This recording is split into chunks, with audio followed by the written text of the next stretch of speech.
Hello, everybody. Welcome back again to our second Dungeons and Dragons session. We're looking forward to some actual awesome role-playing and action today. The party, got walloped by their last fight, but we'll go more into that. So one of the things that I like to do, hey there, is that Old Geezer? Yeah. Yes. Hey there, Old Geezer, good to see you. All right. So actually, before we get started, can everybody hear us? Yeah, that's right. Before we get started, we're going to do a little bit more audio tests and checking to make sure that we fixed the left and right channel issue that we were experiencing and the volume normalization. So thank you. By the way, once we get started, we won't be seeing the chat. We'll actually be kind of putting it to the side, because we want to focus on the experience of D&D. So, you know, I understand you guys know that already, and we appreciate you. But yeah, say something, Fate and Druid. Something. Something. Hello. Hello, everybody. How you doing? And Starkitty. Hello, everybody. I'm Starkitty. Yeah. I'm itsStarkitty. Yeah, let's do that. Let's start over. We'll do quick introductions, and that'll be a nice audio test. Hi, everybody. I'm StormyD, and welcome to the channel. Hi, everybody. I'm itsStarkitty, and welcome to our session. I'm Druid _IRL. Yeah, and I'm extirpatefate. But you could call him Fate. Yeah, you can call me Fate if you have trouble pronouncing the extirpate. That's fine. They say that we are quieter than you and Starkitty. How's this sound? Is this a little better? I think I keep hitting that that bloody volume knob. Because it's literally right in my arm. Does it sound better? Or weaker, but everything is in both speakers? No. So it does say everything is in both speakers? Good. That's a good sign. I can bring them up a little bit more volume-wise. So let's do that now. Oh, that's all the way up. Say something now. Oh! That might be a bit too loud. What do you guys think? I tend to be really loud all the time, though. They're just a tiny bit quieter, but not crazy quieter. Okay, cool. Well, Old Geezer just said it's better. Okay. A little better. Yeah, a little better. Gotcha. Is it okay. the thing that's most important to us, guys, is that it's balanced. That you hear all four of us, you know, in a balanced manner, and we're nice and clear. Yeah. Low Life Raccoon says, I think the sound is pretty balanced on my end. Awesome. Thank you, Raccoon. By the way, hello, Low Life Raccoon. I know it's so good to see you. Thank you for joining us again. Think you're ready to go? I hear you guys clear for sure. No left-right channel issues. Awesome. Lovely. Woohoo! Wow. Okay. All right. Well, we're ready to get started then. So we sure are. Let's jump right to it then. Thank you guys again for joining us. And Dagoth is here too. Awesome. All right. Yeah, he was already here. So we're gonna actually now go chat quiet, so we won't actually see chat again. So thank you guys, and we will talk to you again at the next break. Big hugs and loves to all of you. All right. So we're gonna get started. I'm gonna get the folks started. One of the neat little things that I like to do as a dungeon master is at the beginning of each new session, I like to ask randomly, I use dice, each of the players to tell me about what stood out to them most about the last session. That way, it helps us all kind of remember what happened, and it helps us focus and get back in character again. And plus, it's nice, fun, and flavor. So and while we're doing that, you might see me get up and go away. That'll just be me grabbing coffee. But I'm gonna first roll randomly with a D6. Starkitty's a 1-2, Druid is a 3-4, and Fade is a 5-6. Here we go. Druid, start us off, ma'am. Just tell us what stood out. What stood out most to you last week? There was a really big, scary flying creature, and then I had to use some magic to make sure that it didn't fly away and get extra scary, you know? And then I couldn't concentrate on the spell anymore because everybody got burned with fire, and I was the only one that didn't get burned with fire and almost died. So instead, I spawned a little pixie and tried to help heal everybody, but it was really big and scary, and we almost didn't make it. But we did it. Wow, well said, ma'am. Yeah. All right. Nice synopsis there, Fern. So, Starkitty, would you mind rolling a d6 for me? You are 1, 2, 3, and Fate is 4, 5, 6. Fate, I rolled a 6. Nice. Man, what stood out? That the very end of that stream, that entire battle with that chimera was just high octane from start to finish, and it was. I think it was really terrifying that Emillynn went down to one health with that breath weapon. Oh, that breath was so scary. That set the tone for the fight, which I think was great. Sense of peril. Oh, yeah. Oh no. I like it. Awesome. Awesome, thank you, sir. So I guess it's my turn. Your turn, Starkitty. The thing that stood out to me the most about last session is almost dying. I seriously got down to 1 life. 1. Needless to say, my fight or flight kicked in for my character and for me as a player, and I was like, okay, I need to hide. But I do have to say, other than that, it's we also got to make our way through town, walking fast, and we were quest bound, right? West bound and down. That's great. What stood out to Rylar? What did Rylar think? Oh, you want a Rylar synopsis, huh? Oh. Yeah. Hang on, let me drink my coffee first before you say something. It's in the clear. Rylar thinks that big scary creature with 3 heads is cool looking, and he was super happy that you guys were able to defeat it, and heard that you almost lost Miss Lady Ray, and then he's super happy that he didn't poop his pants. I mean, we had several quests to choose from last week, and we were able to skirt by and take 4 quests instead of the max 3 that they let you. Yeah, that's great. Just, had to do a little finagling, but it's okay though. We're making lots and lots of money. True. We made it work. But it's also really scary. Okay. But we did it. We did it. Yes. We did it. Anytime an adventure successfully survives an encounter is a good thing. It's always a nice bonus that you also happen to have defeated your enemy. Sometimes both of those things don't happen at the same time. Right? Sometimes you have to retreat, which luckily you guys have not had to do just yet. Come close. You never retreat. You just advance backwards. that's And then one come up way of with a looking new at it. game plan. Yeah. All right. Sometimes you have to go to a different section to level up some more before you come back, though. Hashtag Elden Ring. Hashtag Elden Ring. Anyway. But we don't have first all right. level problems anymore, right? So you guys are now here. I'm going to bring up the map cam so that you can we can familiarize ourselves with where we're at. Obviously, you're near Dulamar. Colony. Thank you, and you're basically, excuse me, near the lake. Actually, you're near Dulamar Lake.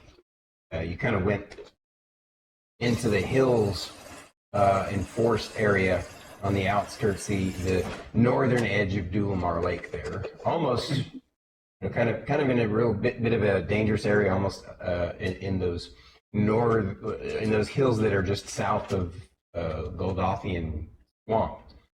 and which you know from looking at all the maps and charts at the guild house is one of the most dangerous areas, and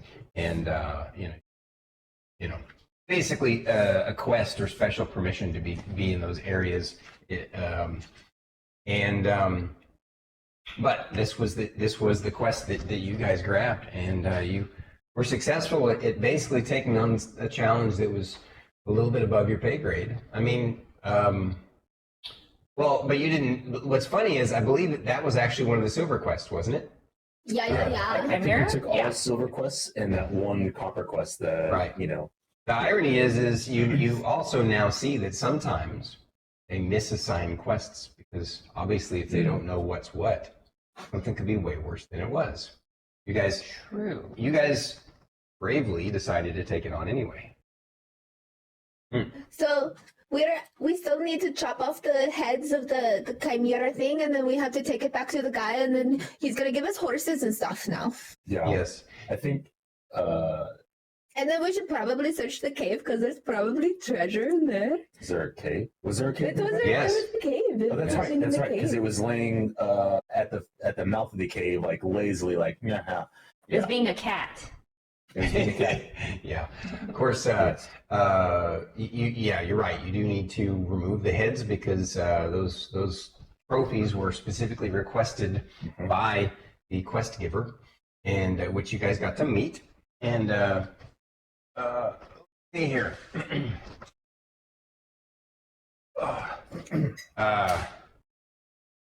Now you're all you've used up quite a few of your resources, and you're all a little bit banged up. But, A little? A little? He says we're a little Actually- banged up. Speaking of that, how rough do you look, Emillynn? Are you still pretty tore up? So you can, as a cleric, you can actually do a medicine check. It just not something you can really. You can do it in combat, but it does take basically take up your whole standard action. And so if you want to go ahead and do a medicine check on her, basically you guys are all a party of 3 healers, so you can do medicine checks on each other, and you'll actually. Okay. If you score well enough, then I'll basically let you tell each other your hit point totals. Gotcha. So I'll do a medicine check on Emillynn. Roll it. 14. Can I do one too? Yes, of course. I'm 6 total. I rolled a 1. All right. So You're trying to bandage my good arm. yeah, exactly. Fern is over there trying to. shaking, and she's trying to do it, And I'm and like, everyone's just kind of. Fern, my arm is good. It's not that one. It's Are you Fern's. sure? Yeah. Are you sure? This Yeah. is your arm that you used to hold the violin, and I just want to make sure it's okay. So you missed he missed the DC by just 1 to be able to get 100% information, but I will let you tell him basically a percentage totally and do them. Let's see. No, I cannot do the math in my head right now. Well, you need to. Like about the third, about the quarter. Yeah. That's what you're down to? Half. Well, that's. Oh, that's literally exactly half. Okay. On a scale of 1 to 36, I'm about half. No. That's okay. Okay. That's pretty funny. So I'll allow that. I'm sorry, I couldn't resist. I'll waste the remaining 10 lay on a hand spool that I have after I gave Rylar the 5, and I'll give the 10 to Emillynn. Cool. All right. How does Rylar look? Does he look okay? So. So you gave me 10 hit points? Yes. Okay. Sorry. Yes. I would say Rylar is roughly 60% of his health. I should have had you roll your medicine check. Sorry. To roll it. Oh, gotta be consistent here. Yeah. Whoop. Rylar looks all right. He looks fine. As He's staying. 4, What 5, did you guys 6, both 8. roll? I I got a 9 in total. Oh, I didn't roll. Oh, did you want to Yeah. roll? Sure. 17. Oh, okay. So for medicine checks, I make it pretty simple. Your base DC 10 is what you have to hit to know a percentage. And And then it's 1 point off. I know, right? And 15 or above is what you need to know exact life total. So Cool. yeah, basically he's sitting at 22 out of 38. 22 So out of 38. about 60% or so.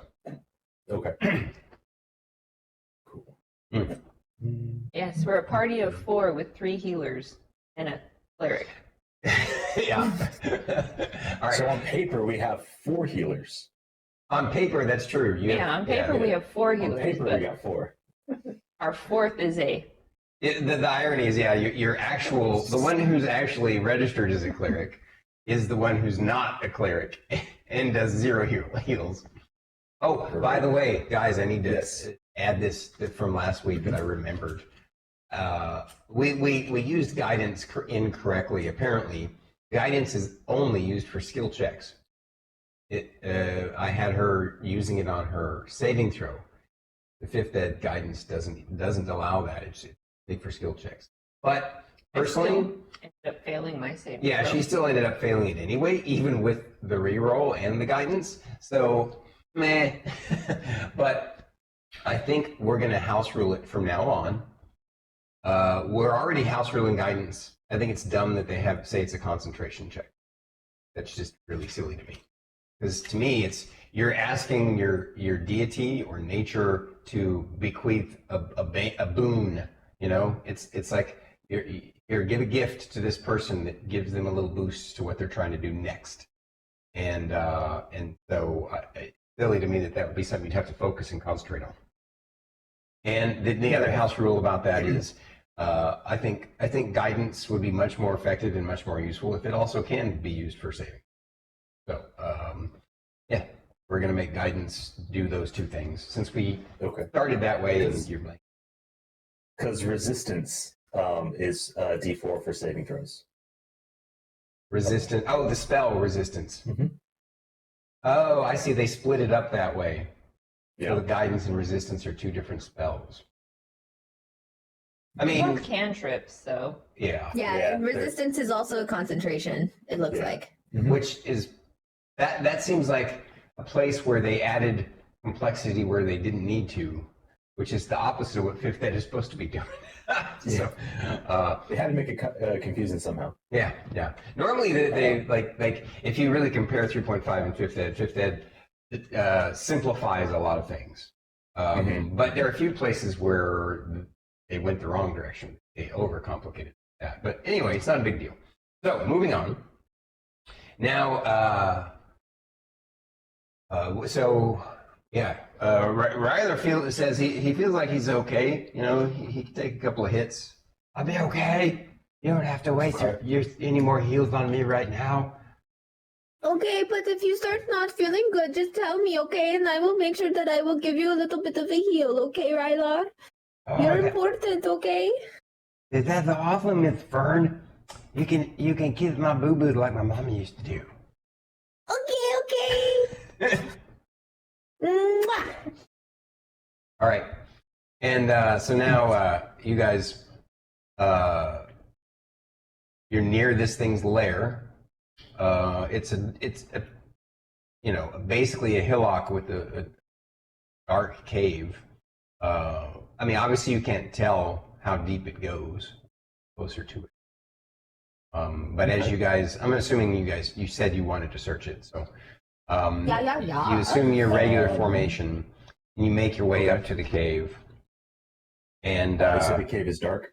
yeah, it is. But once you get up to the edge of it, you see that it's not like like the cave where you took on the Etten.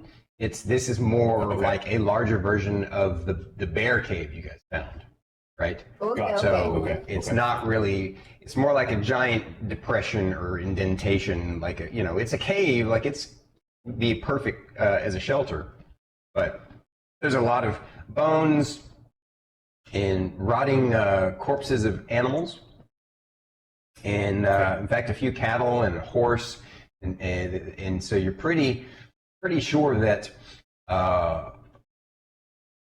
you did a really good thing, because obviously this was not a good thing for the folks of that village. If it had started to get closer, then it could have started feeding. It obviously had already stolen some of their cattle and a horse, or that horse could have been from an adventurer, because you also find some human remains. And up gold DMG. Amongst the human remains, you find a pouch of gold, and it has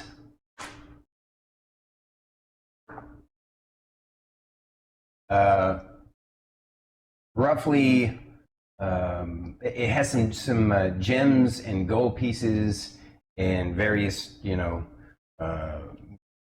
different coinage. It's roughly about 150 gold in value. On top of that, you find a I put it.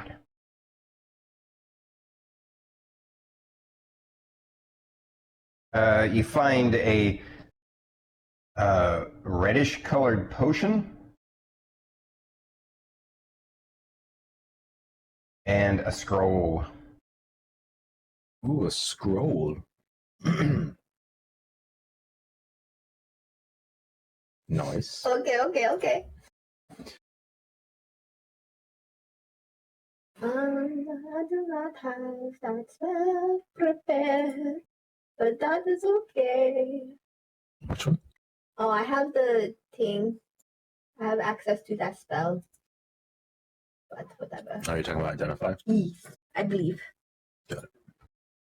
Your druids have access to identify? No, I think I'm tripping. Hold on. That's what I thought. I was like, that doesn't make sense. Hold on, wait. I think when the bard gets high enough level, she most surely Yeah, the will. bard can. I don't know what level spell is it. I don't think you detect cast it. magic. I'm just dumb. Nope. Yeah. Carry on. Yeah, I was like, okay. Yeah. Nerp. Okay.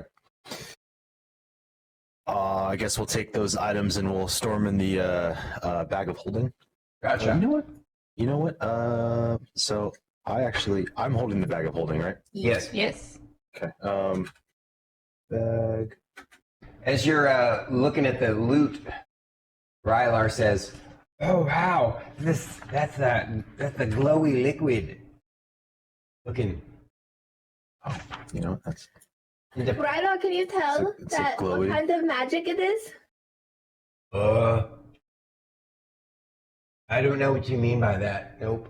But I can tell that it's glowy. The liquid is glowy, and the piece of paper inside that tube is glowy. how do I?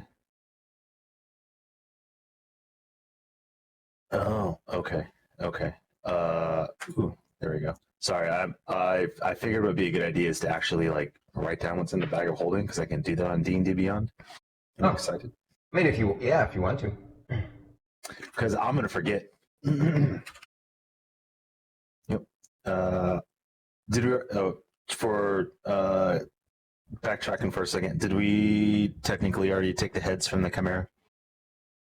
Yeah. You guys took okay. the time to remove the heads, and right now they're still sitting over by the body. But yeah, you have to come up with a clever solution for taking them I don't with think you. we can put it into the bag of holding because the heads are bigger than the hole for the bag. Oh, you know, I got an idea.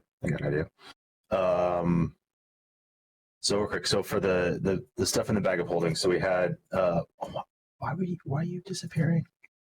Sorry. We had the reddish potion. Yep. Cool.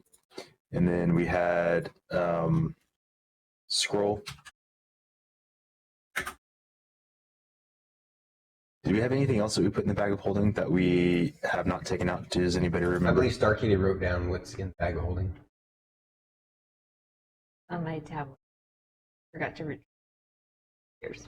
Oh, No worries. No worries. I just wanted to make sure I had a log of stuff because my That's the brain will forget. cool thing about having wireless mics. In regards to the Chimera heads, what I'm thinking about doing is I'm going to take my. Do I still have that? Yeah, so I'll take the 50 feet of rope that I have. And I will like fashion a like wrap it around the horns, tie it off, so I have like the heads dangling. Right? Does that make sense? Yeah, like you know, in the Witcher 3 promo trailer where he's holding the 3 crone heads on the rope. This will be a little harder to do though, because the heads, each head from the Chimera is roughly the size of, well, not you're a larger person, roughly the size of Rylar's torso, which is why they won't fit in the bag. Because if they were human size, you could put them in the bag. Yeah. Okay. I mean, you can still do that. It just means that you're not going to be able to like. Well, your character might be able to dangle them because you have that extra. Yeah, you're. No one else could. Everybody else would have to sling them, drag them, but you could actually. Yeah, if you want to. I'd sling them over my back, hold it like a massive ball bag, kind of deal. So how are you wanting to? I mean, we'll say that you figure out a way to string. You said rope. Yeah, Okay. 50 feet of rope. I Right. also have 50 feet of rope. So how are you going to attach the rope to each head? There's horns for the dragon. Yeah. So what is it? We had the goat head, right? That had the horns. Correct. And technically, Fashion to the horns. the red dragon head also has some horns. So Lash those to the horns, and then the lion head, I would probably like lash it through the mouth like a bridle. okay, Like gotcha. Yeah, and then wrap it around and then up over the top of the head to kind of make a little catch. Cool. When this is all said and done and you get it back, it will have soaked your rope in blood, and That's fine. And we'll probably kind of ruin it, so you may have to replace the rope when you get back to town. Perfect. That's totally fine with me. As far as the bag of holding goes, it should be empty because we cleared it out when we came back from Every our time. last quest. Okay. Well, what about the gold? What gold? Party fund? The party fund? Mm-hmm. I mean, I've been holding on to it, but we can start putting it in the bag of holding. No. What is the amount of the bag of gold? Because it's going to get to a point where carrying it is. Yeah. We have 1,000 gold pieces. The party fund. That's super heavy. Yeah. Well. Yeah. Yes and no. In my worlds, the gold pieces are pretty small and thin. But still, though, 1,000 gold pieces would be. You can just so you. Yeah. Okay. That'll be an interesting problem for you guys to solve when you get back, because it's something you haven't talked to Mr. Jocko or anybody else about. What are you going to do with all your loots? Options right now that your backpack is full of pretty loaded down with 1,000 gold pieces in it, on top of whatever other gear is in it, and it's starting to get pretty heavy for you. I'll happily put the gold in the bag of holding. Okay, that works. Okay. At least to lighten up some load. All right. Simple enough solution. All right. Nice. So you guys, did you want to camp out and rest here before heading back, or did you want to just go ahead and head back and up with? How far would that walk be? Because I know we kind of we left fast early tracked in the it. morning. So we Yeah. left early in the morning and got Whoa. Uh-oh.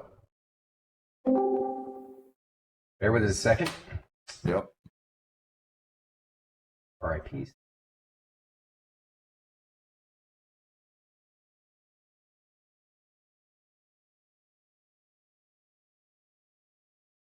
All right. Should be okay. There we go.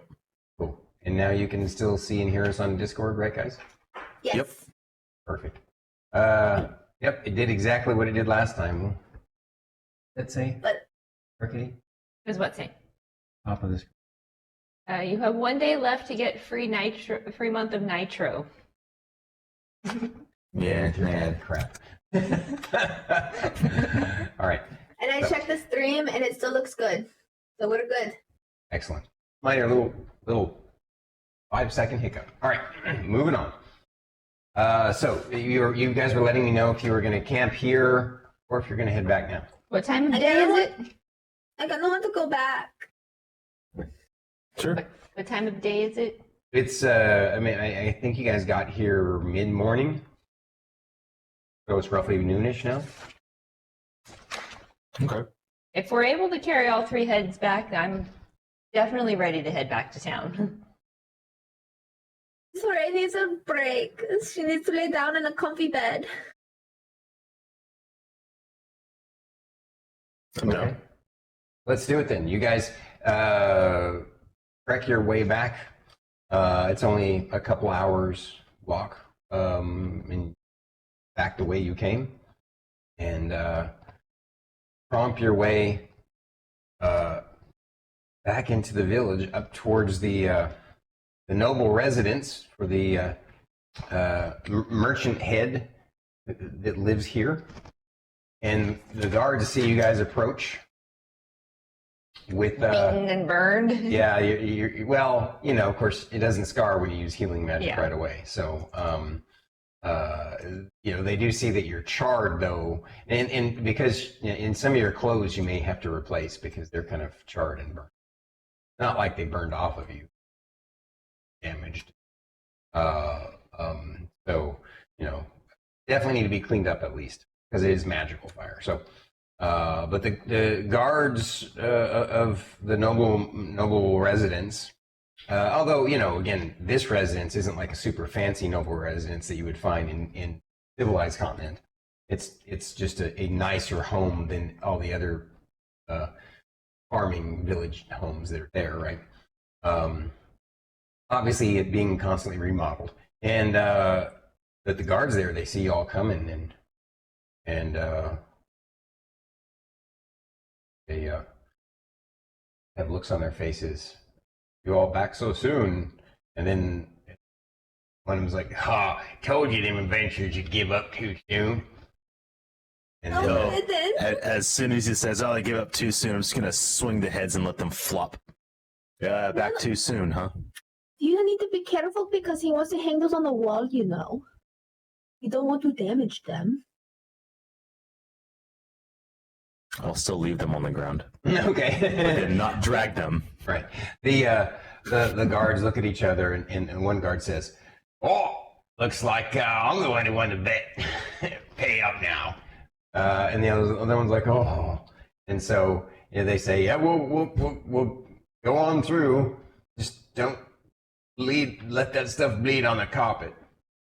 And about this time, Sir Ilano comes out of the house, and because he hears the chatting and the commotion, and he's, "Well, you're here, you're back, but what took? Why are you back so quickly? I didn't expect you till a day or two later. What sort of trouble did you? Wait, what is that there on the ground?"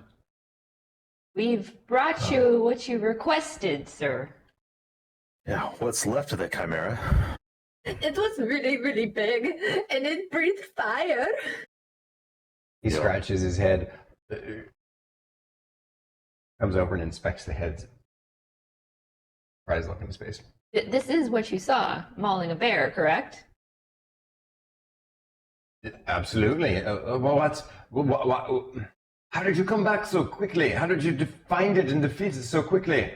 I expected you to take a day or two to hunt it at least. We are adventurers. Lovely.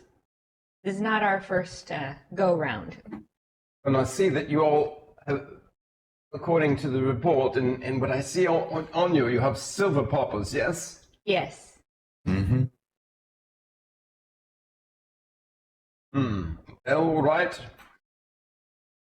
He thinks that Cognito is higher level. So you hear him say that under his breath. Well, you've done a great thing for me in this village, and we greatly appreciate it. So we should definitely come. Let's arrange for you all to get cleaned up. Looks like you all are banged up a bit and need some healing. We don't believe that the healer of this region is available right now, but we can at least get you to the bathhouse and get you cleaned up, and then we'll celebrate with a meal and a drink and find out what your next adventures are. And of course, I shall pay you all the bonus that I promised and get you those horses. Sis. Thank you, Sir Alano. We're happy to help. I, of course. I'll tug on the rope holding the heads. I'm like, where would you like me to put this? He says, he calls for his guard. Please take that around back to the garden area. Obviously, I need to get a hold of Ranger Neelan so that he can clean and prep those for mounting. That would be excellent. I believe that you all had requested to meet with Ranger Neelan as it was anyway. But I understand he was the one who reported the other quest that you all have with you. I think Sir Leobard said something about that. Yes, the nighttime people? Yes. We would like to gather more information. Uh-oh. It again. My Discord, goodness. what are you doing? Why?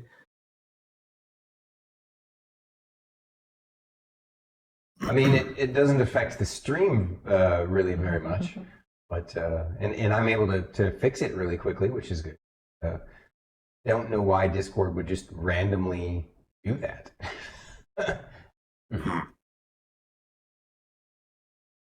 It's okay. We got it. Yes. Moving on. Okay. Now, so I'll just kind of exposition here. You guys, he gets you guys taken care of and keeps profusely showing his gratitude to you all, and says he'll arrange to have the horses ready for you when you're done with your next quest, if you don't want to use it on the quest. And I believe, taking a look at the map real quick, probably don't want to use the horses for that particular quest. I don't know, it's a ways off. You're over there, basically just south of Vilmar Lake, and it's going to be... It's in forest, right? Right? Isn't it in the forest between Dinamar Colony and Pernix Village? Not that far over. It's closer to that.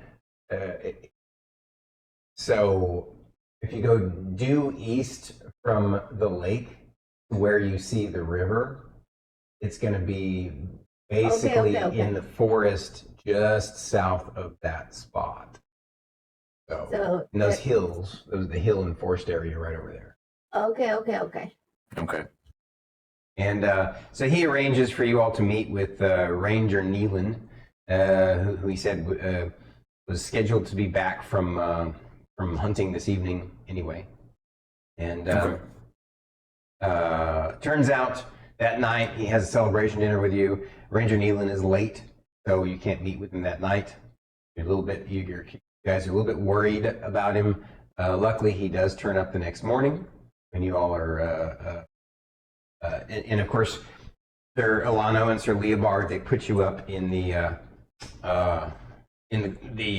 makeshift guard barracks, which isn't, the greatest of places, but it's like it's a farming village. They don't have many other options yet built, and so, but you do get to have Sir Alano arranges a meeting with Ranger Neelan. Ranger Neelan is this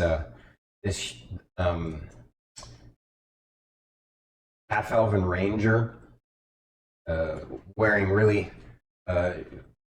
deep green and brown clothing and cloak, and very, very mysterious. He's got a. It's really unusual because he's a half elf, but he's got a kind of a scraggly blonde beard, and when he meets you all, he comes and greets you a little bit wary. He says, "Well, I understand you're all of the adventurers that the guild sent to investigate my scouting report, yes?" Yes. Uh, Nice to meet you. My name is Emillynn Ray. My lovely adventuring team. So, you're Emillynn Ray, and your profession, ma'am? Bard. And, A very good bard. She is the best bard. and who might you be, little lady? I'm Fern. Fern, okay. Big gentleman here. Oh, I'm Lorcas. Hello. Nice to meet you. You're armored fellow with the hat, with the funky helmet. Rylar Do not talk about his helmet like that, okay? Rylar's like, "I like my helmet." Yeah. He's like, "Well, each to their own. So, what you want to know?" All right. So based on your report, you were talking about people wandering around the river basin point. Give a little bit more information. Were they wandering around at night? Were they being stealthy? Lights? Anything like that? That was all I saw, actually. Looked like 3 lanterns making their way through the forest towards the edge of River Basin Point near the river, which is not quite a whole swamp, but is a bit of a bog in that area. And, as of course, I wanted to investigate, but I was already on my way back with Ray in tow, and I didn't want to lose it. Only got a little. Lanterns faded into the distant darky bog, so I can only assume that they perhaps spotted or heard me.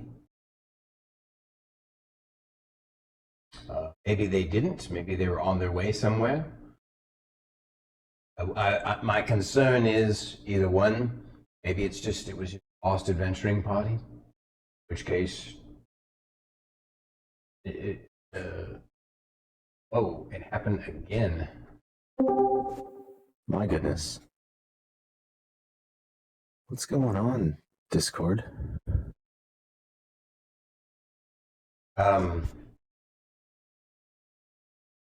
So weird. I wonder if it is something to do with. I don't know. I'm going to go back to our PC. Okay. It seems to happen no matter what scene we're on, so it's definitely not scene related. I suspect that maybe it's because I have 3D acceleration turned on in Discord settings. 3D acceleration? Hardware acceleration. Which hardware acceleration means Discord will use your GPU to make it look better. And so what's happening is in Streamlabs, of course, does the same thing. And so be too much for my GPU to handle because it is an older 970 card that's in here. But Do you normally have hardware acceleration on? so to make Discord work properly on the app and not remember when we experienced it look like crap if you don't have that on. So you pretty much have to have hardware acceleration on the Discord app. So it might just be a limitation. I don't know. It's a quick fix. So we'll just keep going and I'll investigate that after I did some research preliminary before. Sorry for the sidetrack here, guys. But yeah, I did do some research. I didn't find anything online that talked about what we're doing. What to tell you guys. Anyway, so all we can do is move on. We'll see what happens, and maybe we'll be able to either fix it or come up with another solution in the future. So, Ranger Neelan says to you all, yes, my concern is what if it's some sort of humanoid incursion coming farther south than we've seen them before, or perhaps sort of strange cult in the area too. Lots of things. So questions based on your sightings. Mm. You only saw lights, or did you see actual people or silhouettes of people? Are you sure they were people? Well, it was too far. It was in the dark.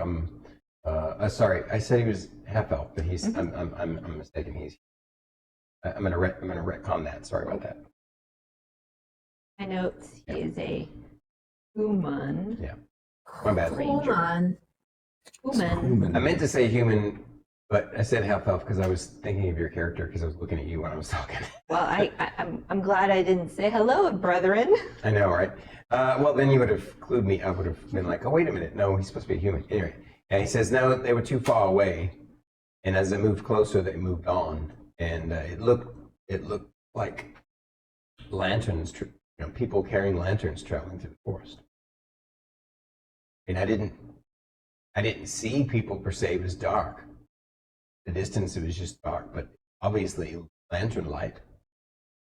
Has anybody else in this village seen this lantern light? I mean, the reason why I know it was lantern light is because torches are different, right? Held higher. These were lower to the ground, and torches have more of a flicker effect. Lanterns, because of the way they go through the glass of the lantern, they tend to be more even.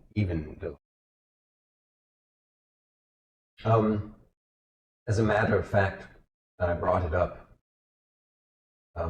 before you all made it out. Apparently, one of the farmers' wives who likes to collect herbs, she said that she had been traveling in the forest. She's warned not to do that many times before. Might have seen that at dusk one. Of course, since she remembered me reporting it, she wary, and I can definitely get you to the spot, or I can, if you want me to take you there, I can get you there, or I can show you on the map, whatever you prefer. You could take us there. That would be great. Because I am not a combat expert. I'm a ranger, scout, and hunter, so accompanying you, and if you happen to come upon any beast that is beyond the typical wild animal, then I shall. Don't think me a coward if I make a hasty retreat. Oh, no worries. No worries. Oh. Did you move your camera? Okay, cool. Just a smidge. I happened to look up at that time and saw this movement. I'm like, what's This weird shift. Yeah, sorry. No, it's all good. All right. So, all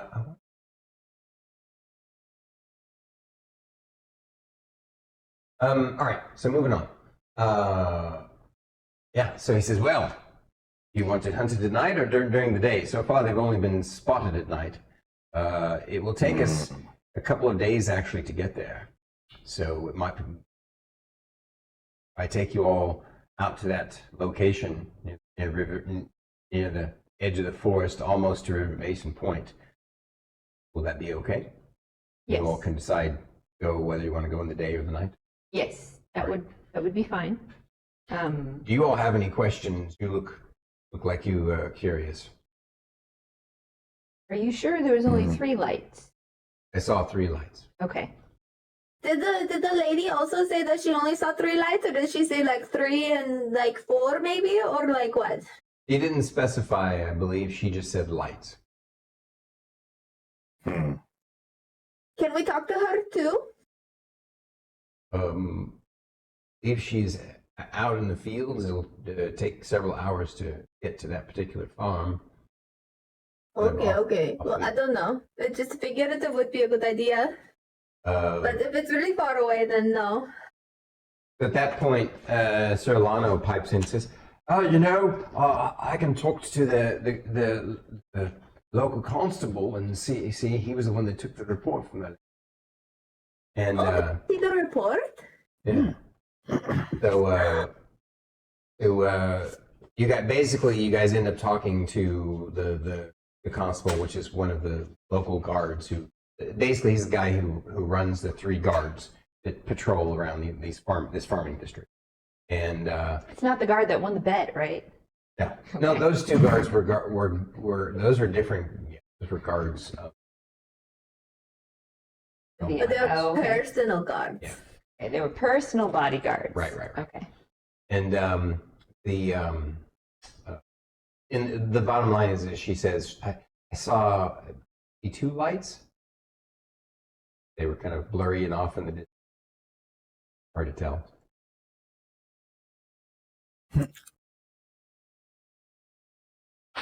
Miss Ray, Is Lorcas?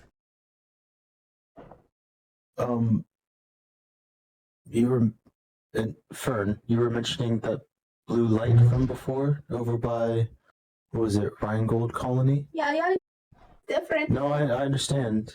My question is that in a similar direction? Does that line up as like it's leading in a direction? Or am I just grasping at straws? Well, I don't know. I'd have to look at it. Good question. Because if we've Because- seen one blue light, Out of character, Right. do you ask that in front of Ranger Neelan to her? Like this is happening all at the same time during the conversation, right? Lorcas probably would just kind of like, So yeah. Ranger Neelan pipes in and says, just to be clear, these lights were not blue in color. They were No. like the color, kind of a whitish, yellowish color, almost like lantern light. Yeah, and the blue light that I saw, it was like a regular, just blue light, like a magical blue light or something. Oh. Out of character. I swore you said there were blue lights. Oh, Lorcas is grasping at straws. He's had one too many Ouija's moments. it's all right. He has. It's true. Okay. Do we need to start a this- counter for how many come to Ouija's moments you have? So there's 2 Yeah. so far. Yeah. So you're at 2 so Okay. far? Okay. Mm-hmm. All right, that will make a tally on that. Hey, my character almost had a come to Ouija's moment, but it probably wouldn't have been Ouija's, but Imagine if it was. that would be very interesting if it was. Ouija's. Come to Ouija's moments. Nope. Tally 2. Tally 2. Okay. Yeah. So you said it's going to take a couple of days to get there. Mm-hmm. Hmm. Do you normally travel by foot or by horseback? Oh, definitely by foot, Okay. because he says that's a very hilly, forested area, and it would be, you could take a horse through parts of it, but it actually would slow you down, not speed.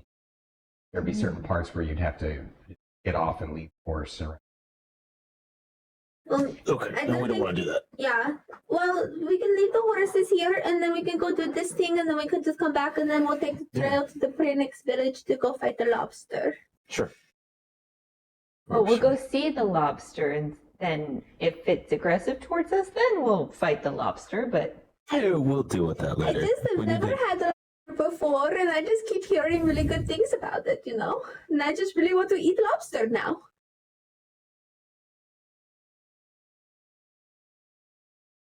We need to figure out these spirit lights first before we get to lobsters. Okay, fine. No. all right. So, does anybody else have any other questions for Ranger Neelan? But I'm sure if we do, we can ask him on the way. Correct. I do not have any questions right now.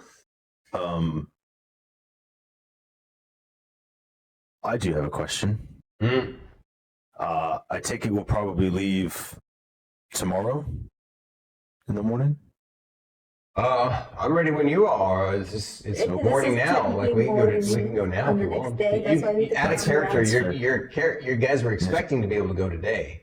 So Got it. I was just wondering if someone could tell us what these are and pull out the red potion and the scroll Oh, yes. before we go anywhere. they all, of course, Sir Ilano and Ranger Neelan are like, they shrug their shoulders, like, aren't you all adventurers? Don't you all usually be able to tell those kinds of? My If- gifts are not of that sort. If we had the Lower correct mine. spells, yes. They kind of look at each other. Sir Ilano's like, well, I'm sure that's a problem you'll solve in the future, yes? Yes. Eventually, yes. He's like, I'm sorry, but we are just an agricultural village. We don't have the kind of resources to be able to help you with those. That's fair. It was Doesn't hurt worth to a ask. shot asking. Yeah, I'll put them back. Village healer? Village healer available? No, I believe he's still out to one of the outlying farmhouses. All right. That's okay. All right, well, then I'm... Oh, I would like to pick up a new thing of rope. Yeah. General store time. Anybody else need to go shopping for anything? Yeah, no, I just need rope. So there is no general store. They have they're like, this is real basic. Like, it's basically just some farmhouses and this winery that this guy's setting up on top of the, and there's a village that's slowly being put together, but yeah, it's going to take time. You can tell this is not very far along in its evolution. How much is the rope? Don't worry about it. It will provide you an extra. Appreciate it. It's cheap. All right. It's a single gold piece. Really? Rope is just a single gold piece? Oh, they provide you with the 50-foot rope. Okay. So Thank you. they Moving now you out of character. Mm-hmm. Your bard has detect magic. Andrew, right? Detect magic is the first level spell. That was the first level spell. First level spell. All right. But yes, I do. Detect magic. Gotcha. And you were out of first level spells that fight with the chimera? No, I still had 2 first level spell slots left. Okay. Yeah. I know you looked it up. What level spells identify? It is a first level spell as well. Oh, it was just one you haven't taken yet. I was checking to see if it was available to a bard. It is. 99% sure that I could be wrong. Yeah, it's a first level spell. I do have access to it. Yeah, that's okay. Next level up, I suppose.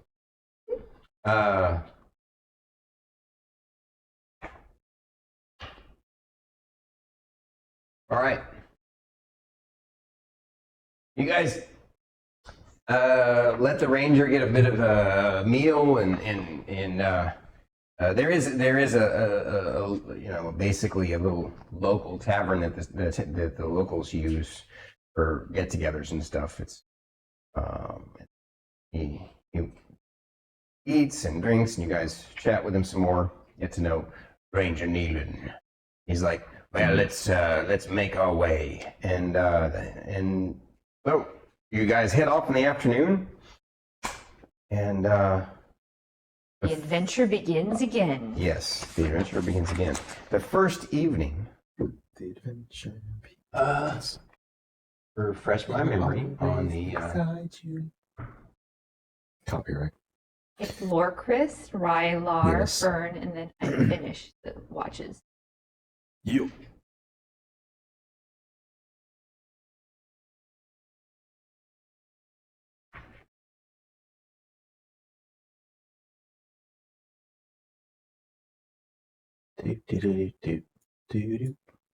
uh You.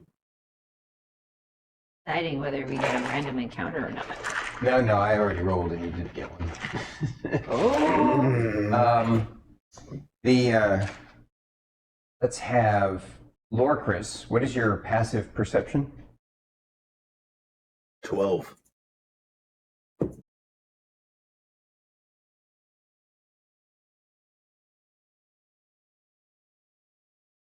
During the middle of your watch, you hear rustling in the trees outside of the. So you know a campfire has 20 feet of bright light, and then another 20. I believe it's another 20 feet or 40 feet. Yeah. Right? Is it 20 feet of dim light? Well, anyway, it has a dim light layer that's outside the bright layer. Well, Yep. whatever this is outside all the layers of light in the darkness. But you hear rustling in the forest, and then you hear a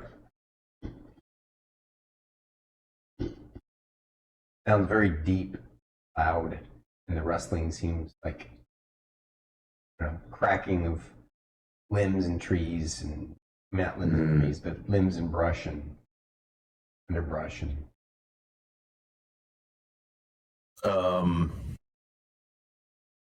Oh, biscuits. So, by the way, Ranger Neelan had arranged with you guys that he would take the last watch with whoever is the watch. But he. Does it 3 people on the last watch? The more the merrier, right, Fern? Yeah. Oh, boy. I'm gonna probably wake up Fern first, so she's the closest to me. She has dark vision, I know that. And be like, I can't see past the light over there to hear the rustling. And I'm gonna grab a stone nearby, like just. So you wake her up first. Mm-hmm. All right, she wakes up and she's waking up, and you're in. Do you need Lorkris? You tell her about the noise in the forest, and then you start to pick up a stone to. Well, there's no stones in this area. There's a stick though. Sure. Right. What do? You pick up the stick. I was gonna rinse and repeat the cast light and yeet to illuminate the space that I can't see. Okay. All right. Cast light and yeet. Yeah. Well, you wake me up to see, and then you shine light over there. No, I did not say that. I said I woke you up. I pointed. Yeah. So hang on a sec. And I'm getting ready to be able to do that. Hang on a sec. So you're picking just as he's picking up the thing, the stick, getting ready to cast light on it, chunk it. You've seen him do this before, and you know what he's going to do. And but you see at the edge of the campfire, right at a spot where his character would not be able to see because you have dark vision out to 6 feet. It looks like a boar the size of a horse.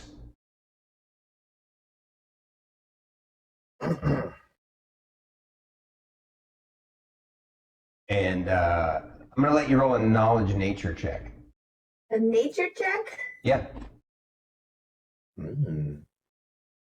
Should be pretty good at this. Hopefully. 17 plus 5. Wow. Okay.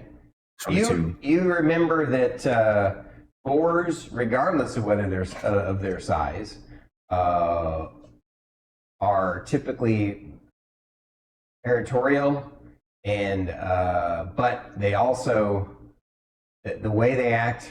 They typically will ignore you as long as you kind of ignore them. But if you act any kind of aggression towards them, then it'll just put them in a berserker mindset. And they take pretty much almost any kind of action toward them as a hostile intent. Lorkris, don't throw anything, okay? I know what you're doing, but it's just a pig, and you need to be like, not do that, okay? And just, it's just a boar. Just leave it alone, okay? Because if you throw anything at it, it's gonna try to kill us. If we just pretend like it's not there, it will be okay. But boar's head meat. But you know, I really don't feel like trying to kill something. We're technically trespassing on their territory anyway. Yeah. So just don't do that, okay? We'll just keep an eye. Okay. Okay. So what do you guys do? You do what she says? You basically just Yeah. stay down? I trust her judgment. Do you do anything else? Probably more than anything, I would just like pay close attention to like if it is getting closer, if it's starting to walk away, and then I'll just kind of be mindful if I notice it or I'm sounding gonna more start aggressive. ritual casting Speak with Animals. You're gonna that takes 10 minutes to do a ritual cast, correct? Yes. Yeah. All right. All right. You can tell that you've seen her do this before, so you see her start the ritual for doing Speak with Animals.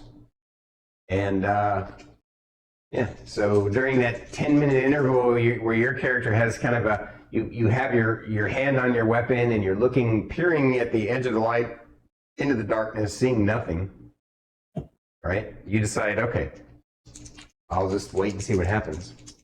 And Hey, Bashaby, thank you for the raid. wow, a raid? Okay. By the way, guys, we happen to see a raid. Thank you, Bashaby. I appreciate you. You don't have to do that. And normally raiders, we would interact a whole bunch. Thank you so much. But since we're doing the D&D There we session, go. I'll just do it this way.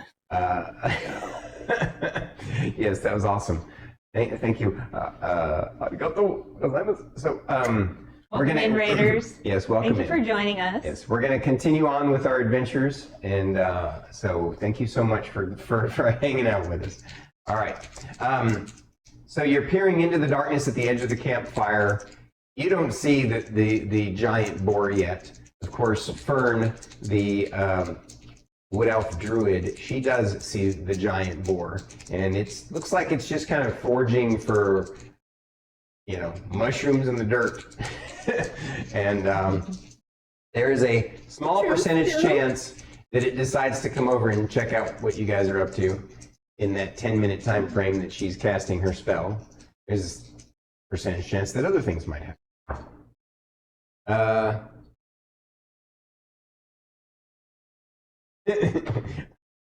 Ironic, really.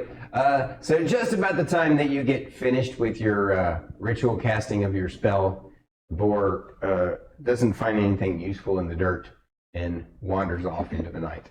Oh, man. Poor Fern. She doesn't get to talk to the Safe boar. and sorry.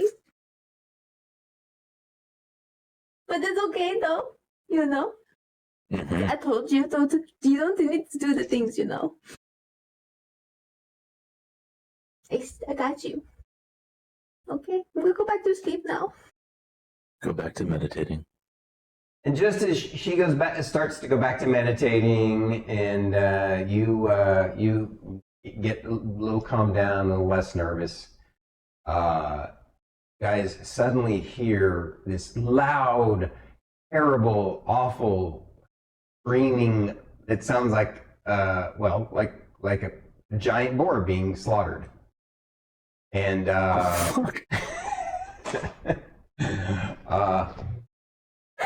you hear hold on, wait really quick, because I cast Speak with Animals. Do I hear what it's saying? You hear its last dying words are, "Holy crap, what is that giant green monster eating me?" Oh! Lorkris is saying something about the giant green monster. You have to be careful. Oh no. I take it this loud piercing scream wakes everyone up or no? Yeah, pretty much. Yeah. Okay. So we're going to go ahead and break out the... What is a giant green monster? What is it? It's a giant green monster. I don't know. Miss Ray.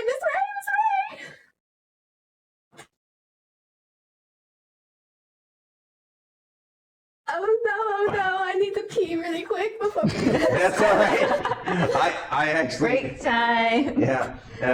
As Stormy sets everything up. Well, no, yeah. So she can go take your break real quick while I'm setting up. That's all good. And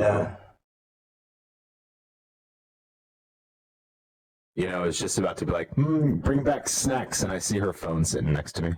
Wouldn't have worked. Do you need to go grab some snacks? Fate? No, I'm good. No. I figured we'd grab our snacks in like our first like proper break.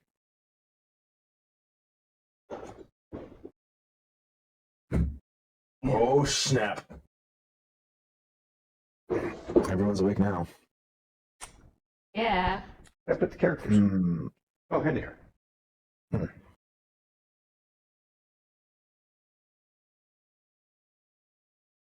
So you're sleeping.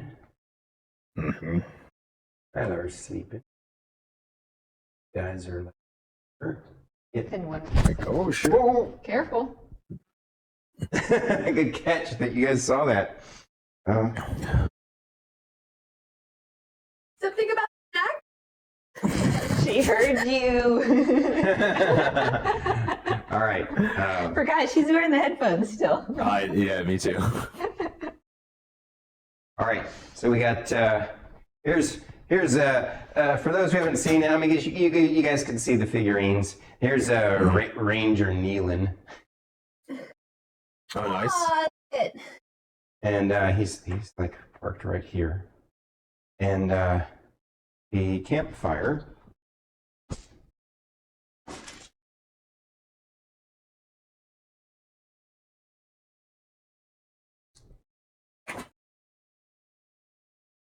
Yeah, setup is right there.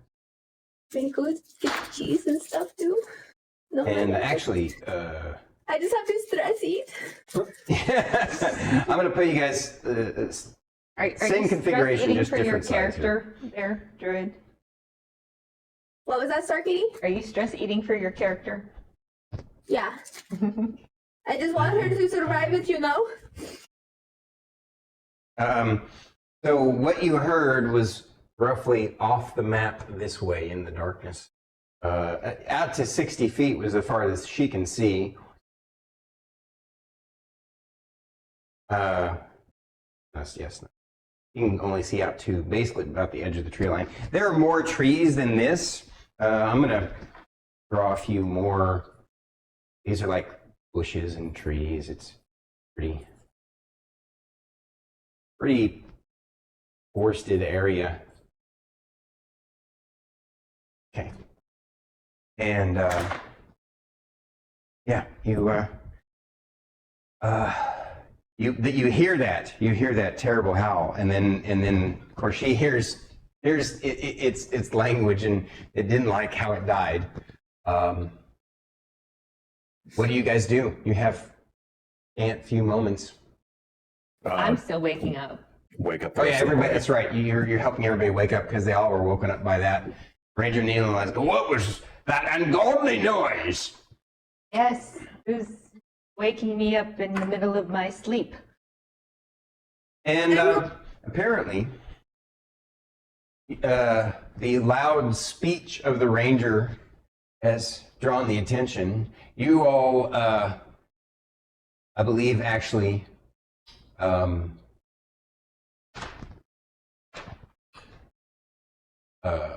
our lovely bard, Miss Emillynn Ray, and our amazing Goliath character, Lorkris. You both hear in Giantish a voice. Hey, what's I get to kill over there? No. And you hear this pounding on the ground and this rush through the trees as you see the trees shake in the light of the campfire, and suddenly breaking through the trees is this massive green creature. And everybody roll for initiative. We're gonna move to combat cam now. Yeah? Yeah, you think that's bad? What did you get on? Uh-oh. So I need to show off what we'll do some rolls for everybody to determine what it is here in just a little bit. But I'm going to show them off to the folks, the stream here. Oh, that thing looks really, really scary. Nice. Oh man, it has a really pointy nose. Oh god. Okay. Maybe not stress eat that. So I will let. Like, Let's see.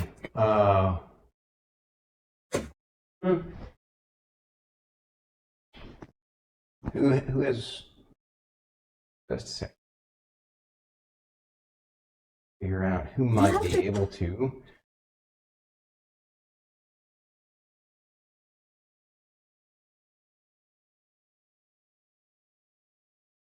Initiative. Remember your initiatives. Hang on just a second. Appreciate your patience. Let's see. We got. Ooh, okay. I'm going to roll for Rylar. Okay, Fern, what is your initiative? 5. At 5. Did you say 5? 5. Okay. And Lorkris? 4. 4. 4. Are we going for a 3 now? Ray? 11. Or 6. 11. Okay. Wow, that's so cool. And What's Rylar's? well, better than you guys. Rylar rolled a 13, but yeah. Oh no, who's supposed to tell Rylar what to do? I tell you what.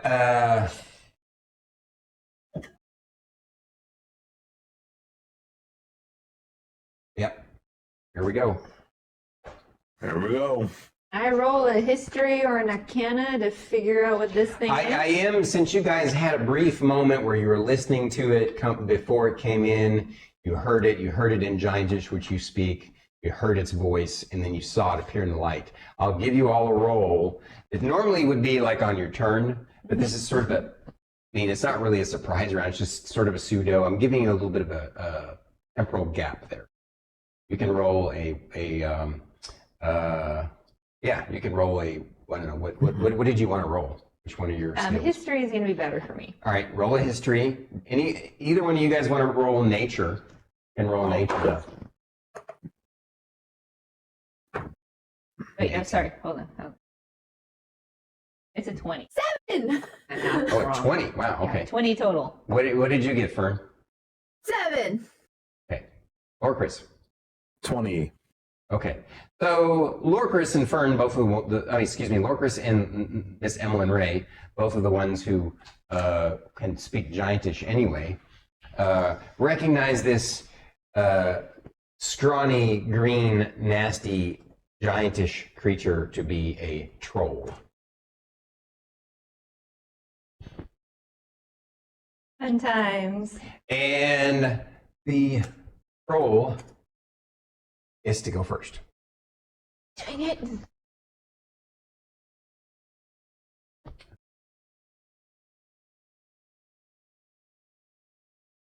You see the troll rush over to this guy who's just now getting up out of his little.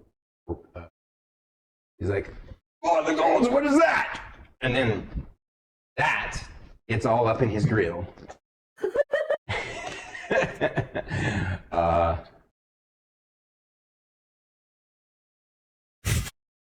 Okay. You see it tear into the ranger with 2 claw attacks and a bite attack. The first claw narrowly misses. The second claw tears into his chest.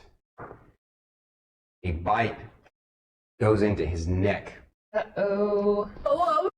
Oh no. And Attacks are super effective. roll some damage here. Can this be a ground type or a grass type? What did you say? What? Well, Starkitty says it's super effective, and I go, is this a grass type or a ground type? We're making Pokemon Spider type. references. Oh, I'm sure Bash B's crew would have gotten that one. All right, let's see.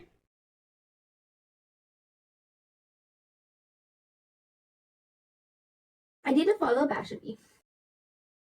Done it yet. All right, so you see like this thing is basically just ripped open his like his flesh in all kinds of places. The guy's like, oh, like really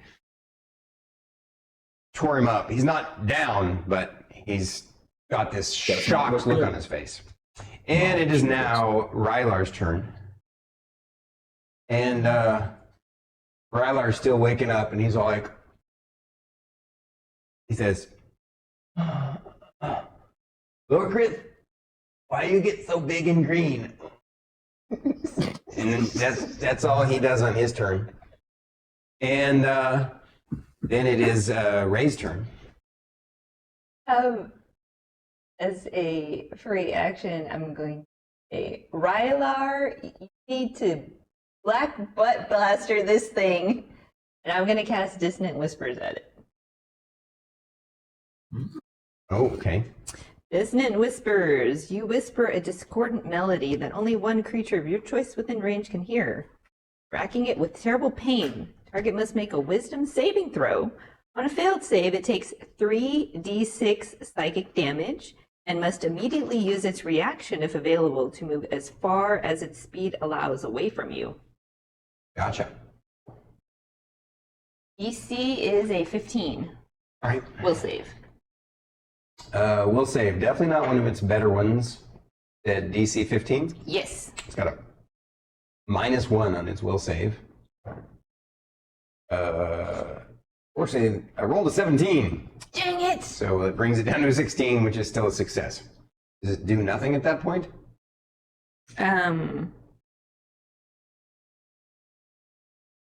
Yeah, it does nothing according to the spell. Wait, no, on a successful save, the target takes half as much damage and doesn't move away. Okay. And I rolled really good, too! What'd you get?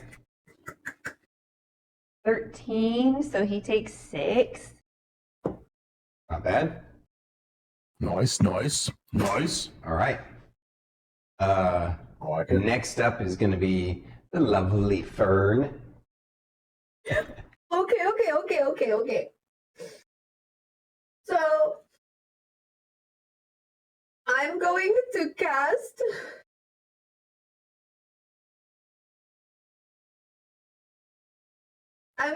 cast Moonbeam. Ooh. That's new. That is new. It's a Constitution saving throw, DC 15. A silvery beam of pale light shines down in a 5-foot radius in a 40-foot high cylinder. And I'm going to put it right on top of him. How wide is it? 5 foot. Okay. When a creature enters the spell's area for the first time or starts its turn there, it is engulfed and must make a Constitution saving throw. Okay, so on its turn, it'll do a con save. What's the effect if it fails the con save and if it's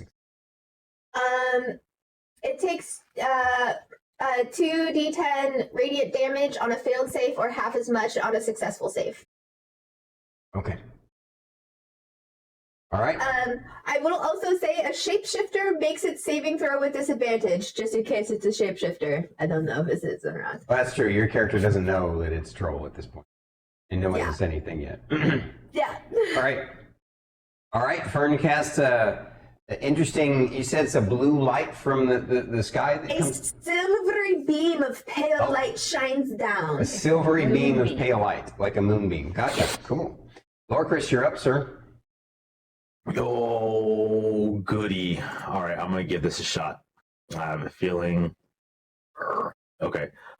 So Lorcas is going to cast Command And since I can speak giant and it spoke giant, I know it can understand me. Mhm. And I'm going to tell it to run. But I want my Moonbeam to kill it. Take a look at the tab. Speak a one-word command to a creature you can see within range. Range is 60 feet. Must succeed on a wisdom saving throw or follow the command on its next turn. And then I'm going to use the flee instead of using the word term run. Target spends its turn moving away from you by the fastest available means. Oh, I see. That's right. It takes up its like a one shot kind of buys you guys a turn.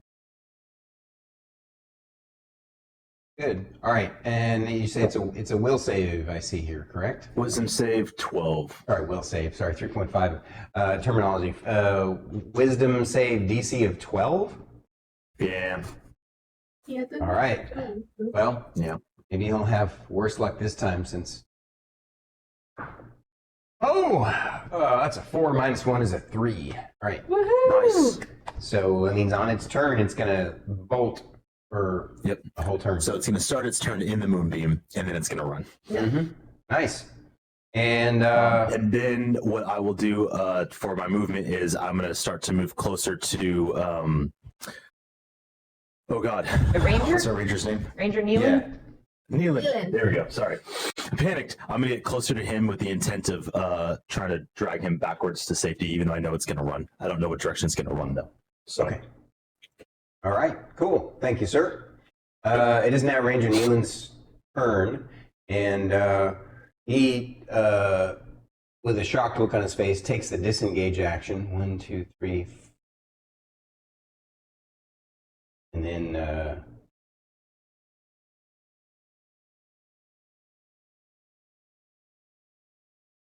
or he's going to basically go. He's beaten out of there. He almost bit the big one off that. If the third attack had hit him, he probably would have died. Well, he would have been at 0 or less. So, all right. Now the troll's turn. It needs to make a save for your Moonbeam? Yeah, it's a Constitution saving throw. DC 15. All right, let's do the wisdom save for the Moonbeam first. The Constitution save. Con save for A con save? Yes. Got a 23. Sorry. Roll your 2d10, he still takes half. Well, Right, and still it takes half half. damage. Yeah. This is the D8. Wait, D10. This is the D10? That's it. That.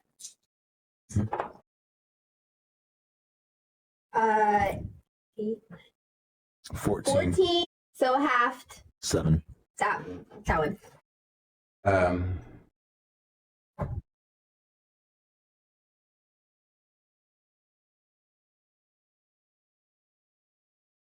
So you notice the effect of your spell causes your opponents to bleed your ears a little bit.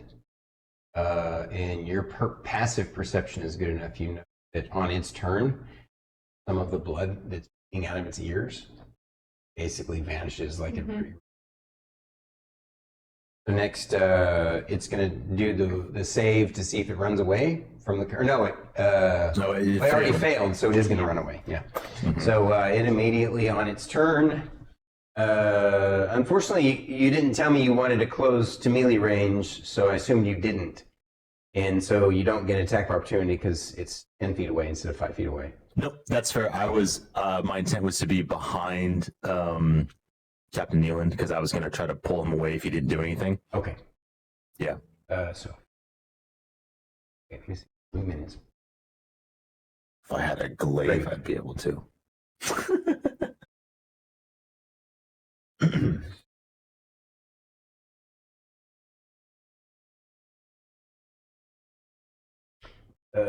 On this round, he basically runs out into the darkness because he does what you said. Good. And it's now Rylar's turn. And Rylar's looking around like, he says as a free action, Mithray, what am I supposed to black butt blaster? It's gone now. And then he does nothing. And now it is your turn. I'm going to say out loud, this is a troll, so if you have fire or acid, definitely use it. And I'm going to ready an action. It's not wearing any type of armor, is it? No. That I can see? Nope. Dang it, still can't use my spell. No. That would have been perfect. Yes. I'm going to ready an action. I think in 5th, they call it hold my action. I'll hold my action. I mean, if you want to say ready in action. It works, either one. We all know. get the idea. Yeah. Ready my action to cast distance whispers at it again. Within my 60. So you're going to basically cast your Dissonant Whispers, and as soon as it comes within your range, you're going to hit it with it. Mhm. Okay, roger that. And next is going to be Fern. So, how far away is it from where the Moonbeam is? Oh yeah, I need to, I believe in the space right there where you put it. And how far away is it the troll now? It's 60 feet away from that spot. Perfect, I can move it 60 feet. What? Really? You can move the spell? Yeah. Oh, wow. On That's each of your cool. turns after you cast the spell, you can use an action to move the beam up to 60 feet in any direction. What is your visual range, though? You have 60-foot dark vision, correct? Yes, I do. Unfortunately, let's see. You have to see it. I cannot see it. Yeah, it's outside your visual range in the darkness. Oh no. I will move up.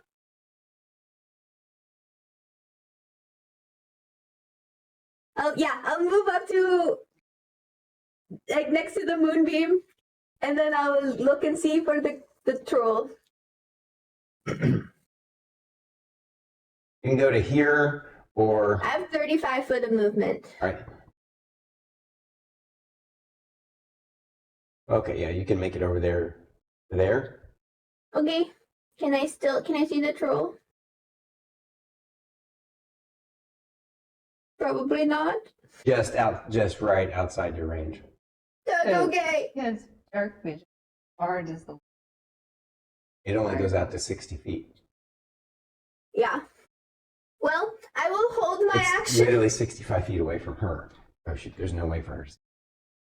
I will hold my action to cast Chill Touch when I see it. Okay, roger that. And next is going to be the amazing Gargantuan Lorcris. Well, I guess Gargantuan's not quite accurate. The but- big Yeah, the big small. The big small, yeah. And while you're doing that, I'm gonna. No, actually, after this combat, I can hold it until Okay. we'll take a break after this combat. Yeah,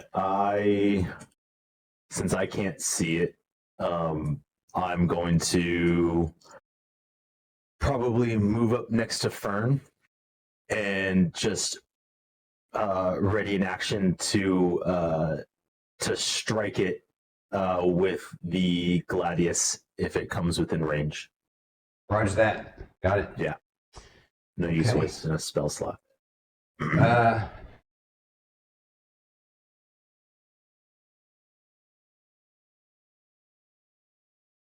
The ranger, please. And the troll's turn. You guys don't see this, but somewhere in some other realm, the dark god watches the troll look around like, what am I doing way out here? And it turns around. Goo sees it. It comes charging back, but it has to double move to get here. So, and it's brave. It didn't really know. Well, I guess it did take. Oh, I just realized. First of all, I need to give it back its hit points. Oh no. I don't have anything fire. So it's going to close the distance. That's all it can do. It can't attack just yet. But it will actually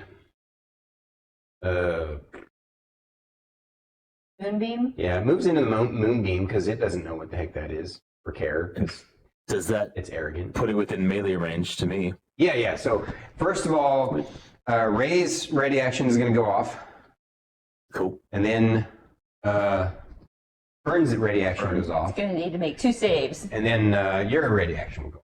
Yeah. So Needs to make a will save. DC 15. it fails. Sweet.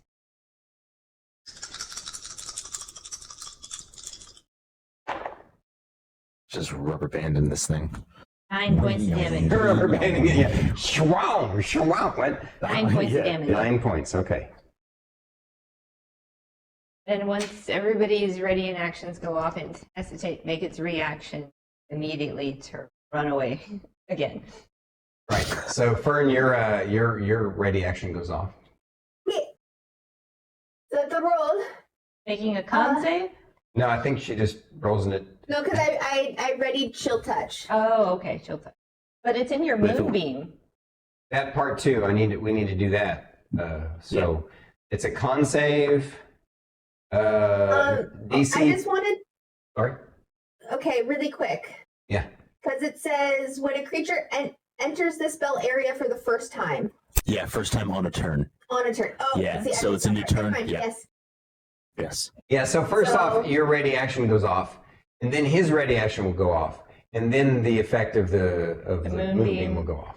And then I'll run away. then again. he runs away. Right. And then you're Okay, so 19 plus 7 For chill touch. for chill touch. definitely hit. That's to hit. Roll your damage. Yep. 28. If 5 points. if that didn't hit, you guys should quit the DM. 5 points damage. Okay. Yeah, if that doesn't hit, I'll be like, I'm out. Peace out. All right. Peace out. I'm rolling up a new character. Lorkris, your attack. To hit. Dirty 20 to hit. It's a hit. Roll your damage. 5. Fuck, I rolled a natural 1 on the damage. Okay. Plus 4. No, sorry, 6. Because it's the Gladius and it gets additional plus 1. So 6 total damage. I remembered. Okay. Now I believe I need to do the wisdom save. Constitution. Constitution. And the DC is a 15. Yes. Wow. Con is its best stat. It has a 20 Constitution with a +5. But I rolled a 9, so it came up 1 short. Whoa. So do your damage. 2d10. 2d10. Moonbeam. 7. Okay. Take Wow. That was mediocre, huh? Yeah, All right. but that's All okay. right. So now it is Damage. the turn. Now that its reaction is to run the heck away. And then it's gonna go, "Argh," and then come back. Opportunity attack? Yes. Yo. Yeah. Go for it. Re-swinging Lorcas. with the Gladius. And I'll hit it with my club. Because you can only hit it with a melee weapon for a... Correct. Yes. I missed! Okay. What was it? A 2 Oh, plus Yeah. 3. gotcha. 23 to hit. Yeah. Roll your damage. 11. Roll a Nice. 6 on the die, plus 4, plus 1. Nice. All right. So it rushes away. That was all on its turn that all happened. So now we're back to Rylar's turn.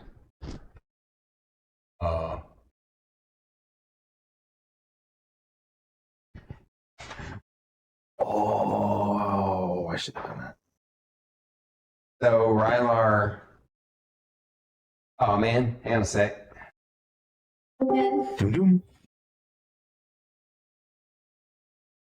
Well, at least it's taken a while longer this time for that to happen. Okay. Rylar's like,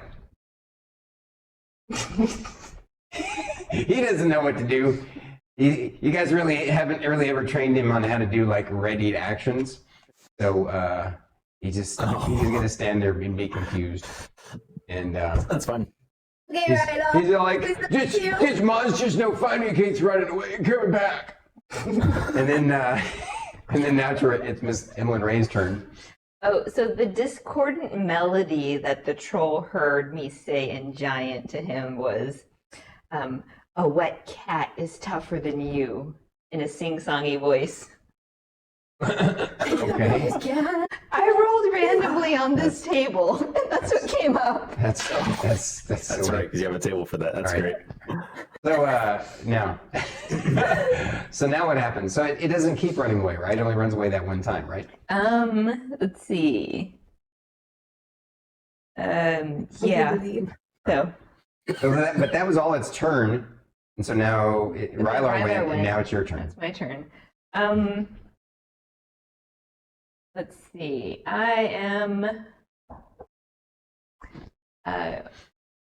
going to use my bardic inspirations, and I'm going to give Lorkris and Fern an additional D6. So you start playing your violin Yes, and I singing. pull out the violin and what is start the singing. song that you sing?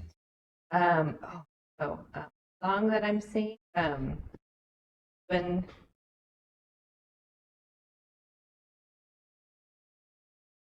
She busts out He's her got a- violin. he's- Fern is gonna just be like, yeah! Battle song. I start with, when the doom music kicks in, the only thing they fear is you. All right. So Fern turns into a little goblin. I'm sure there's some folks who will appreciate that, especially Dagoth. All right. So let's see here. Now that was Ray, and now it's Fern's turn. Yep. Fern's Oh turn. no! So now, just to be clear, both Fern and Lorcas are the ones that have an additional D6 to use on any roll, basically, right? That's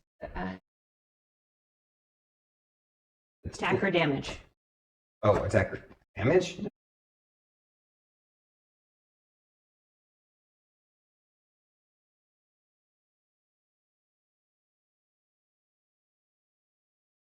We're back. We have returned. Thank you all for your amazing patience. How is the audio? Oh yeah, good question. Yeah, while Oh, we're here. yeah. How is the audio? Yeah. I had to restart the stream, so. Hey, Suspicious Ninja. Hi, Salty Soul Rider. It's a salty soul rider and suspicious ninja. Ninja! Subi J, love you. Of DJ! Eldana! course, the ubiquitous Aries. Hi, Eldana. Hi, CBJ. It's So, good to see you all back here. Aries, you're so precious! Oh, I love you.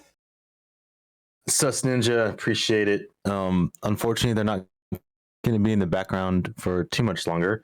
I might Long keep story. I might keep a couple. Might keep a couple. Long story. We had to move them out of the way because we have a dehumidifier out in the front room.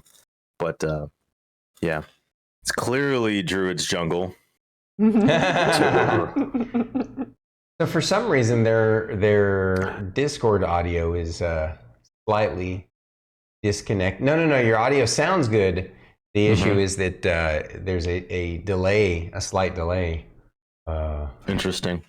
I feel like I'm watching something dubbed where you get your face is moving, but the voice is afterwards. When I see myself, I see the slight delay. It's clearing up, so no worries. Let's get back to it. So back we to were it. in the middle of initiative, and I believe that it had just moved. So Emillynn Ray it was your turn, and when we had the difficulties, had you actually done anything? Oh, I was giving out inspiration die, and right. inspiration die can be used for an ability check, attack roll, or a saving throw. So you guys have the Ability. choice after you roll, add. but before the DM makes a determination, you can add the bardic inspiration die. It's a D6. It's a D6, yes. Yeah. Kind of Copy that. maybe give yourself a little clue or something to remember. Oh, because it was coming onto my turn. Mm-hmm. Yes. Although actually, yes, it is correct. Fern's turn. Mm-hmm. I meant to make me some tea. That's all right. It's all right. It's all right. We'll get this back. Just the usual Discord thing that it's doing. I don't know why. Bitrate. Bitrate seems okay. It's still in the green. So, yeah. I still think maybe. I don't know. I'll have to play around with the I wonder settings. what the difference is between first session and now. Have these issues first session. That's true. Well, first session after we disconnected the first time, we just watched you guys on your stream and hit the chat.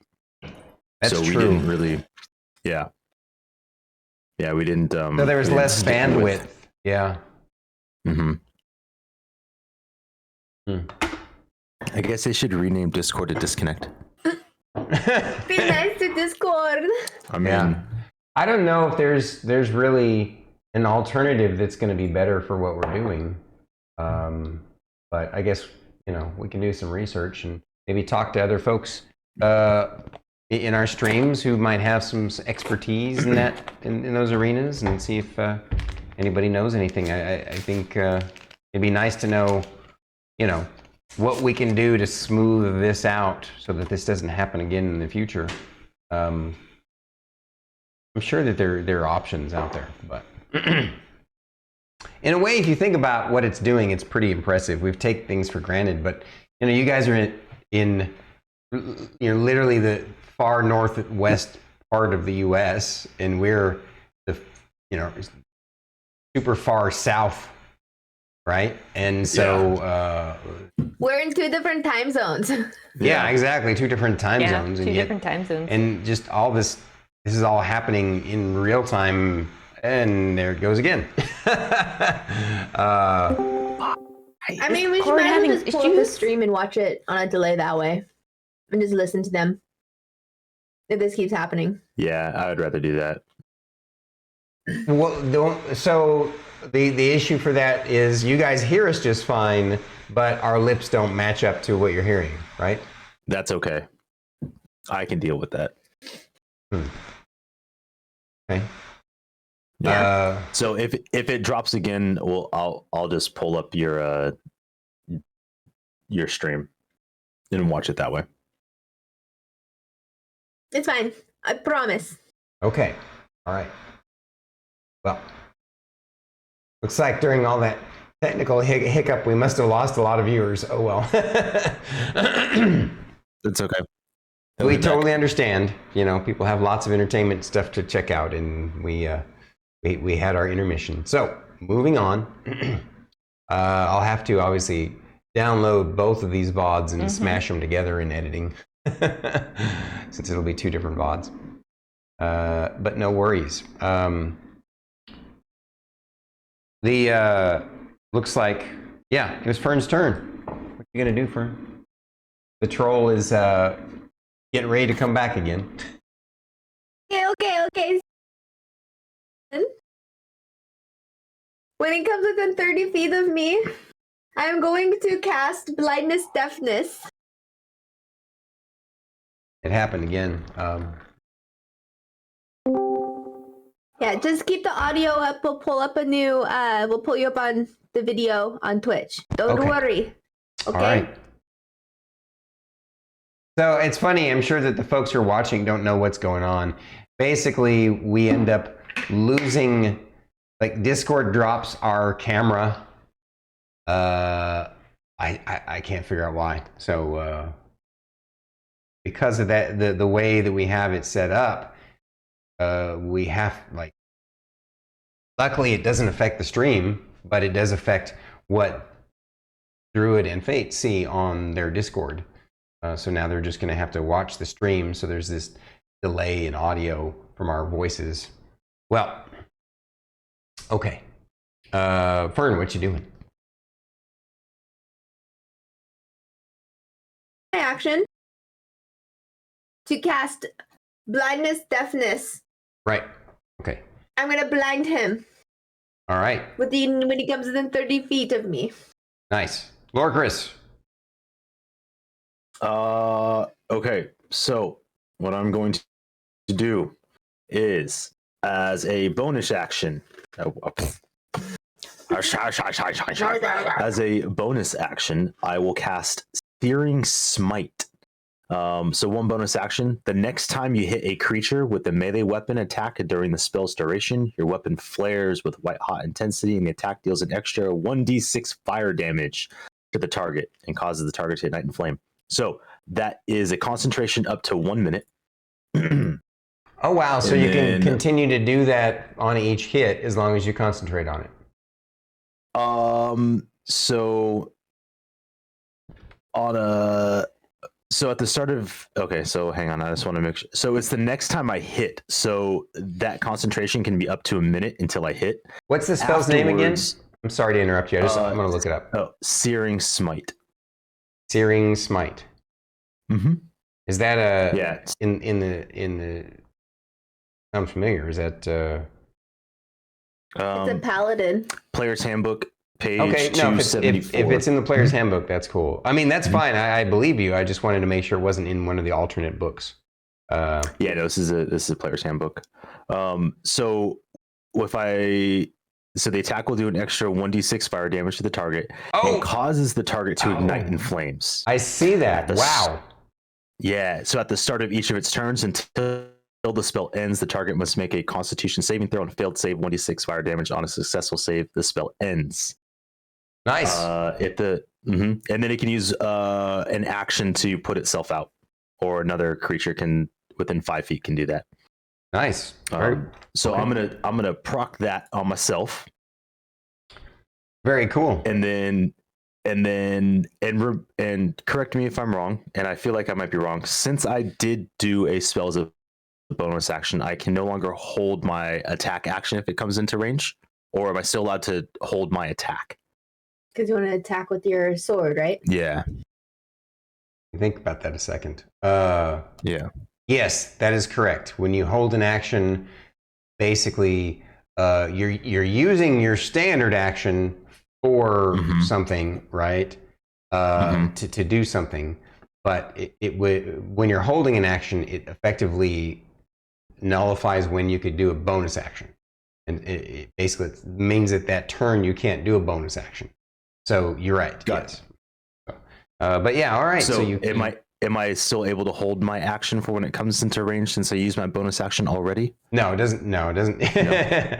When you use the bonus action, whether you use it before or after, I mean, technically speaking, if you had held your action, then you wouldn't have been able to do this. So, correct. Okay, I just wanted to make sure. Yeah. So nice. All right. So you're done with your turn. It's now its turn. You guys don't see it because it happens in the dark, but it heals up some. That same dark deity sees it going, what the? Yeah. It's really pissed off now. And, but it's not entirely stupid. So this time it tries to avoid that weird purple light. It's a pale light. Sorry, I keep saying that. I say that because I put a purple dye there, but that weird pale silvery light, that moonbeam that's striking the ground. It can be purple. That's fine. Yeah, I realize it wants to dance with the devil in the pale moonlight. Okay, Jack. All right. I mean, you could say we are fighting evil in moonlight. We are, because it's also nighttime. This happened during your watch. Yeah. All right, you guys. My God. All right. So all it can do is take a dash action and close the distance. So it is now. Wait, so he came within 30 feet of me? Yes. So it's a Constitution saving throw DC 15, or he is blinded. Right. Oh, Did you have a a ready blindness. action? No, okay. Constitution DC 15, you said? Yes.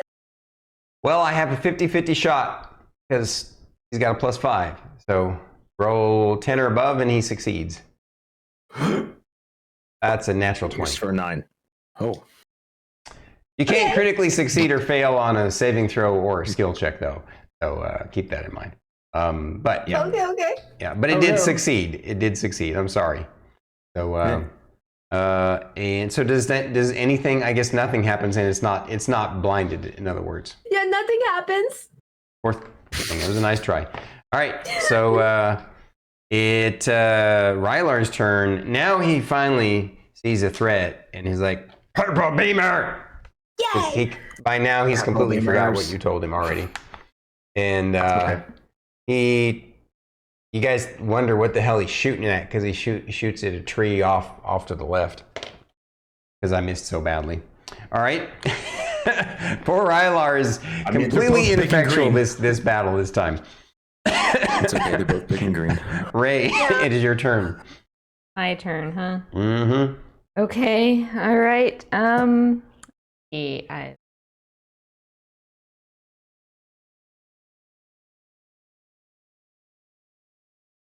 Well, I guess I am going to cast my Cloud of Daggers spell. Ooh. It's a cube 5 feet on each side, centered on a point you choose within range. Okay. Oh, by the way, she's not. What concentration spells is Fern concentrating on right now? Still just the Moonbeam, and that's it? Beam. Okay, Yeah. just making sure. All right. So you. Okay, let's go ahead and.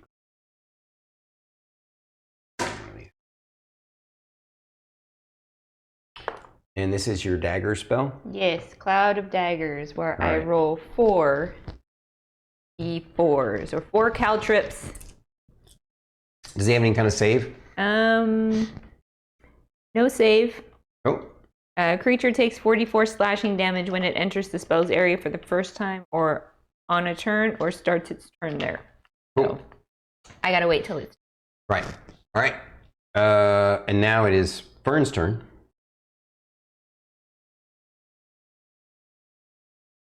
Can you move the mic a little closer to her? Thanks. He has it at a weird angle, so it's hard to get close to it without leaning up to it. Because the thing is whenever you're not close to it, we can't hear you at all. Is this better?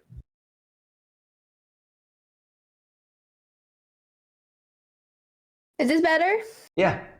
Okay. As my bonus action, I'm gonna cast Shillelagh Okay. on my thing, on my club. Mm-hmm. And then as my action, I'm gonna use one of my wild shapes, and I'm gonna give myself 16 temporary hit points. So what are you going to wild shape into?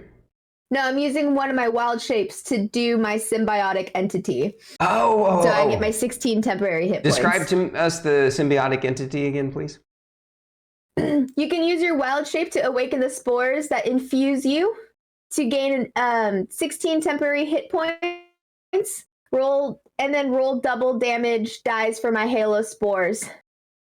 Nice. Okay. And then I deal 1d6 additional necrotic damage when I hit with the melee weapon attack. Nice. Remember that. Okay. Very So cool. I have 16 temporary hit points. And I have used my bonus action to cast Shillelagh on my thing. All right. Nice. Okay. Lorkris, your turn, sir. Now, is Fern within melee range of it? Yes, you are not, though.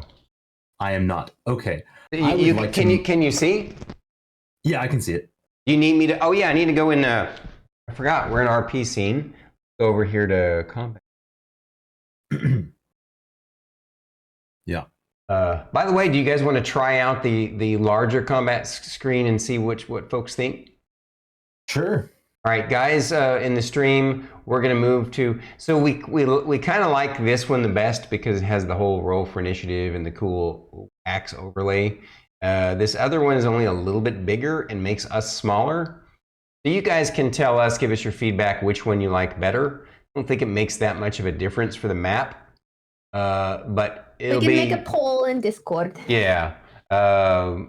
Yeah, that's a good idea. We'll end up doing a poll in Discord for you folks who've watched, who've seen this tonight, and we'll go from there.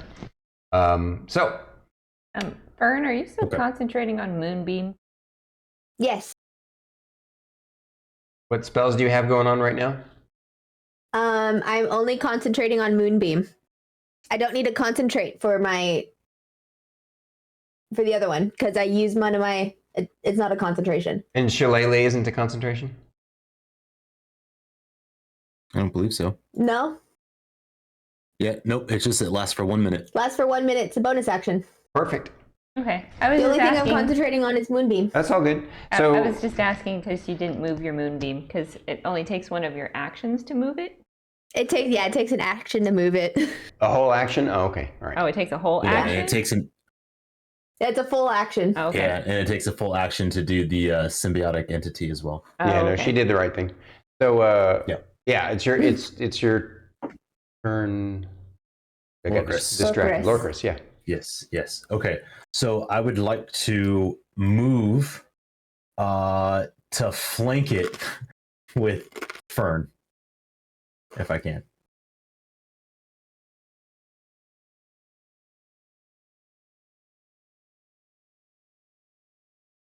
Yeah, you can. Or I got to put it in an actual spot. Since it's large, it's technically taking up these.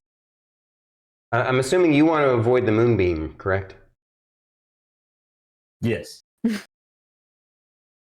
I mean, can I go backside, like behind Fern? Huh? That Like would be actually a longer step. So I think because you'd have to try and step through the fire. So But and you correct me if I'm wrong, and I mean we can do however we need to. But I believe there is no penalty for moving through allies.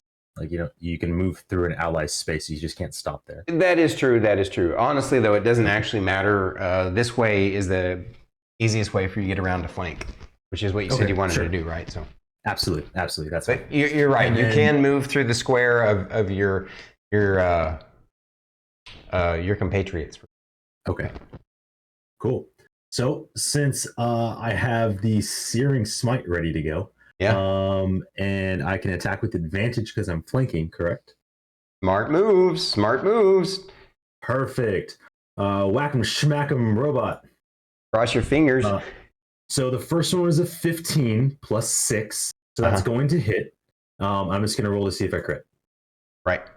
Aw. Fucking 19. So close. I'll take the 19 plus 6 as a 25 to hit though. Just to I make mean, it either way, you hit with Yeah. both. So Yes. nice. Very, very good. So you hit. Question. Yeah. So because I have Searing Smite active, Mhm. can I also Divine Smite this? Because Searing Yeah. Smite just stays whenever I hit next. And Yes. then, Yes. There's no reason why you can't. Okay. Then I And, would and like to. so I'm going to describe to you guys. You guys see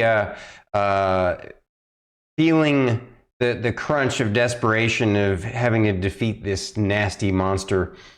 Lorkris fires up the previous turn his weapon with a glowing white hot intensity, and just as he's swinging it down on the troll's back, he infuses it with a glowing purple light that seems to come from deep within, like his glowing hands, and smiting it with extra damage, extra death dealing damage as it bites into the troll's flesh deep.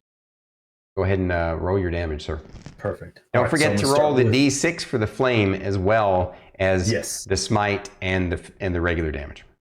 Correct. So, longsword or not longsword. So, Tell them all to me separately, by the way.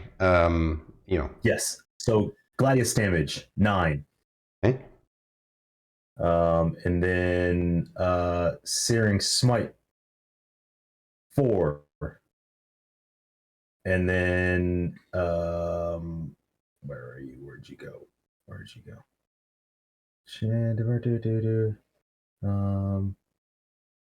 Extra 2d8. And then Divine Smite damage is a total of 10. Nice. So 22 damage total. 23 damage total. You actually split open its kidney from behind.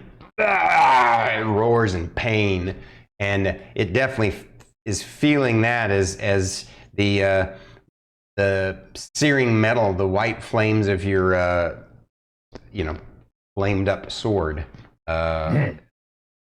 basically seem to have an extra effect on its flesh. All right, and back to the top of the round. On its turn, you notice it does not heal up any of its wounds like it did before. Gonna take some damage. From your daggers. Yes. Roll it.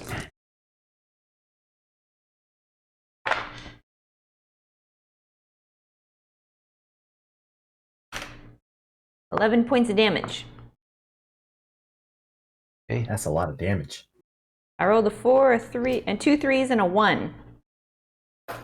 Nice. That's great. What is your... I know we beefed up your AC there, Fern, so tell me what it is again. 16. Okay.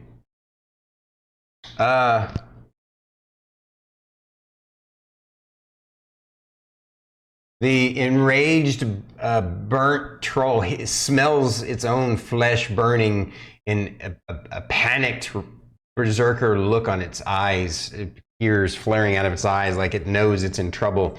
But all it does is enrage it further, and it completely unloads on poor Fern, clawing her twice and chewing down on her arm.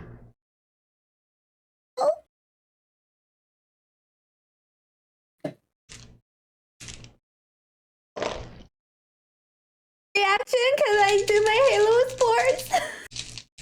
You already used your bonus action, sorry. No, I said reaction. I'm just kidding. It's okay.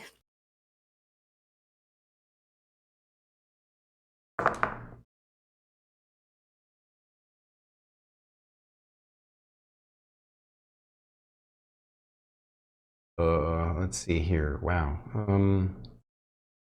A lot of dice. That's a lot of dice you roll.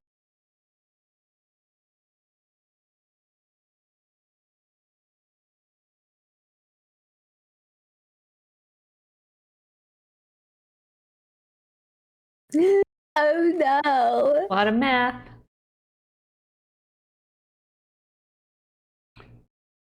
The shiny click clacks are doing an angry math right now. The shiny click clacks are doing an angry math? Yes. Wow, okay. So the troll tore into you for 36 points of damage. Good thing I have 16 temporary hit points. Uh-huh. You said 36? Yes. That would have one hit me if I didn't have the temporary hit points. Yeah, that would one hit me too. What are you down to? What is your normal hit point total? I forgot. I need to 31. Wow, okay. Yeah, so you guys are like, you see poor Fern and like bits of her flesh and some of her guts are hanging out of her, and her arm is kind of partially hanging off, and she's pretty messed up. And it is now Rylar's turn. And Rylar sees Miss Fern get hurt so bad. Now he's the one who gets an enraged look on his face. No, He's I'm like, fine. "You know, I'm fine. hurt Lady Fern, you bastard!" He's gonna hit it with a big blue shocker. Throws out his witch bolt.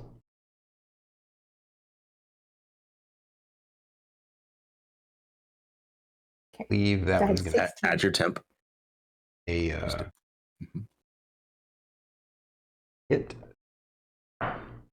And then just do 36. That's a damage. hit. 12 lightning damage. No, 11. There you go. 8 points of damage.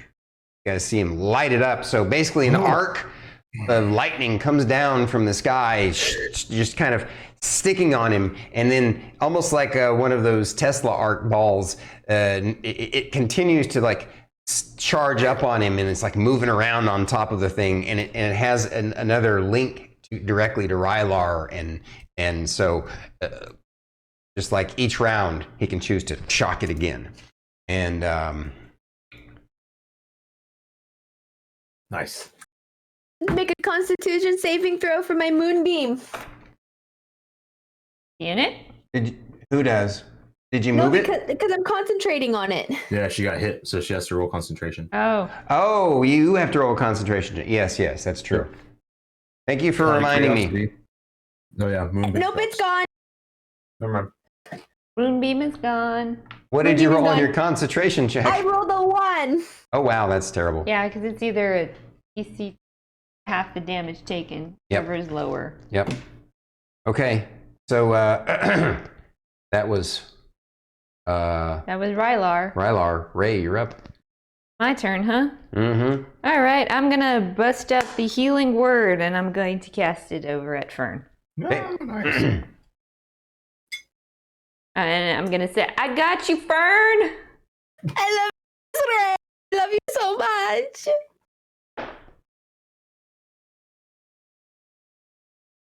You get 8 hit points back.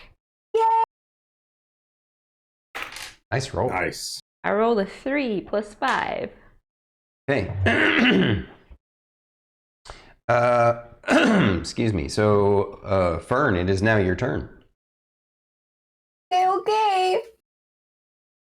I'm going to use my last wild shape, and I'm going to give myself 16 temporary hit points. Can you? I have 2 wild shapes. No, I know that, but I don't think you can stack temporary hit points. I think once No, you, because they're gone. Yeah. Got hit for 36. Oh, I see what you're saying. It took out the temporary hit points first, and then dipped into your regular hit points, and so you're now giving yourself another 16. Okay, all right. Yes. Right. I So got she you. was at 31. She gave herself 16.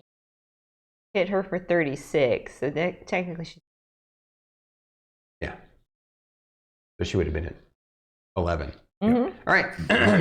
So that's what you do. You all right. So you use up a wild shape and use, what's the name of the thing again? It's really cool. It's called Biotic entity. Symbiotic entity? my symbiotic entity. Right. So somehow or another you delve deep into the inner recesses of your soul and your DNA, and you find you have symbiosis with some sort of, With the spores that yes, are with the around me. spores and the all the different natural life, and they basically give you a boost, a buff. Yeah. So is that all you're gonna do, or are you going to? Yeah. I'm gonna be brave for Lorkris. Okay.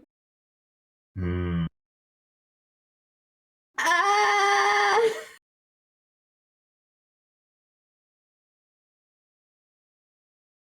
Is that it? That's it. Okay. Hey, All right. it's your turn, Master Lorcas. All right. Oh. Out of curiosity, Yeah.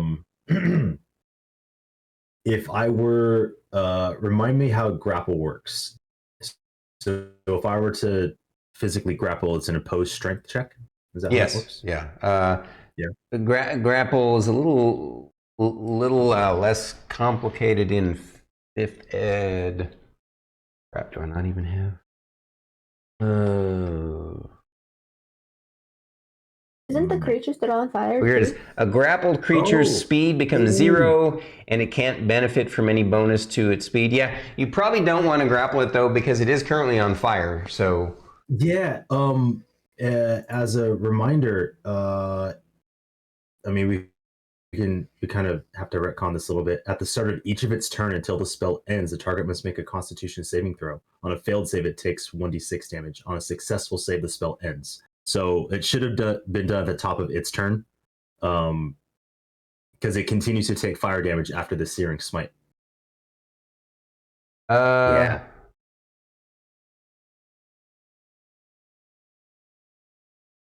I mean, it's a con save of 12.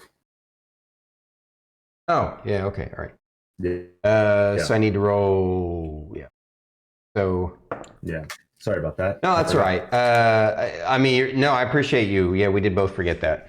So it turns out that it did succeed on its con save. Okay, cool. Then it does not take any fire damage, and the spell ends, so it's no longer on fire. But it did actually still, because you had done fire damage on the previous turn, the way trolls work is they don't actually regenerate on the following turn after that. Correct. Yeah. At any rate, we're back to you. What are you doing? Yep. Okay. I mean, I'm just gonna whack-a-mole. Right. Since I'm still flanked with advantage. Roll it. Yeah. Please heard it. 24 to hit. That's obviously a hit. Roll your damage, sir. Lovely. And then we're doing 10 damage. 11. 10 11 damage? damage. Nice. 11. Excuse me. I apologize. I was looking at the wrong thing. 11 again? Nice. Okay. Yeah. 6 plus 4 plus 1. And I'm out of spell slots, so there is no more divine smites. By the way. Yeah, that's all right. I would have said it. I would have said it appropriately, but for everyone else who's listening, I'm out of spell slots. Okay. So I almost fell out of my chair.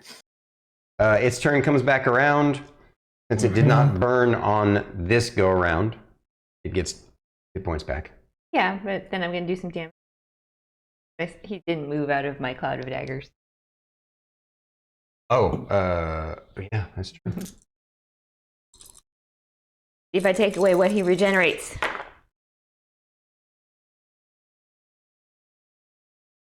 Eight points of damage. Roll a 4, a 2, and 2 1s. So on its turn, the daggers pierce into its flesh, floating and spinning around in the 5-foot square, and it falls to the ground. But you all do notice some of the wounds start to close back up, and it reaches out with a prone attack against.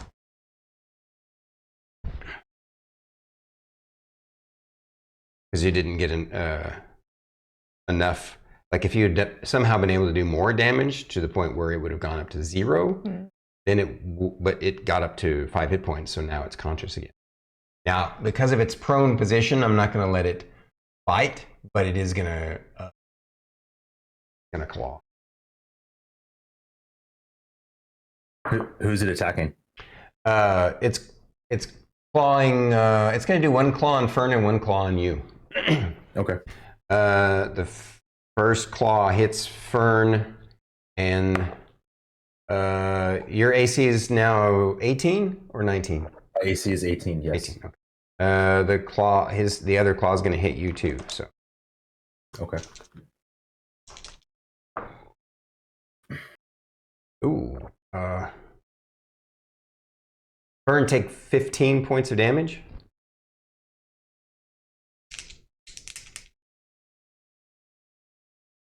You have 1 temporary hit point, and then whatever else you have. I still have my symbiote against Tia. Can I use my reaction for my Halo spores? Oh yeah, I don't see why you couldn't, right? I'm gonna go ahead and do the damage to Lorkris. Yeah. Okay. Do that first. Yeah. Take 12 points of damage, Lorkris. Good.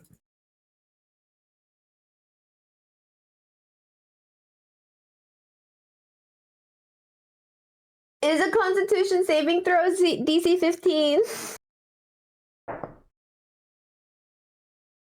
Got exactly a 15. Sorry, I rolled a 10. That's okay. The dice gods are being fickle with you guys tonight.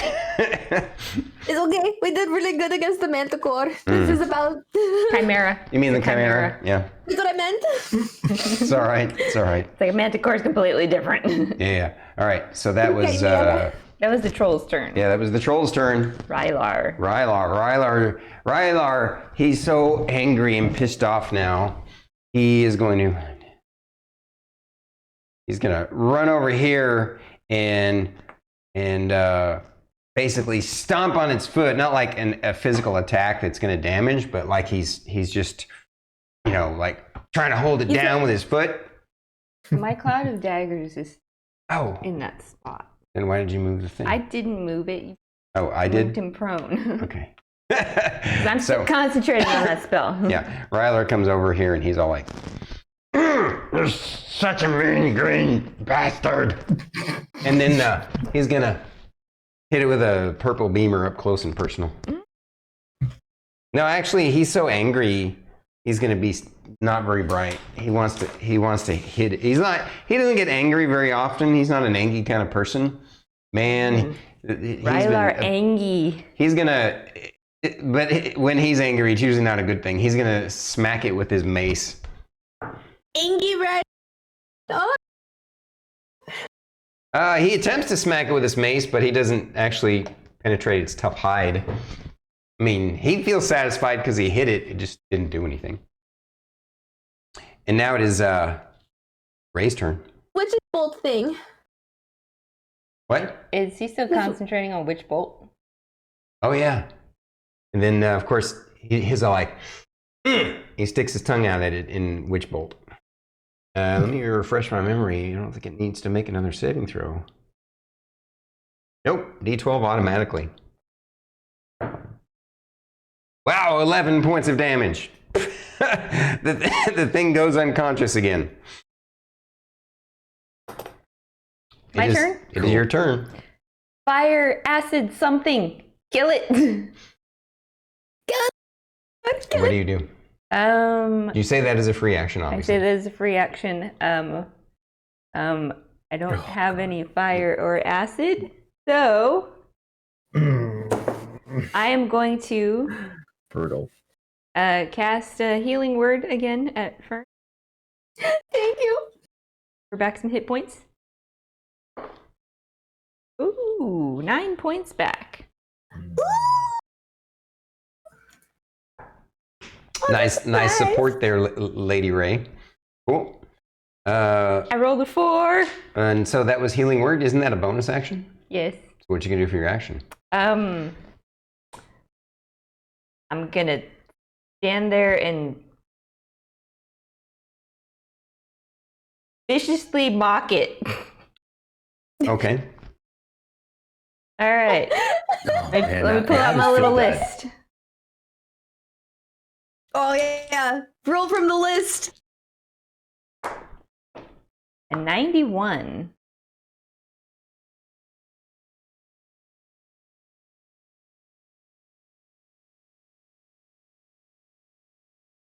Okay. Okay. So vicious mockery. I think he gets a save. Already failed. Okay. So,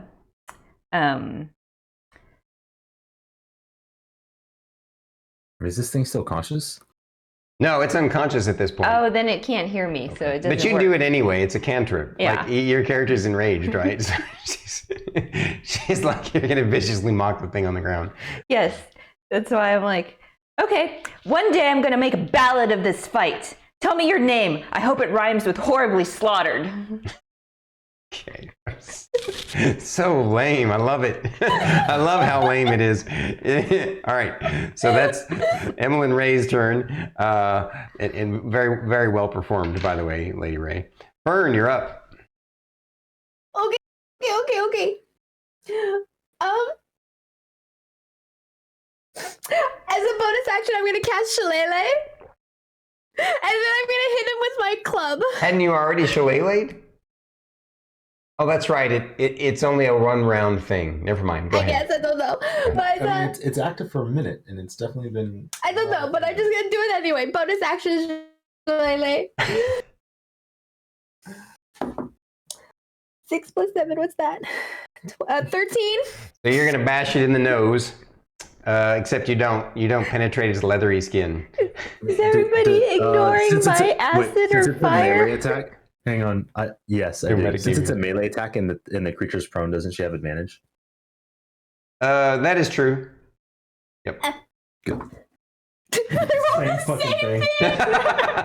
So she smacks it in the nose, but doesn't penetrate its thick leathery hide. And Lorkris, are you gonna bring it home for the team? I I can only halfway do it because I'm going to assume that taking my oil flask and pouring oil on it is a Isn't full your action. sword still blazing, searing? Nope.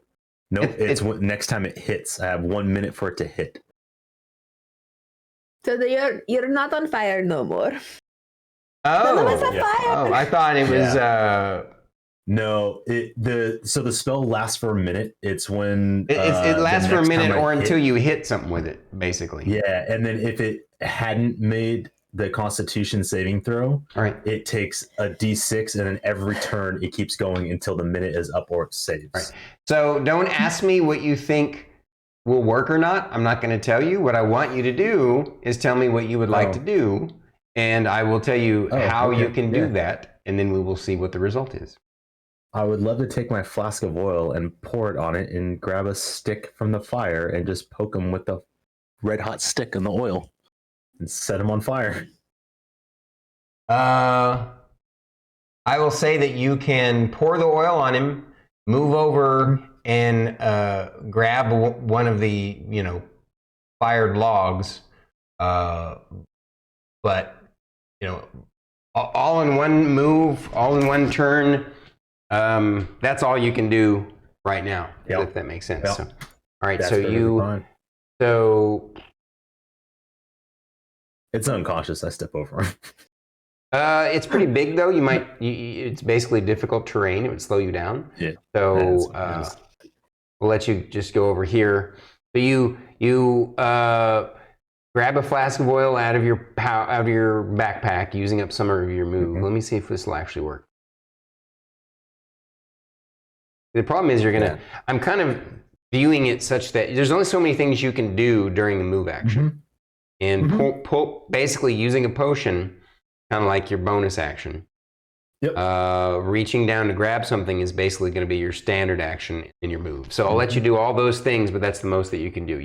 You basically dump some oil on its nads, all over its crotch, and then you grab a makeshift torch from the fire.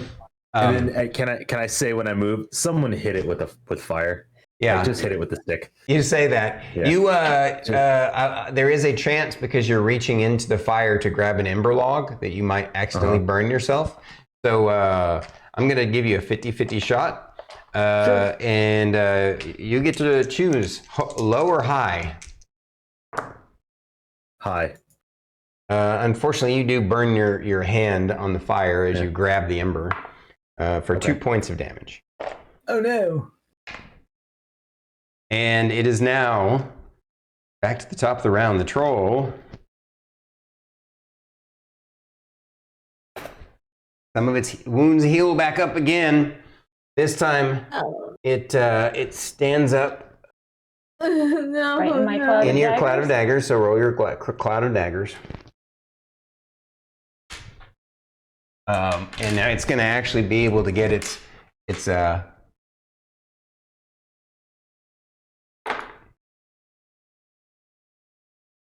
10 points of damage. No, it starts its turn there, so it takes the damage. Pops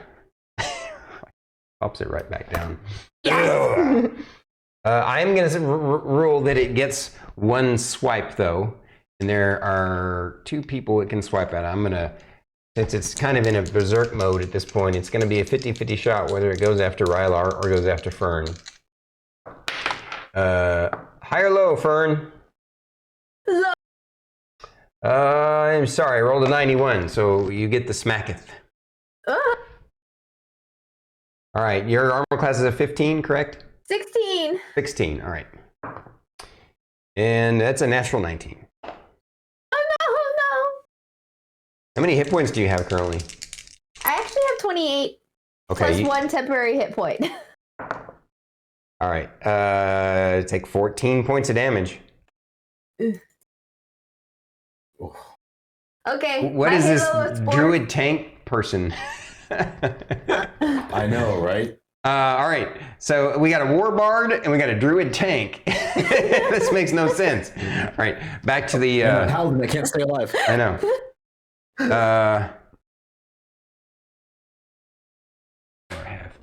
Rylar's like, Oh yeah, duh. He hits it with a sacred flame. But that's radiant damage. It's not fire damage. I could have sworn it said Radiant. it's both. I could be wrong. Well, Uh, even if it isn't, that's what he does because that's what he. that's absolutely fair. Yeah, 1d8 radiant. What was that, brother? It's 1d8 radiant damage. Yeah, yeah. He thinks it's flame though. I think it's fire. That's great. I love Rylar so much. Like, love Rylar, and I know he's got a green spell that he's used in the past. But Well, that's I get not it. acid. That's poison. Oh, that's poison? Yeah. Oh. Target missed, succeed on. Okay, so it has to roll a dex save. It can't succeed on a dex save when it's unconscious. So he automatically does extra radiant damage to it.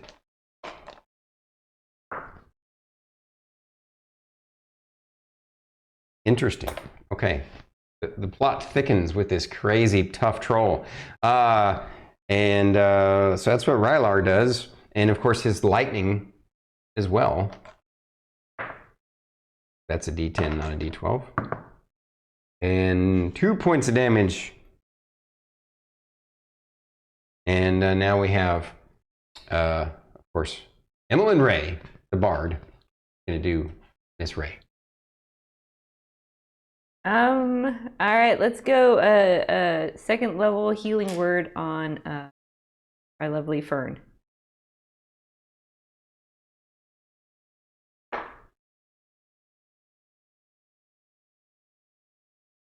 That Oh wow! pretty much So all it's- your spells. Huh? Are you like pretty much exhausting all your spells? Mostly, yeah, but so it's a D4 plus my spellcasting ability modifier per, and I rolled 2 4s, Fern. So that's 18. Wait, no, I think it only adds the ability modifier on the total. Says when you cast. Oh, so no. Yeah, he's right. It's 8 Yeah. plus 5. She rolled 2 4s, so it's 8 plus 5 is 13. Yes, 13. Sorry. Better than nothing. What was that? You cut out a little bit. Oh, it's better than nothing. Better than nothing. I love it so much. Yeah. All right. So, that was Ray's turn. Lorkris or Fern. Okay. Can I pick up a stick out of the fire too? And throw it at it? Yeah, you can do that. So I'm you right have a next to the 50-50 fire. shot. What? Because I'm right next to the fire. Yeah. High or low? Low. I'm sorry, you burned yourself. Oh god. I rolled a 54. You take 1 point of fire damage. And go ahead and roll to throw it at it, because that's what you said. Ingy, throw. Oh no.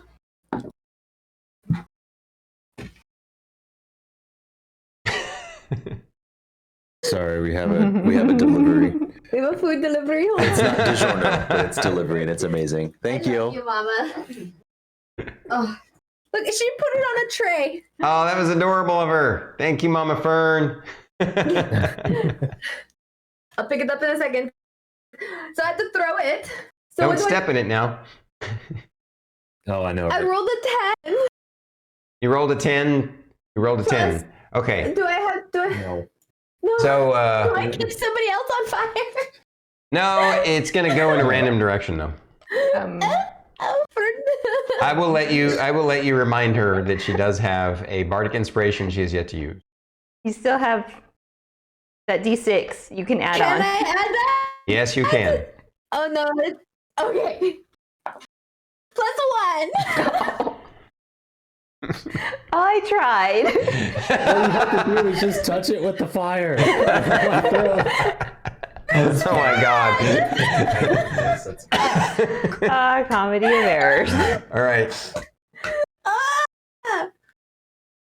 We eat food now. Look at this beautiful platter. Oh my god. Yeah. Look at this. I know. Oh, I know. She even cut up the cheese, so it's nice. Okay. Does she throw it back in the fire? Not exactly, but it's not kind of sort of. You pick it up as if you're going to chunk it at it, and because it burns your hand just as you're ready to throw it, you end up flinging it behind yourself. Can I please have space to use my mouse? Yeah. And now it is Lorcris' turn. Lorkris is just gonna kind of grumble and be like, really? And he's just gonna take the log he's got in his hand and just drop it on his oily nets. So yeah, basically you're going to roll it like it's a stick. It would effectively be just no, because it's not like an actual, processed smith club. It's it's not going to do damage from itself. So I'll say it'll do if you hit, you'll do half your strength damage. And of course, then you will have set the spot on fire. So roll it. You do not get to roll. So you basically you just roll your attack with your strength bonus, and that's it. Which is what you're doing anyway, because you don't have a magic weapon. So it's. I just roll just my basic, like I would with the short sword, plus the +6. Yeah, like you. Yeah, exactly. Yeah. Yes, exactly. Or do you want me to roll my unarmed strike? No, it's not really an unarmed strike. It's just basically what's called an improvised weapon. Improvised weapon. And I'm gonna, kind of customize its damage. Cool. 17. Okay, you hit and you whack it right around the lower part of its torso, and sure enough, it does 5 fire damage. Yeah. I just 2 rounds. Yeah. But you actually have advantage because it's prone anyway. So I forgot to make it prone again. Sure. So, but it didn't matter. You hit anyway. I still hit. This time, you guys finally set it on fire, and it's nads. You burn its balls, and it dies. And you guys have finally defeated the troll. As it. Do we get to take his toe and get money for it too? You better cut one off too soon, because the whole thing is going to light up. It's going to basically burn up. I don't want to do it. I just was asking. Yeah, I'm too pissed. I'm gonna let it burn. Into the little campsite. I'm looking around off in the I'll distance. drag it away. Ranger, go. He needs some healing. You don't know. Yeah. He ran off into the darkness. The ranger ranged away. Yes, he did. With the furthest away. Yep. And all right. So what are you guys gonna do with the giant troll's burning corpse there by the campfire? Are you gonna just let it burn? It smells really bad as it's burning. Can we move our camp? Or would it be better to move the troll? Up to you guys. I think it'd be faster for us to just move camp. Yeah. All right. I'll let it burn. You guys just leave it to burn. And are you okay with that? Because troll is a big trophy. You might get some sort of bonus for it. It's up to you guys. I'm just. I can see why his character at this point is so pissed off at it. He'd let it burn. Yeah. But that doesn't mean you can't profit from it. So. Yeah. I mean, I'm gonna go over and see if I can cut off the toes before it burns too much. Or whatever is needed off of a troll. All right. Roll me a strength check.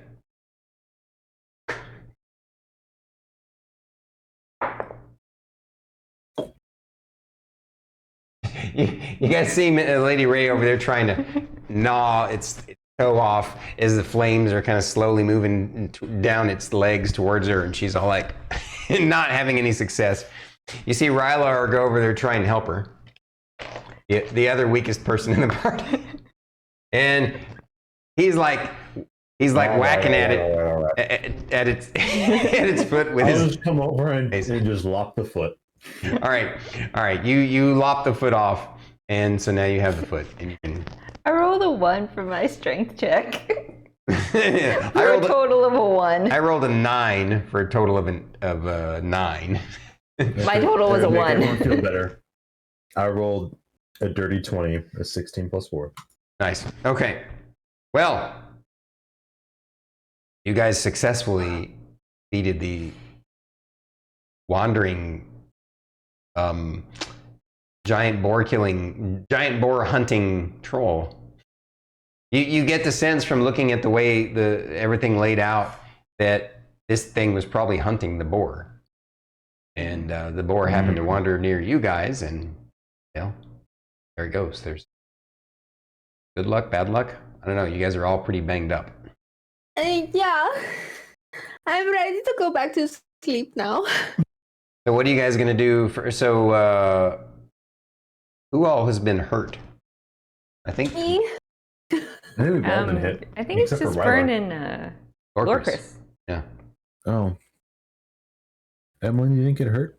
No, I did not get anywhere near the troll. I didn't even move at all during this fight. You just stood up from your bed?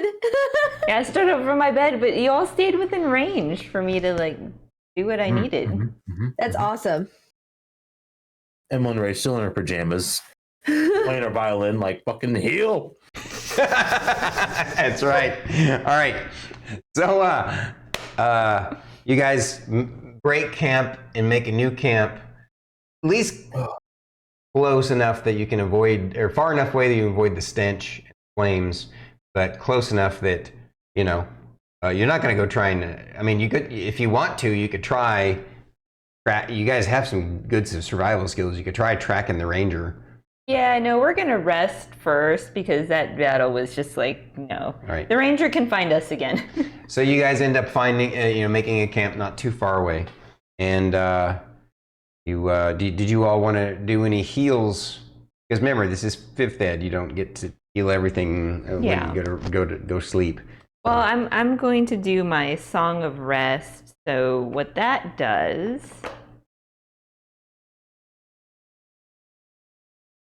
Bard.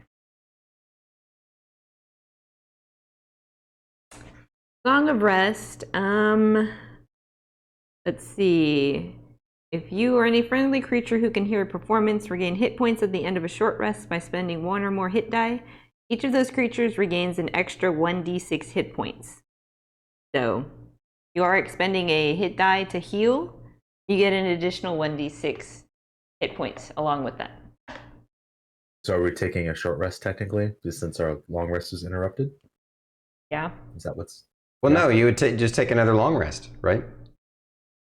Yeah. Yeah, we could take another long rest. I mean, this happened at the beginning of the... It happened during your watch, Lorcas. Yeah. We still have 3 more watches to go through. So yeah, if you guys want to expend any hit die, remember you can roll an additional 6. I figured we were going to take a long rest then. So there's kind of, not to say no point in it, but I mean, is there really... I have 1 more first level spell slot and 1 more second level spell slot, so which one of you is hurt the most? Not a bunch. I still have all 4 of my first level spell slots, so I will cast Cure Wounds on Lorkris. Okay. So 1d8 plus 5. This button. This one. A 7. 7! He's rolling so great today. Right, we're switching back to RP scene since we're basically out of combat. Control away. Okay. Guys, this new camp effectively without the ranger who apparently has run off. All right, you set up your same watches and rest. Who's trying to sleep in the fire? It's you Over looking. into the fire. Is that me? No, he knocked Fern over into the fire. I didn't knock her over. I know you're cold, but no. All right, so I take it you guys are gonna Are you going to use your hit die rests, or did all your spells get everybody up to max? I'll use some hit dice. And you'll regain the hit dice back after the rest. Yeah. I mean, how much are you down by?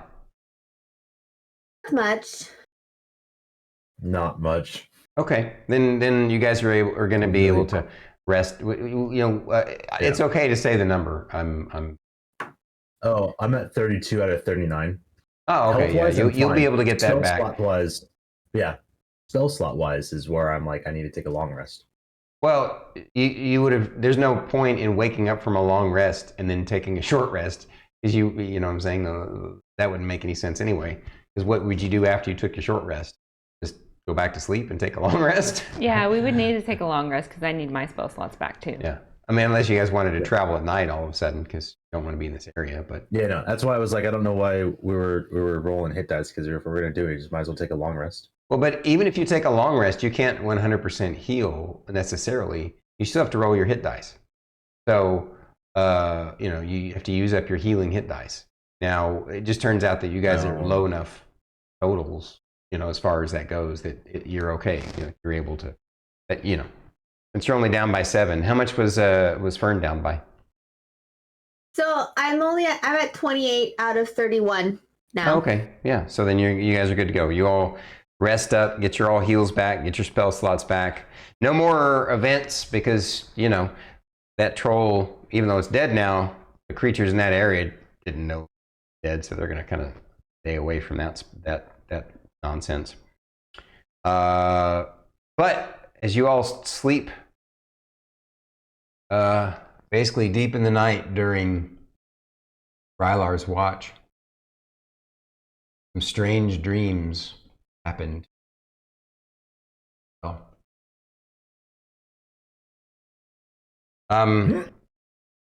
Starting with Lorkris. You remember that you're having a dream that you were back in your Goliath village. You're a young lad. And you remember it was really unusual because you, as a young lad, were always a little bit larger than your friends around you. So it was always, people thought you would be one of the largest Goliaths. And of course, happenstance happened. You actually ended up peaking early at a certain height, and so you ended up being a shorter Goliath than others. But at any rate, you were liked by your peers and constantly praised by your family members. And you remember, basically the dream you have is almost like a memory of an event that you had when you were sitting around the dinner fire, in your almost Viking-like home, right, with your family. And you're like snacking after a meal, and your kind of family, most of your family has kind of gone to bed, but your mother is up with you, and you're chatting with your mother. And as you're having this conversation, you kind of remember this conversation with her, where she's basically telling you, how proud she is of you, and don't worry about that everyone thinks that you're so big that that doesn't really matter. What matters is the strength of your resolve and your heart. And then you're kind of sleepily chatting with her, and then she suddenly looks right at you and says, "You're almost a disappointment." And her face changes, looks like Weejaws, and then you wake up. You're almost a disappointment. And you have this weird kind of reaction inside, like it's like, wow, you know how dreams are when sometimes somebody morphs into somebody else in a dream. Like you still have that resonant emotion about them being that person, and so you're like, you feeling this kind of icky, like, oh, my mom was disappointed in me. Wait a minute, that wasn't my mom. And so you're just kind of torn about it. Fern, you wake up in your dream. You feel like you've woken up. Actually, you know, you're convinced. You know, I'm gonna kind of blow it a little bit, but you are technically still dreaming, but your character is convinced that she's woken up. She's looking around at the party. They're all asleep, and you think to yourself, why is nobody on watch? And then suddenly you feel the ground kind of start to pull you down. It feels like these bony claws and this undead skeletal claws are starting to drag you into a grave, disappear into the ground.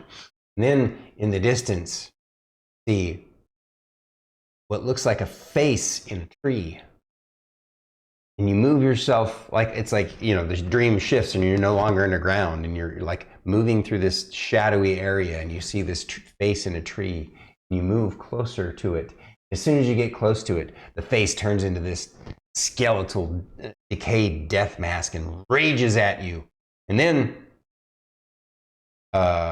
you wake up, and you really wake up this time. Oh, okay. Now I really am awake.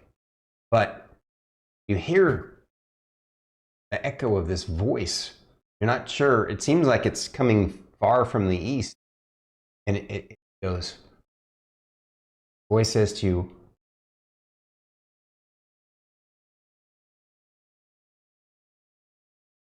you can't quite make out what they're saying. Something about, you can't quite make out how the voice sounds. Not sure what you hear. But now you're fully awake, and you're not sure if you dreamed the voice, you actually heard the voice. And you look and you see that, you know, Miss Ray is on watch. And obviously this was during your meditation, but, you know, it's kind of the same thing for you. So, yeah, you look at Miss Ray, and she looks at you. Like tuning my violin and look over at you. Did you hear something? Did you hear something just now? Tucking the violin. Only my violin. Why? What'd you Did hear? you not? Did you hear somebody speak? Oh? We need to go back. Miss Ray, we need to go back to where I saw the blue light, you know. We'll make it back there eventually. Oh, I think we need to go sooner than later. I'm just gonna say that right now. I just think we need to go back really, really soon. Like how soon? Like, we need to finish what we are doing right now and then go. As soon as we're done with all of these things that we are doing, we need to do that next. Okay. After. We can discuss this more once we get back to the guild hall. That way we can pinpoint exactly where you've been seeing this blue light. I know it's over there in the Rheingold colony. It's right there. That's where, you know, where we found you know, Arda? That's where we found Arda, and you know, there was that, we have to go back there. You know? Like, But I remember you saying you also saw it again in the same direction, but it might not be over at Rheingold Colony. So we'll have to... it's around there somewhere, but we really need to go.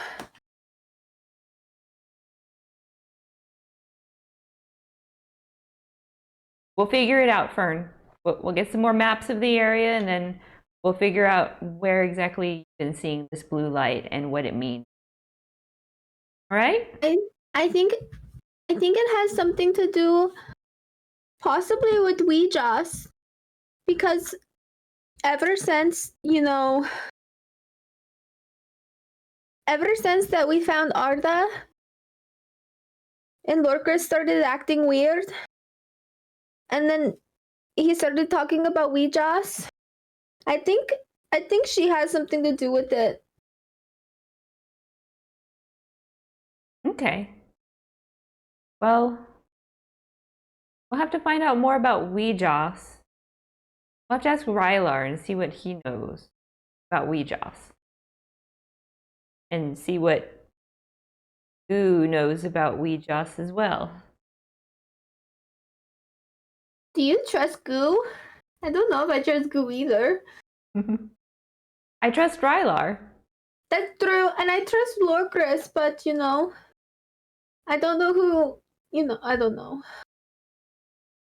Well, you know what that means, Fern? We get to work on your investigation skills so you can learn more. Cool. Help me, because I'm not good at investigating anything. Don't worry, with my help, we'll get you there. Okay, you're the best. And then I'm gonna snuggle up next to her. Right. Miss Frey, do you Yes, remember sir? that song that all the insects were doing the other time? Yes. Can you do that tune? Yes. It's kind of cool. Okay, thanks. And then she curls up on Miss Ray's lap. Nice. So you basically, you know that the violin would probably wake up the other sleepers. Just kind of I just hum it. hum it to her, and you hum her to sleep with the tune of the wild. Yep. And that tune has not left my head since we've heard it. in the morning when you guys wake up, contrary to the strange dreams that you have, you actually all feel really well rested and way more content you did from the dreams. Almost like,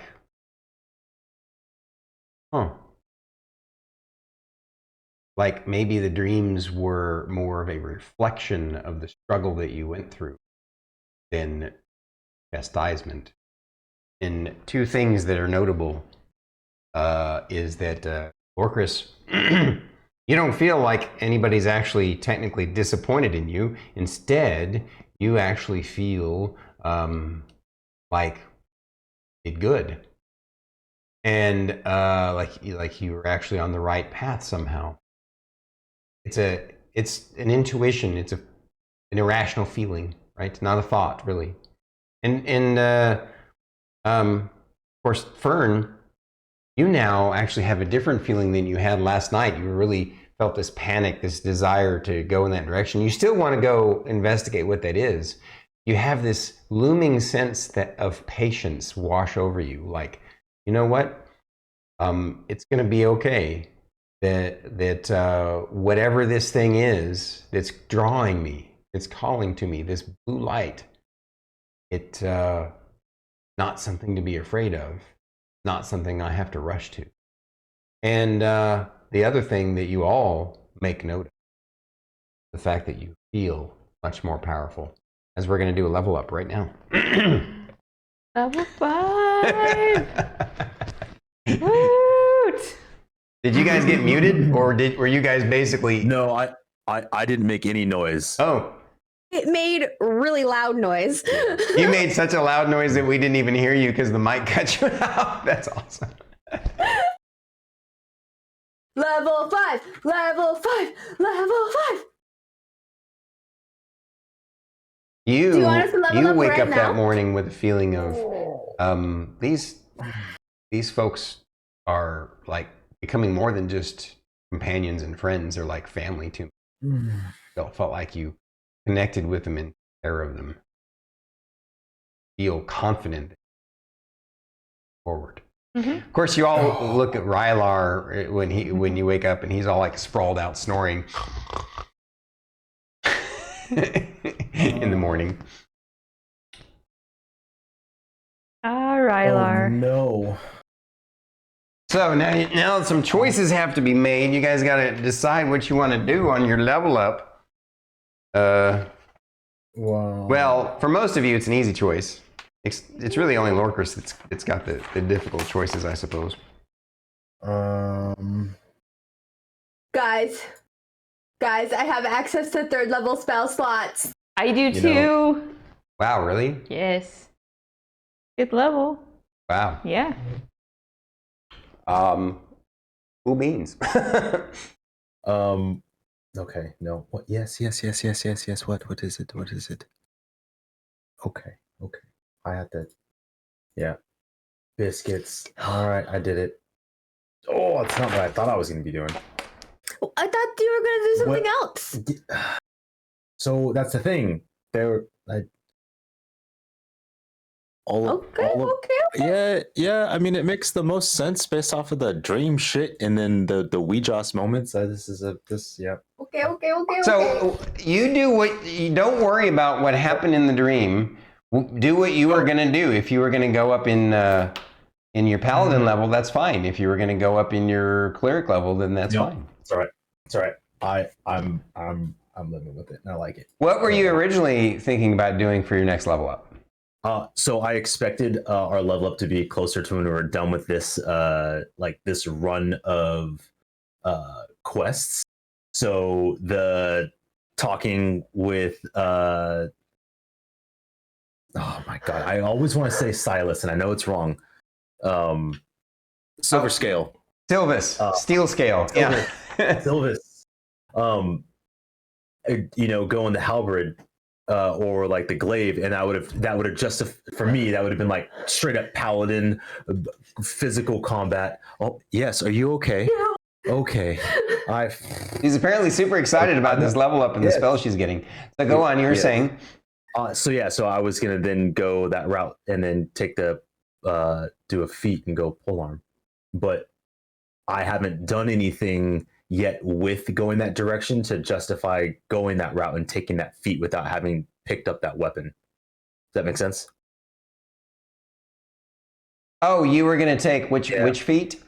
I was going to take Polearm Master and try to go with the glaive, but since I haven't had that conversation and talk to him yet, it does not make sense to take the paladin level, go in that direction with that feat. Makes more sense to stay with the cleric. Well, here's the thing. It is a fantasy world. So, and there's one thing that I can think of that like, if you want to go that route, you can actually go ahead and take your paladin level and just hold off on the feat and say that somehow you feel inspired inside that you want to try this route because your character was already thinking about it, right?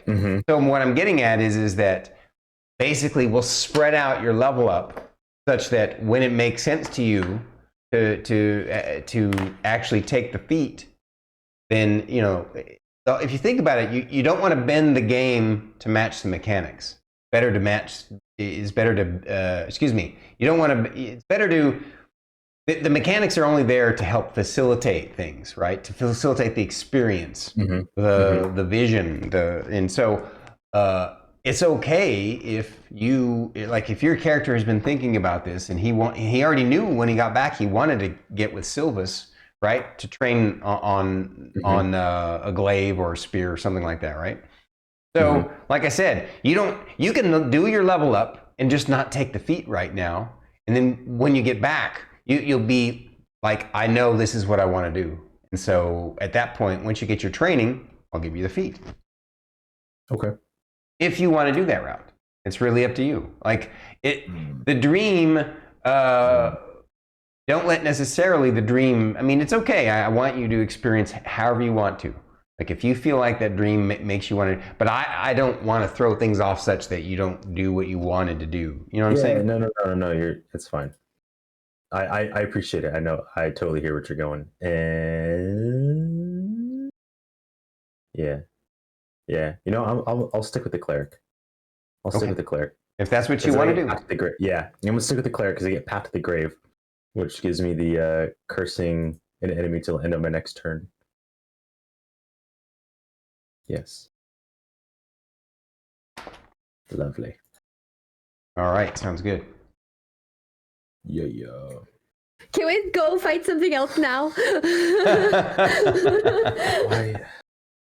My goodness. What does that say? Here's what it say. Ares missed last 15.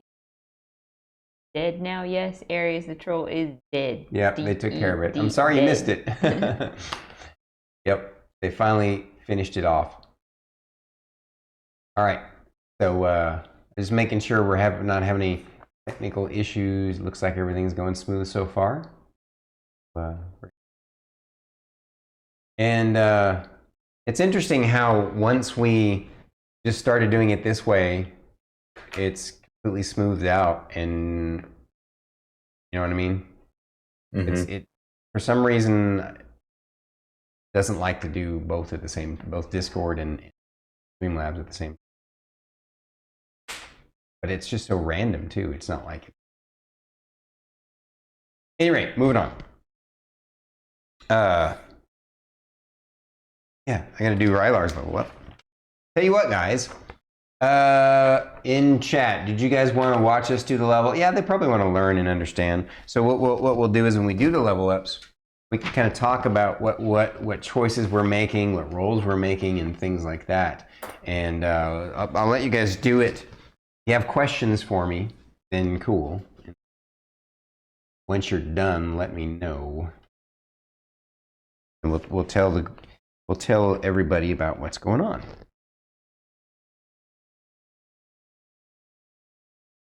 I'm gonna have you guys role play with Rylar on actually, yeah, that's what we'll do. Rather than tell everybody what's going on, well, if we want to talk about mechanics, we can tell them. But after we do the level up, I'm gonna have you guys kind of role play your new abilities with each other.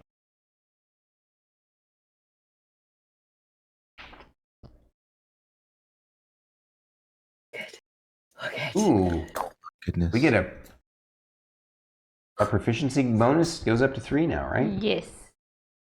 Oh, that's gonna be.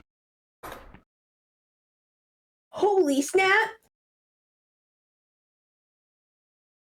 My passive perception is now at 18.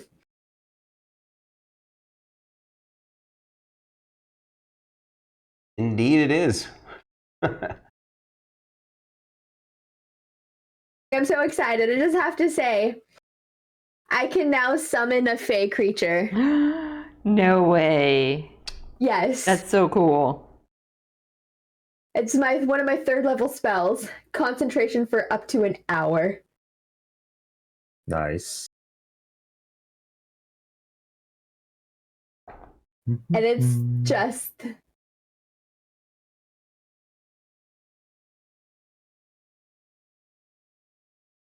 is the best. Yeah, I'll have you guys role play that stuff. That way it'll be more. Nice. Nice. Cool. On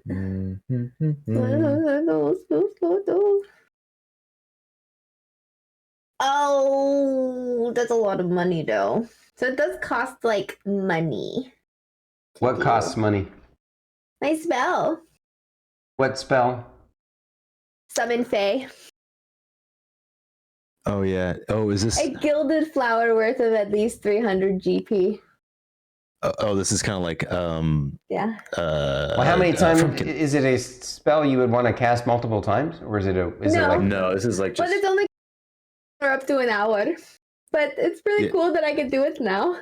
I'm gonna I typically am not a big fan of using all the like a lot. Some DMs like all the minutia, but as far as spell ingredients, I'm not a big fan of that level of minutia. So don't worry about that. I feel like that there's nothing wrong with that level of minutia, and that's a completely different kind of D&D experience than I like to craft. And it can be really fun if you're wanting sort of like a hardcore survival mode where every little detail and every little minutia is factored. And I totally respect the hell out of the D&D, the DMs and players that lose themselves in that. I think that's cool, but it's not the way I like to do things. I'd rather it be more of a heroic story, and So, did you guys freeze up again? Oh no, they're just super. You guys are, Yeah, are no. like We're very statues. concentrated. Yeah, sorry, I was reading. No, no, no. It's all good. It's all right. I'm trying to level up too here. See what D. Hey, Lorkris, can I practice something on you really quick? No, role play it. Role play it. Not yet. Lorkris, can I practice something on you really No, quick? I mean, when we're done with the level ups, Oh, we're gonna okay. role play all this stuff, and then you can do it then. Okay? Okay, So hold that. hold on. Just kidding. Oh, I see. Holy crap! I rolled really well for his hit Why do I points. not have? I was like, why do I? What is this? You manage your spells. Use, does it tell me? Okay. Nope, I want this one. No, this one. There we go. Yeah, okay. I was like, why do I have second level? Because I Third only level. know first. Okay. And another invocation. But I have 4, 5, 6. Good job. I basically look at doubled my you. spell slots. Nice. Wow. That's really cool. I am incredibly excited. And I'm only ever going to summon an Angie Fae. So you're just gonna be yourself. You're gonna summon you, an angry fae. No, you're gonna summon the bird. Angry chicken. It's a fae chicken, but it's still a chicken. It's still a chicken.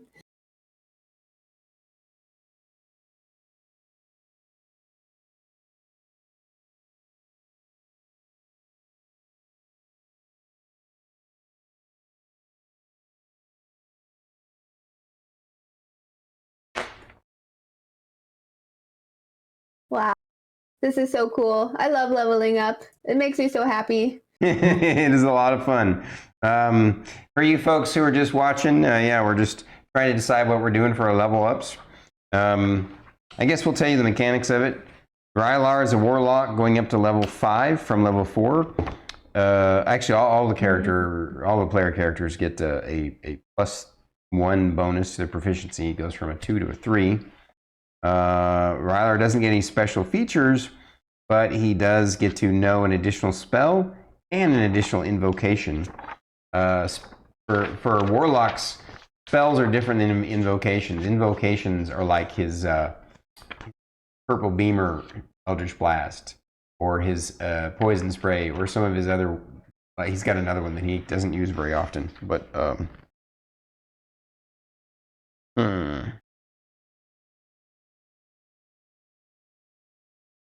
Nice.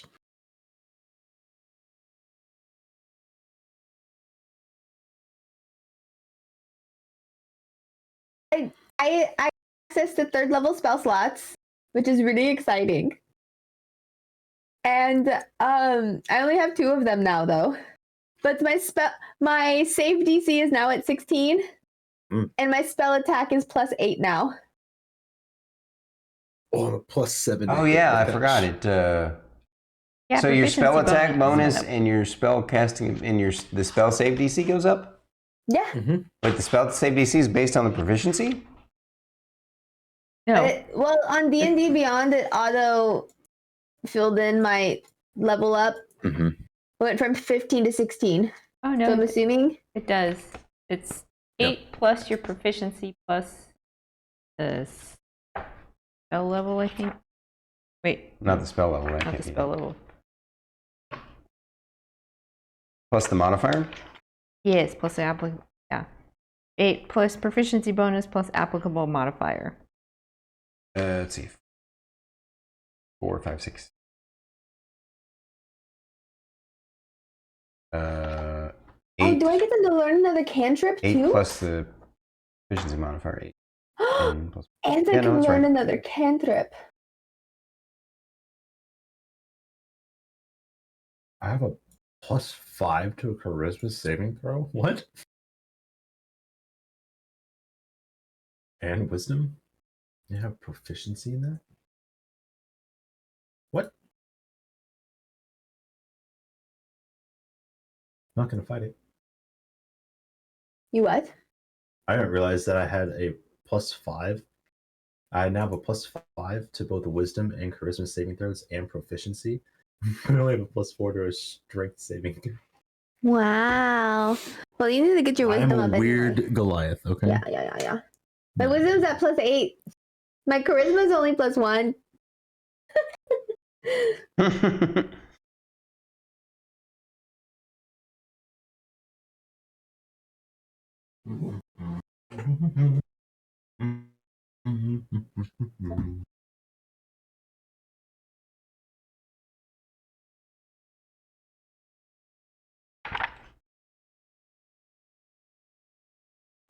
Oh, I can learn mold earth.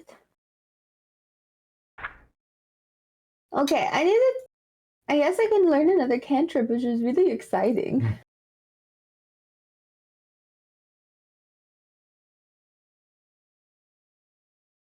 Ares is on point. Give an equipped synopsis to Artology.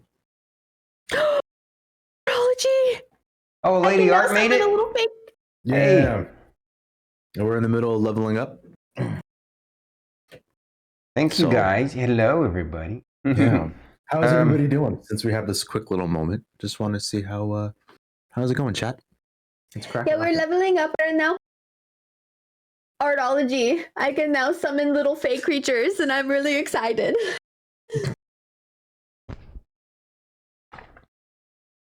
Out of curiosity, chat, how's the audio? Is that still holding up well?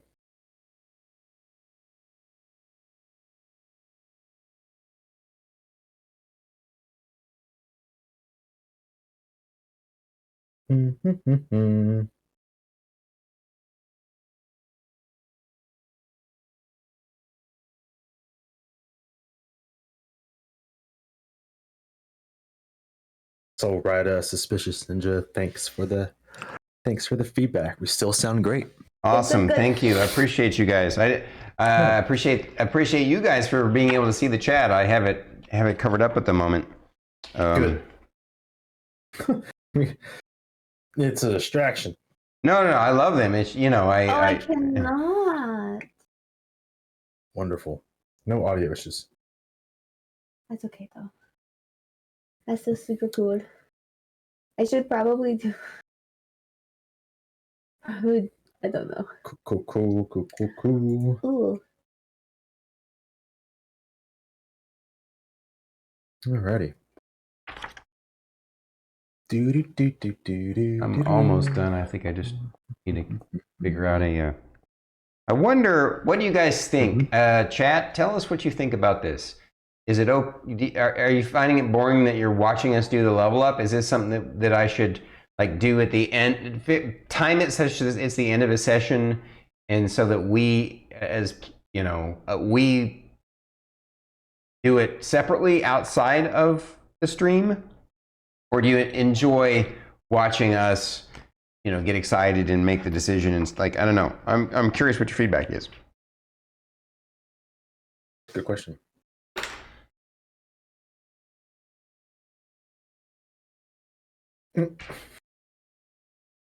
Sorry, I mean chat. I mean, I guess if it's fly in the wall kind of thing, then this is part of the experience. So, suspicious ninja, super sus if he was doing wires and electrical, would like to know more of what we're doing with the leveling and the paths that we're taking. Okay, I think that would be something that works. We will definitely do that. So what we're going to do is, as soon as everybody's done with their level up, Suspicious Ninja, we're going to role play in character, the characters talking about their new abilities. And then after we've done that role play, I'll briefly have each player describe what choices they made mechanics wise for their characters. Honestly, I don't know how I'd roleplay Lorcris's. Oh, that's gonna be weird. I don't know how to. It's not gonna go.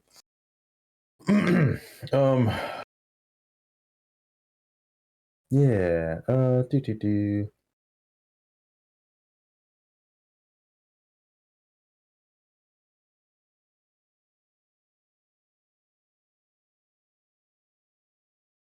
Do. Do. Oh, look at that. I don't know. It's a long list of spells. I have so many spells and it's so cool. Oh, I have like none.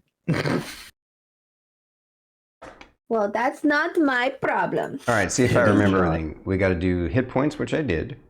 Proficiency bonus, which changed your saving throws and your skills, but it only changes the ones that you have the proficiency dot in, correct?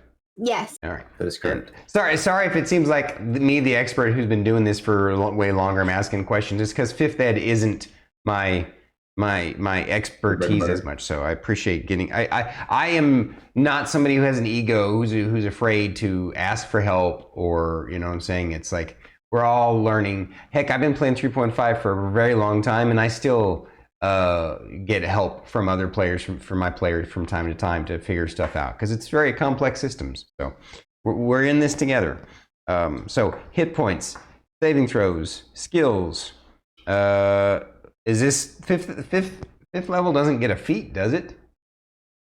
No, you get a feat at 4th level. Oh, did you not choose a feat at 4th level? No, because my 4th level was Cleric, which does not get a. I didn't take a feat. I see what you mean. It's you get a feat at the 4th level for the particular class, not total character level, and that's why you're getting a feat, because you're now 4th level in no, or you're not going to get a feat because you didn't go that route, right? Correct. I would have taken the feat at 4th level Paladin if I was closer to grabbing the glaive. But honestly, like I know where you're going in terms of like picking the levels and all that, but it feels the most natural given the current circumstance. This is how I agree. I feel Lorkris would fit. And that's honestly how I would. As long as that's the way you feel, that's what matters to me. I just want to make sure that I'm not making you feel shortchanged. Oh yeah, no, absolutely not. So since we're kind of on that topic, to kind of answer Suspicious Ninja's question, because I see in chat he was talking about why pick the Cleric instead of Paladin. So I'm multi-classing Paladin and Cleric. I plan on taking a glaive and wanted to go Polearm Master. However, me personally, and just kind of rolling with the flow of the timing of everything, it did not make sense to take a Paladin level when I've had more things happen based off of my Cleric subclass. So it naturally feels more comfortable to take the next level in Cleric. But that is me personally and how I view things and just how I run it down. So outside of that, and that's one of the things I love and respect about Fate's D&D playstyle, and one of the reasons why the 4 of us mesh so well is because he gets as much into the lore and flavor and connection of the story to everything, such that it goes with the flow and likes to adapt to what's going on and adapt his play style and his character's level up and everything to what's actually happening, which is what I like to do as a DM for the players. And so it makes this wonderful synergistic musical motion of fantasy that is it's awesome. Thank you. Yeah, I feel like at least for me in the path that I'm taking with leveling, since I am dual classing, whatever's happening most prominently in the story is going to probably dictate where I go for the first couple levels, and then I'll then stick with one of the classes and finish it out. So if we're going down to nitty gritty specs, I'll probably go if we make this all the way to level 20, which just make math easy, I'll probably go 5 and 15 and pick one or the other. Mm-hmm. But that is to be determined on how that goes. Maybe I might change my mind. I don't know. But that's kind of the original thought I'm at. So, anyway. Loving it. Loving it. All right. Yes. So, are you almost all done there, Starkitty? Believe so. For folks in chat, it's a little harder to level up spellcasters. There's a lot more choices to make. But I mean, it's tough to level up, paladins and cleric. Well, cleric is a spellcaster, so that's why it's tough. It can be tough to level up them too.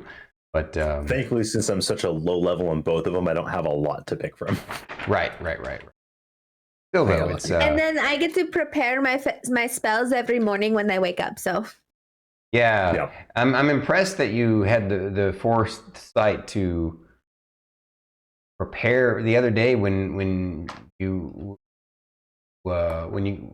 last session, the first session, when you fought the Chimera? chimera. Chimera. What made you think to? Because they said with wings, and I was like, oh snap, it probably flies. And then you said the next morning, and I said, okay, cool, I'm gonna take that spell really quick. Nice. Yeah, Nice. honestly, I initially questioned her. Like, I was like, "Did you take that?" Like after the game, I was like, "Did you take that at the right time?" She's like, "Yeah. We didn't go till the next morning, so I prepared it the morning when we The left." morning I'm like, of. that was great because we kind of expositioned through. Yeah. Yeah. So I always wait to start managing my spells as soon as, like, if you're expositioning and we're like going somewhere to do something. If you say, and so I won't manage my spells until you say, like, until like the next morning, and Right. then I'll like quickly pick and choose my spells while you're in the middle of doing your exposition. Awesome. Well, thank you. Okay. Well, so the morning comes and you all, like I had described, you have all these new feelings. You all feel more confident and more connected than ever before, and definitely sense that you are all stronger from the struggles that you've been through, and Rylar's using, as usual, is using his prestidigitation to clean up the breakfast. Like you guys are always impressed in the mornings. Like he's really good at cleaning all the pots and pans and stuff you guys use for breakfast, and he just uses prestidigitation to clean everything up. And it's like, You? and he likes keeping things tidy. It's one of his kind of little quirks. He always has to keep things tidy. And when you're out traveling around and you end up getting mud or dirt on yourself, he'll just randomly like hit you with prestidigitation spell. And at first you're like, "What you doing, Rylar?" "Nothing. Just when you're clean and tidy." My hair must drive you nuts, Rylar. It's like, no, it's beautiful, like it is. Thanks. All right, so yeah, and then of course after fights, for anybody's ear that's messed up, he uses mending to mend them. So that night, that morning, he uses his cantrip to mend all of your stuff. I guess I just realized that after your fight with the Chimera, he could have literally mended all your clothes and then prestidigitation to clean them up. So, yeah. Oh, daughter, you're so kind. All right. He's just cleaning away with prestidigitation, and you guys are kind of looking at each other. Hey, Rylar. Oh yes, Miss Fern. You like the breakfast? It was so good. Who made the breakfast? Can I? Huh? Who made the breakfast? Who usually makes the breakfast? God. I like to cook. Oh yeah, that's right. I make the breakfast sometimes too. Oh, but it was you this time. Okay. What you want, Miss Fern? Can I test something on you? Is it gonna hurt? hurt? Are you willing? It shouldn't hurt you. Okay, just don't. Yeah, okay. Don't pull my hair. Your hair, I promise. Okay. Okay. I just was inspired about, and I think I can do a new really cool spell, and I really want to test it. Really? What you want me to do? Oh. Just stand there, and I just want you to be willing, okay? Sure, I'll be willing. Is it gonna be a purple beamer? No. And then I'm gonna cast gaseous form on him. Okay. You guys see transform a her willing- go over and cast gaseous form on Rylar, and he literally just turns into a Rylar-shaped puff of cloudy gas. He's like, "Oh my god, I'm a floating fart man! Woo!" You kind of cut out there. What'd you say? We lost audio on you when you were doing. Oh, you Rylar's did? voice. You lost my audio? Mhm. Is everything okay over there in on Twitch? Can you guys hear me? Yeah, Aries heard your art man comment. Oh, Okay. Wow. Oh man. I missed you missed it. Yeah, I said, Yeah. "Oh my god, you turned me into a floating fart man!" Woo! Yeah, no, you keep cutting out. Yeah, Oh, when you seriously? start talking in Rylar's voice, I think you move your head away from the mic, or at or something happens where it cuts audio for us. That's weird. Yeah. Okay. I'm a floating fart man. Woo! How's that? Okay. And then I dropped the concentration. And he's no longer gaseous form. He's like, You're no longer a "Oh." fart. He's like, it wasn't the smelly one. That's good. Thank you for being willing to try something new with me, Rylar. I really appreciate it. He's like, "No problem. Thumbs up." So, Fern, are you willing to be a test subject for me? Yeah. All right. I feel like I've learned something new myself. Ooh. You ready? Yeah. I cast Fairy Fire at you. And I light up. Yes, you light up all bright. So What you're color? surrounded with a glowing. Um, I'm pretty sure it's a sparkly, glowing color of your choosing, and basically, yeah, you guys all see her light up, glowing, and sparkly. Yep. Love this spell so You much. are It's such a hard one to outlined- learn. I'm so proud of you. you are outlined in blue. Oh, Miss Ray. Imagine me as your backup dancer when we go back to the bar and you play music and stuff, and then you cast this on me, and then I'd be all sparkly and stuff, and it would just be like the perfect performance. I didn't think of it that way, but And yes. then I can cast it on you too, and we can both be super sparkly. And we And Rylar says, "Oh, and I could use my prestidigitation to make all kinds of other floaty animals and spooky stuff in the air and all kinds of stuff too, if you want." And that, yeah, oh, we're gonna have the coolest band ever. I'm just a backup dancer, though. All right. So, Am I still sparkly?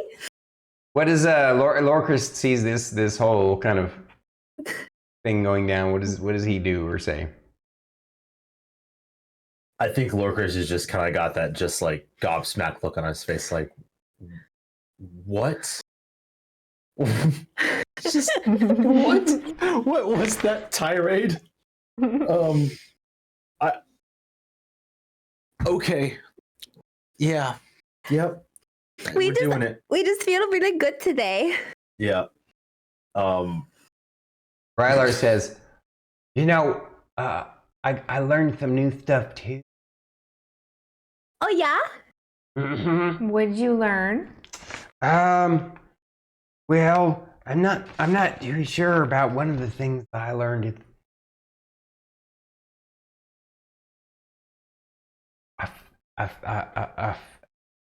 Like I know something I don't know, or I can do something that I shouldn't be able to do, but I don't know how to show it off or test. I do got a new spell though, and how long does Fairy Fire last? Fairy Fire, it's concentration up to a minute. Are you still concentrating on it? I am. So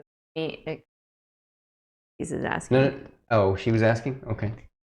So each object in a 20-foot cube within range is outlined in a blue, green, or violet light. Any creature in the area with the spell cast on it is outlined in light if it fails a dexterity saving throw.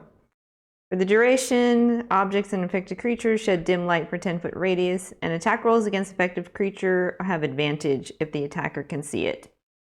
The best part about Fairy Fire is that it can basically make invisible things visible. Yeah. She's putting the burb to bed. Oh yeah, She no can stay worries. Here, though. You guys want to take a short break to do that? I'm good. Okay. She's literally just grabbing the bird, throwing an occasion, running away. Need to go? I could take a break because I do need the Well, ladies' room. if it's just you, then Yeah. chat with chat. Yeah, it works for me. Yeah, we'll role play a little bit more about these abilities because it's a good idea, you know. Actually, never mind. I'm going to role play that too. So, how's everybody doing tonight? Thanks for your patience with our hiccups, and Fade and Druid, thank you guys for putting up with the fact that you don't. I mean, basically, are you just ignoring watching and just listening to us? Is that what's effectively happening? So I'm dancing around. When we were doing combat, I actually just opened up Discord and have the combat map on big, so it's the closest to real time movement on the map, so I can see and not have a delay. I see. Other than that, I'm kind of like bouncing back and forth between my my character sheet and then just kind of meandering around the screen. So I'm not directly watching you because otherwise I'm like, what is going on?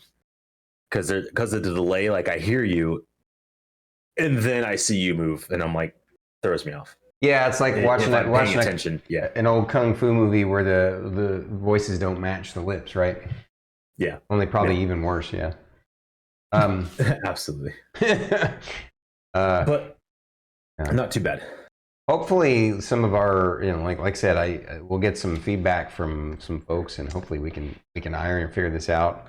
And if when you guys have time, if you can research why it is that Discord just keeps dropping your camera. Yeah, it only it's weird. It just keeps dropping the camera, and it's not like you guys. It's just me, and it's not like it's obviously because the way we set up the Streamlabs. The Streamlabs is seeing my camera instead of my Discord camera, which is good because that means no issue happens for the viewers. But because there's a delay between the stream and Discord, it's less fun for you guys, and it's not the way we were playing before. And so I wonder if the issue isn't necessarily, I don't know, it could be the hardware acceleration, or it could also just be a bandwidth thing. I mean, I have insane internet. It's it's gigabit Ethernet, but it is a wireless connection. I think I get roughly 460 megabits per second download and 50 megabits per second upload. You would think there would be enough bandwidth there to make that work. Maybe what I might need to do is tighten down the Streamlabs bandwidth and see if that gives a little bit more bandwidth to Discord. We'll try that for next session.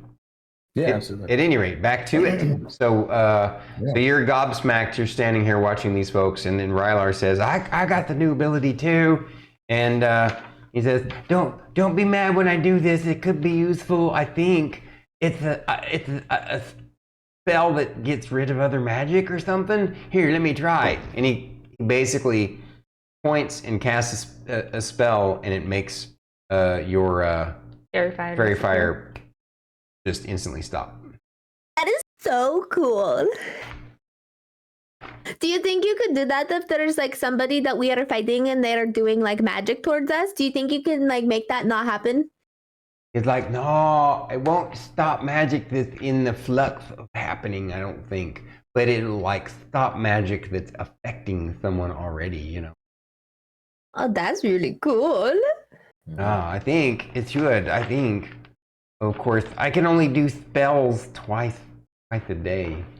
Well, that's not right. Twice before we got to have a lunch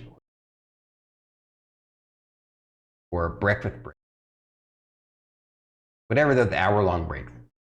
Oh, a short break. Mm-hmm. Okay, that's good to know.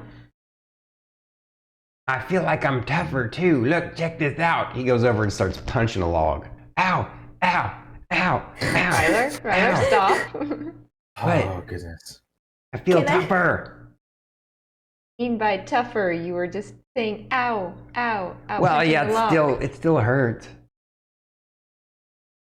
But I you can suppose handle it. if I got enough, I suppose I could take more owies than I used to could. Oh, that's what you mean by tougher. Oh goodness, I used to could. That's this is just me as a player, just struggling with the I used to could. Lorkris is mostly largely unfazed and still just like, okay, but me as a player, fate. I used to could. That crippled me. Guys. I'm not gonna lie. I think I can also make like think I can also summon like a little like pixie or something. But I don't want to use all of my magical energy to do it. But Didn't you do that last time? Didn't we see that one time where you cast a little pixie and it healed people? this one there's a different little pixie. Ooh. How many pixies do you have? I don't know. I'm gonna have like all of them eventually. So are you saying, Fern, that you can create a pixie? No, summon one. Oh, you can summon one. What does it do? So,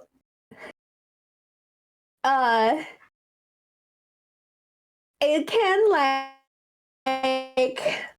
attack with a little tiny sword, and then it can also like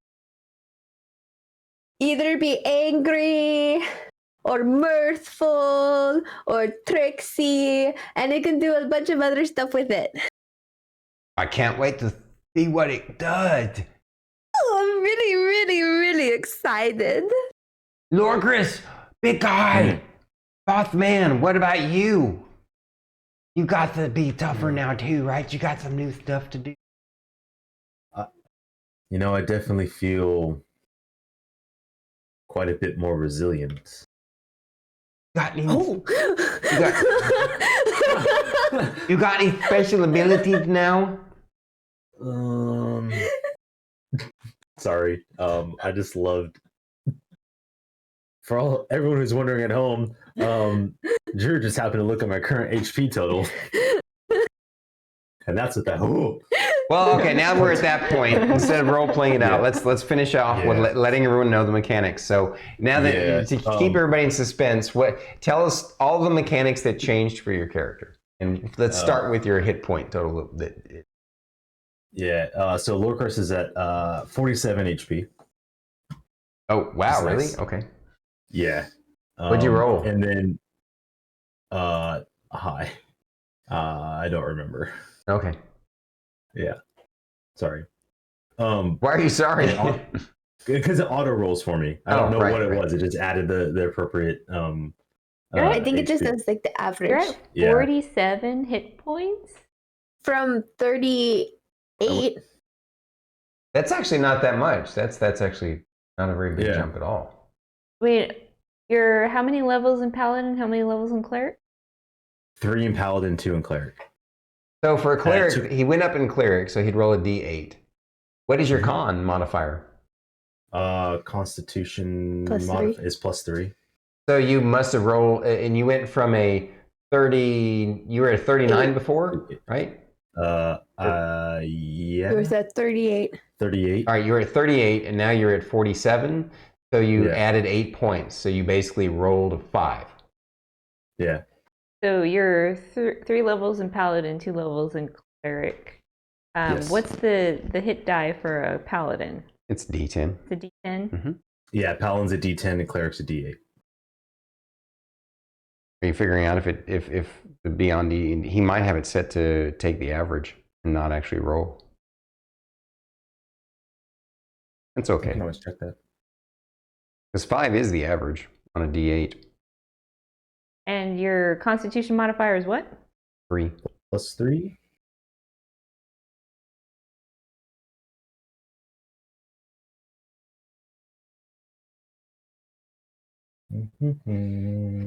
Which means that right now he's still at average. I mean, he's still good. I mean, you are multi-classed too, so, you know. Yeah. I must have rolled really well for my hit points then. Why? I have 47 hit points too. I rolled an 8 this last time. So We got some tough party members. It's crazy Nice. that Rylar has you both beat. Oh, really? I rolled a 7, and he also has a +3 con modifier, and so he now has 48 hit points. Nice. our cleric has one more hit point than both of us. 38. And what's Fern at? 38. 38. Wow. Okay. Wow. Poor thing. All right. Yeah. That's all right. All right. So But, we still have yeah. really good hit points. I mean, fine. Absolutely. And then so now we're all up hit points. So what else? What else did you? You said you got a special ability from Cleric. Yeah. So so before I do that, so in terms of spells, I didn't really gain any spells. I just now have the ability to cast 2 second-level spells and then now 4 first-level spells. So I didn't really change much there. I picked up 1 extra, which I picked up Wrathful Smite, which is just like searing, very similar to Searing Smite, other than it does 1d6 psychic damage, and if it makes the save, it's not frightened. Oh, So interesting. There's a frightened effect. Yeah. But the interesting thing I got was the Path to the Grave. So I can use a Channel Divinity as an action to curse 1 creature you can see within 30 feet. If me or an ally, oh my goodness, God dang it, there we go. If you, sorry, curse a creature you can see within 30 feet of you until the end of my next turn. The next time you or an ally of yours hits the cursed creature with an attack, the creature has vulnerability to all of that attack's damage, and then the curse ends. Okay. Cool. Neato. That's really good. Yeah. All right. So. Yeah. And then, That's of course, I'm sure because your proficiency went up, you got a little bit better saving throw and skills for your proficient skills, your dots, right? Yeah. And Fern, what did you gain? Okay, so now my hit points are at 38. I have 3rd level spell slots now. And my spell attack modifier is now +8, and my save is now at 16. My favorite thing, though, is my passive perception is now at 18. Wow. So nothing is gonna get by these big old eyeballs no more. Nothing is gonna get by them. Nice. Very cool. And you got a third level. You got 3rd level spells too, which is cool. Yes. It's only 2 spell slots, but that's okay. But I do have 1 new spell. I'm not gonna say on stream. I want it to be a surprise. Good for you. Even for Fern when it happens, though. That's awesome. Good for you. All right. Yeah. All right, StarkItty, share what you want to share. Okay, so my hit points went up to 47. A lot of my skills went up because the proficiency bonus went up, which means my 2 skills that I have expertise in, my proficiency bonus is doubled. So my performance is now a +11. Because it's a 6 proficiency bonus +5 for my charisma 11. Wow. Yeah. Dude, that's awesome. Yep. And then I also have access to 3rd level spell slots, but I only was able to learn 1 new spell, which I did pick a 3rd level spell, and then I switched out one of my 1st level spells that I wasn't really using. I switched out Bane for Fairy Fire, and for my 3rd level spell, I did take Dispel Magic as well. Okay. That's awesome. Yep. So yeah, and then I also now gain back any expended use of my bardic inspiration after a short rest. So if I dole out lots of bardic inspirations, we take an hour rest, I get them all back. Nice. All right. Yeah, Rylar's mechanics, like I said, he got up to 48 hit points because I've been rolling really crazy well on his hit points. The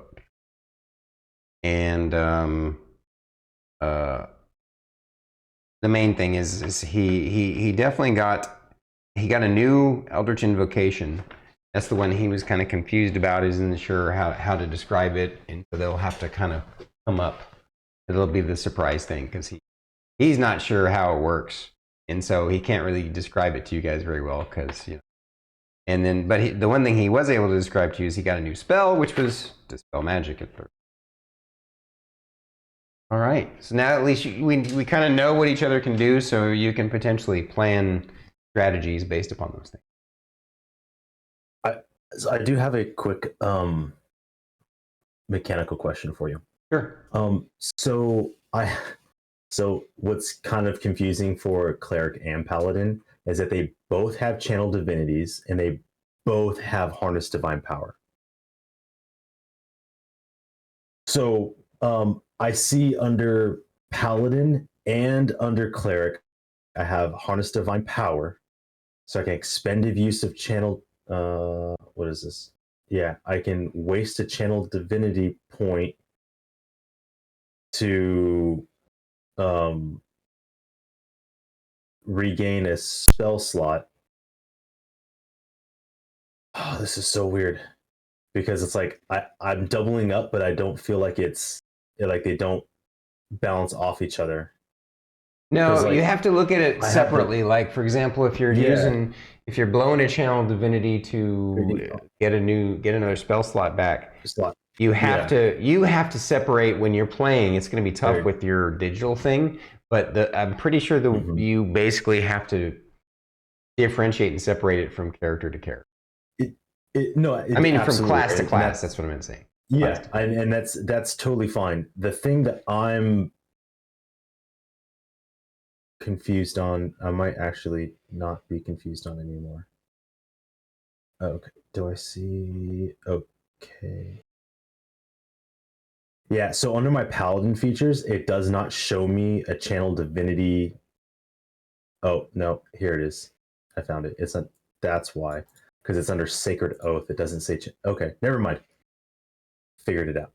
Okay. Because like I have the Control Undead and Dreadful aspect for the Oathbreaker that are both the Channel Divinity, and I only have one of those per short rest. Right. And then I can use that same Channel Divinity to harness Divine Power for Paladin, and then for Cleric, I can use a Channel Divinity for Path of the Grave and for regaining a spell slot. Yeah, basically you have to view it like you have two of the whatchamacallit things, but you can't. I can only do one of them per short rest. Well, but it's also that like when you use the two of them, you can't use one. That you can't use the same one for the abilities of. You get it. Yeah. No, absolutely, yeah. If I use Channel Divinity for Paladin, it's only for Paladin stuff. If I use a Channel Divinity for the Cleric one, it's only for the Cleric stuff. Yeah, you can't keep those separate. In other words, you can't double it up in the moment. But you get that. All right. Yeah. So Cool. Sorry, I was just confused. That's all right. So that morning, you guys all chatted up and get to know what each other's new capabilities are and come up with some tactics and strategy. One thing that you all kind of make interesting note of is a ranger. He never bothered to show back up. So now you have a choice. You were not a coward. It was going to take 2 days to get there. He basically had shared, so like he kind of shown you on the map where it was going to be, and up to you. Do you want to go try and track him and find him, or do you want to, continue on? Quest. I would continue the quest. So He did say that he would run if there was trouble. So I did not blame him. did, but he was also very badly wounded.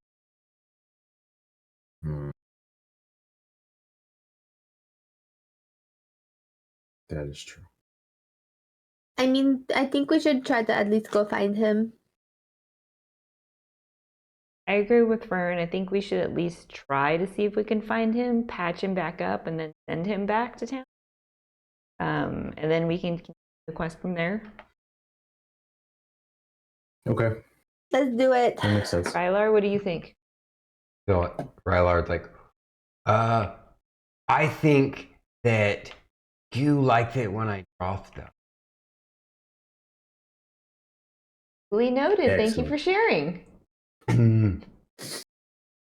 All right.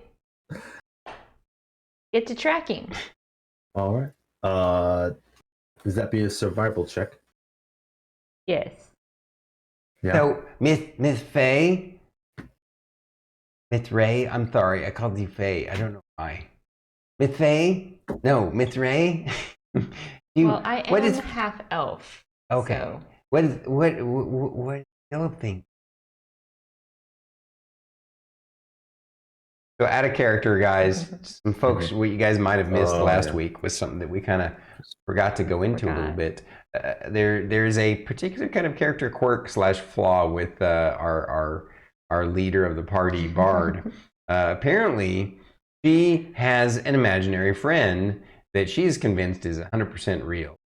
Nobody else can see it or hear it, even under magical spells that Wait. would be able to see stuff. That was not disclosed to us. What was No, it? I'm talking it about, was talking imaginary. about Philip. Oh, No, Yeah, no, I no, no, know. no. What I'm describing is that from you guys' point of view, it's imaginary too. Okay, I thought. Okay, I was like, wait a minute, that was not discussed. Mind blown. No, Got no, it. no, no, no. I get So, where you're going. like your characters don't your characters accept that either she has an imaginary friend or she has something there. I'm saying Got for it. the Oh, players, no. for Philip the is there. yeah, for the folks who are watching. Yeah, I forgot to explain Got it. about Philip last week. Yeah. For the Gotcha. folks who are Okay, watching, like since she was a little girl, she's had this thing. She described this to the other players, and they accepted that she has something with her. They don't know what, even though none of them can see it or hear it, and even under magical, effects, nobody else can see it or hear it. They still believe in her, and they believe her, and trust that it's real. She trusts that it's real, and it may be something. It may be something that's real. The weird thing is, anytime she tries to describe, she calls him Philip. And anytime she tries to describe Philip, all she can do is describe it as, well, It's a tiny creature about the size of my fist. that's about all she can describe. She can't, for some reason, she cannot, it's not possible. Every time she tries to describe more, no words come out. And they just can't, somehow or another, her brain won't translate what I'm seeing. what she experiences. She can talk about what he talks about. Yes. And so occasionally you'll see her as a player, the character when she's role playing, talking to air, and that's her having conversations with Philip, who may or may not be an imaginary friend. Yeah. That's the mystery. We don't know that. I call him Philip because his full name I cannot pronounce other than it starts with Phil. No. You don't. That's not true. No.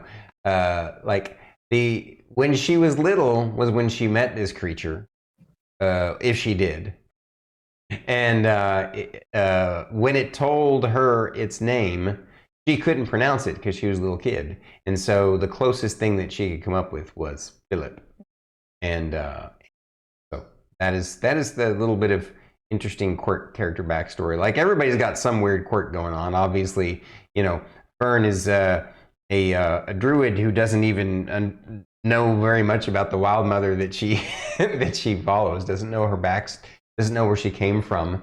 She appeared to Know have, where I came from. yeah, she doesn't know about her. He doesn't know anything. Lorkris is this oath-broken Paladin of the Wild Mother, who now somehow has a dual path following Weejoss as well. And so he's got this inner turmoil, this conflict always going on.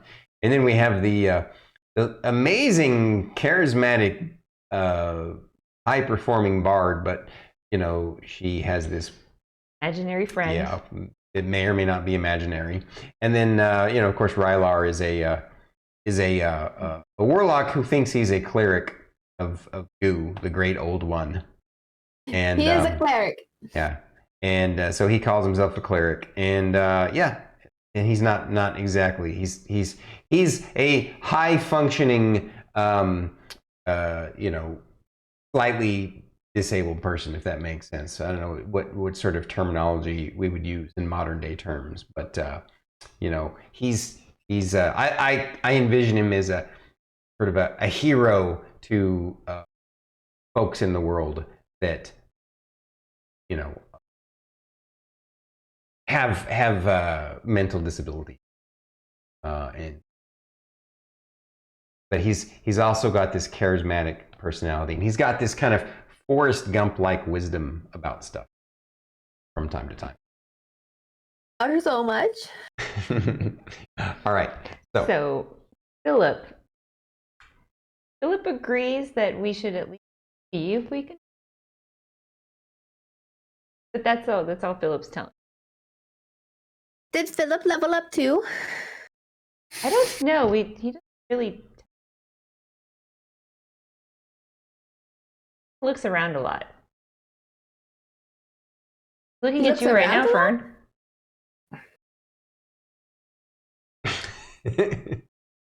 Now he's looking at Yeah. Rylar. Rylar's like, oh, are we gonna go hunt for this guy? Yeah. Yeah, You yeah, gotta yeah. heal him? Okay, let's go. So you said survival check right there, Lorkris? I was asking if that's the correct one. Yes, survival is what you roll anytime you want to track something. And Okay. it's funny how you have a bunch of healers in the party, and we also have a bunch of really good survivalists. Because I think Lorkris has survival, right? And I believe that obviously It's only a +2. Fern has a good survival, but Rylar has a crazy good survival as well. I'm a +8. Yeah, Fern has a But I +8. rolled a 2. Ah, yeah, and I have a 10. +2. So what did you And I get, rolled a Lorkris? 4. 6. All right, neither Yeah, one of you survival pick up the trail. Gosh. Which is really weird. And Rylar gets a total of a 17. And he says, oh, you guys check it out. You can see this blood trail like right over here through the leaves. You're so amazing, Rylar. He's I like, didn't even see it. I wasn't even looking for blood. I was looking for footprints. you call him amazing, and he snips his armpit. He's like, I don't think so. Rylar, have your previous teams left you out in the wild by yourself sometimes? No. They when they no. They always wanted to bring me back and kick me out because they tired of protecting me and tired of me not healing them. Teach survival skills. Well, not really her directly, no.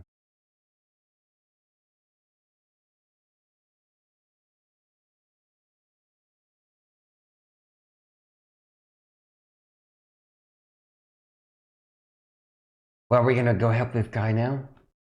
Yes. We're gonna have talks when we get back. He's like, oh, cool. I like talking and fun. Well, I'm not good at it. You're better at it. We're gonna be sharing a little bit more information. Okay. Well, lead the way. All right. So he starts leading you guys on the track that you guys found, and after traveling, oh, you okay? You okay, Fern? Yeah, he found it. Okay. You guys, you after 2 hours, or actually not 2 hours. After about an hour, you come to a spot where it looks like he points it out to you. Once he points it out to you, you guys, the survival checks are good enough, and you realize the ranger must have stopped here, traveling an hour at night to this location, and looks like he manages himself up. And you also find a empty glass vial.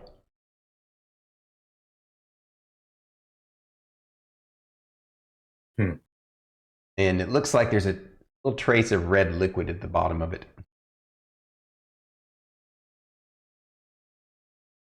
He up probably the did a vial. healing potion and then left. I'm gonna let anybody with arcane knowledge roll an arcane knowledge check. Sure. Can I just 11. yeah. 16. So the person who got a 16 recognizes. So Fern, you think you remember under your training from Lady Solana that this is probably a healing potion that he used, and then it dawns on you that's probably what you guys have in your bag of holding. Can I check my bag of holding and check to see if it's still there? Just by chance. So well. Yeah, you see that it's a vial with some red liquid that's been drunken, and you, yeah, sure, go ahead. You open up the bag of holding, and your potion is still in there. Okay. Cool. Did we find a healing potion? That's probably what this is. Most likely what this is. And now it kind of dawns on you. Oh, okay, well that's what healing potions look like. Okay. We're seeing one up close and personal. I've heard about them. They're I've expensive. heard about them too. So I you guys, remember Lady Solana making some of them sometimes. I was gonna say, didn't she help her? A couple times, but I don't really know how to do it all by myself though. so Rylar says, what's this red vial for? Healing potion. Well, at least that's what it looks like. What we think it is. Oh. What he took to patch himself up magically. Oh. You know, like how I cast better instantly. Mm-hmm. Mm-hmm. Yeah. Like that, but in Okay. I'm looking at the trail, and it looks like as he goes off, there's no more blood on the trail, and it's like his gait.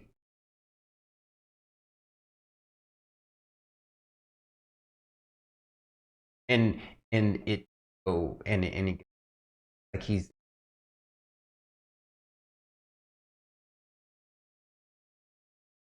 well, he was running before, but you could tell that from the way that fucking would have spot. He looked like he's headed back the way we came.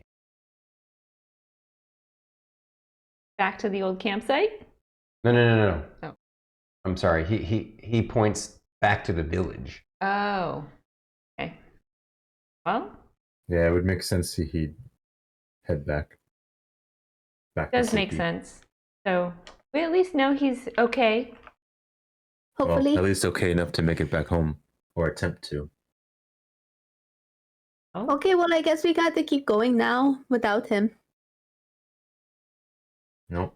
I dig through my bag and pull out the map and go, all right, figure this out. All right. So you guys are basically kind of just not even half a day, a quarter day closer back the way you came to Dulamar Colony. So you pretty sure that if you just head back the way you came through your previous campsite in the burnt charred barbecue troll, you can continue east, and once you get to a certain point in the forest, you'll start to see hills at the edge, and you're pretty confident that at least you're pretty, with the three of you using your survival tracking skills, you have a good shot at it. Okay. Let's do that. Everybody who has survival, let's roll it. The friend French toast 11. French toast. What the? What? Uncle, you kumquat. I got a 16.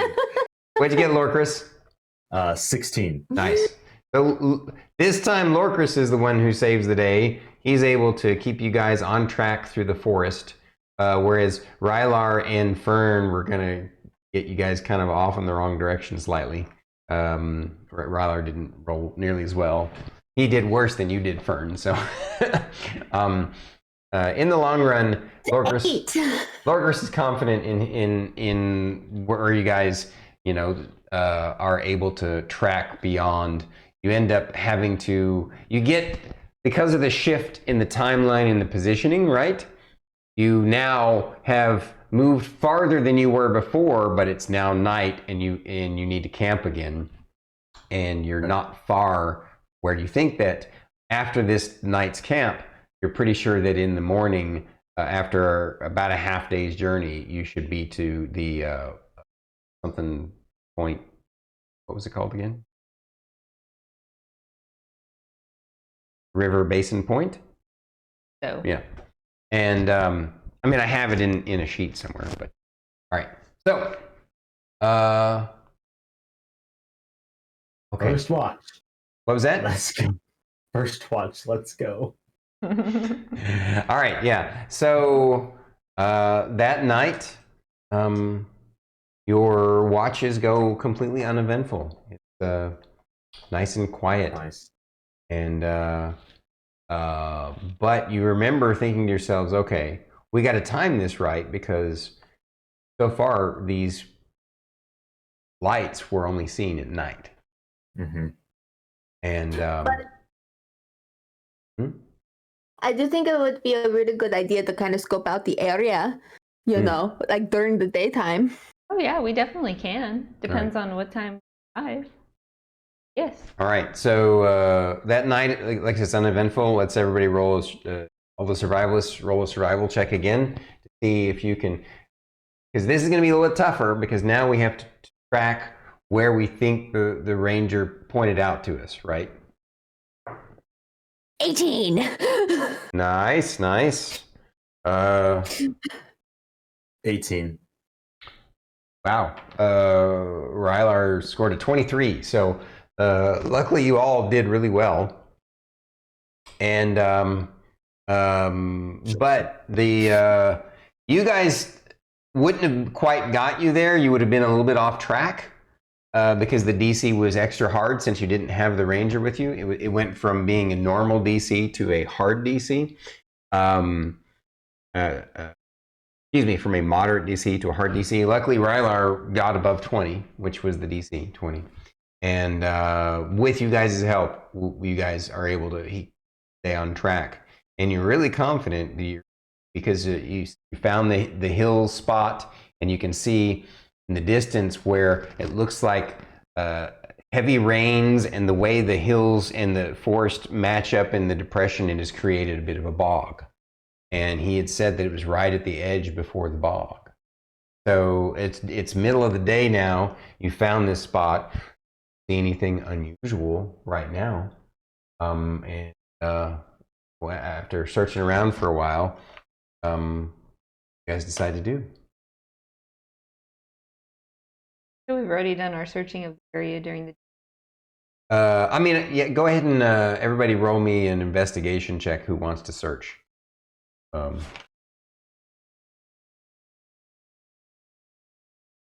It all looks the same to me. Yeah. 21. Cool. Rylar, he just starts digging for worms in the dirt. And what did you get, Fern? Did you search? Hold on, wait. 17 plus. Wow. 30, 20. 30, 20. Wow, I So you did got- better at investigating than, survival. Right on. You got a 20 and you got a 21? Yes. All right. You find that the only thing that's unusual about this area is apparently it's there's like less animals. There's less natural wildlife. Fern even notices there's less insects, and it's almost like there's a strange kind of pall over the area. You can't feel it yourselves. It's not something you experience, but definitely the animals sense something and have kind of steered clear of this. Can I start ritual casting? Speak with animals. You can, except like I said, you're in an area where there aren't any animals, but there are plants. Oh Speak no, with I don't plants? have that one. What level spell is that? First level. I can speak with an animal No. or a plant, but I would have to take a rest. Can you? I forget. You can't change a spell out on a short rest. It's a long rest. Yeah. Long rest. Hold on, wait. Yeah, speak of plants right there. Yeah, I can. I could speak with the plant if I had the spell prepared, but I did not. Is it a ritual spell? Hold on, I have to actually look. Down. Why do you ask? Oh. You cast ritual spells even if you haven't prepared them? It does not. Oh, it's not a ritual spell? No, it's a It's just a. Oh, I just cast it on myself, and then it lasts for 10 minutes. It's not even concentration. Okay. Well, Yeah, but I don't have it prepared. You know, bad so druid. I guess that means that you're going to have to camp here, and she's going to have to have a long rest to change her spell out, right? You needed to camp here to potentially investigate anyway. Yep. Is that what everybody wants to do? sounds like a plan. Speak with plants is a 3rd level spell. Wow. Yeah. Speak with animals is a ritual. I was getting them confused. All right. Are we taking another long rest? Probably will be. I mean, the advantage of taking your long rest now in the late afternoon is that when the end of the rest happens, it'll be the middle of the night. So Oh, that's true. I'll say that yeah. All right, so you guys go ahead and take your rest again. So I would say before we start doing that, if you don't mind. Yeah. If you don't mind. I'm gonna look to Miss Ray. Emillynn, do you have a moment? Yes. Always. What's up? So out To of be character, honest, are you taking her aside to chat or in front of the other party members? in front of the other party members, Okay. that doesn't. At this point, I'm kind of doesn't really matter. Okay. Yeah, I just wanted to Lorcris was visualize. like, just yeah, no, we're good. You know, I need your opinion on something. I'm listening. Admittedly, I do feel rather conflicted. About? I feel I'm being pulled in 2 separate directions, yet in the same way. If that makes sense. Okay. Following you. And well, the long and short of it is if we're going to be investigating potential spirits of the dead, I feel that I might either have an advantage or an extreme handicap. Why do you say that?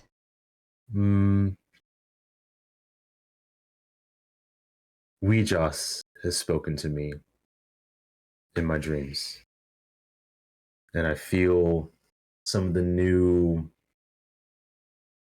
invigoration that I've had recently has come from her. Wait. Weejoss? Mm-hmm. Rylar said, "Ooh, she's the goddess of the dead and arcane. She's Mm. really I know cool. that much. Yeah, she's really nifty. I think anyway. Is she nice? Is she a good person?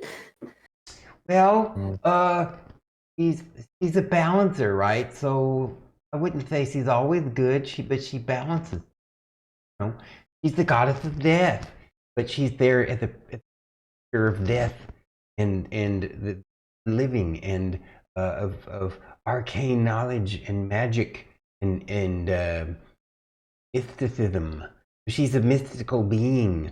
She sees the universe in balance and order. So he wants to make sure that everything is orderly for people in the world.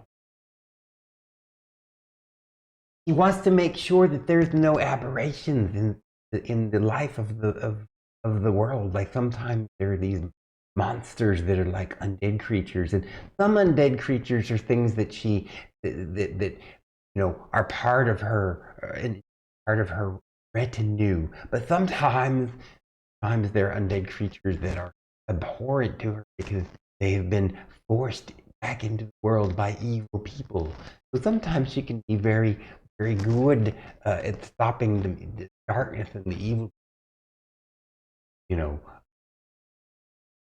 if bad guys are doing bad things and people die, she's going, well, give your time. The explanation. Okay, Oh, honestly, it makes me feel a lot better. But thank you. I really love you. I really, really love you, Rylar. oh, thank you, Miss Fern. I love you too. So, Lorcris, you say you're being Mm-hmm. pulled by Mm. what? Weejoss and the Wild Mother, or? Well, I mean, I've devoted many years to the Wild Mother, and now I have Weejoss in my head saying I need to be her champion. And I don't know if she means her champion as Weejoss, the Wild Mother's champion, or Fern's. But that makes no. That last one does not feel like it's an option. I've always had. Rylar pipes up again and says, wait a second. So you're a paladin of the Wild Mother and you're a cleric now? It appears so. Well, that's so wild. So a lot of people don't know this, but there's esoteric aspirations, way that people like look at. There, you see, the Wild Mother. Yes, she's the goddess of, but there's another interpretation. The Wild Mother being the goddess of nature, life, because life stems from nature. So what's really strange is that somehow or another you're like this force for life and death. That's really unusual. And Thank you. That is. I think it is Very quite interesting interesting, way. and that's where I'm conflicted. I'm not sure what path I'm on, though I do feel I'm on the right path.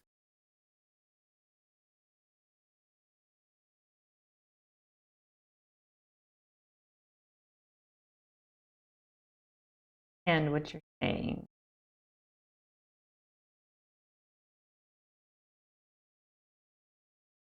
Are you finding it hard to accept both paths? I don't know. I mean, to be completely honest, magic is rather new to me. I don't really understand this power aside from the healing, because that's all I've ever known. It's all I ever learned about with Cithrix. But yet, instinctively, there is this darkness that I know that I can conjure. Don't know how, but I just know in the time that I need it to be, it will be there. So it scares me. Yet it doesn't scare me away. As I said, I am conflicted.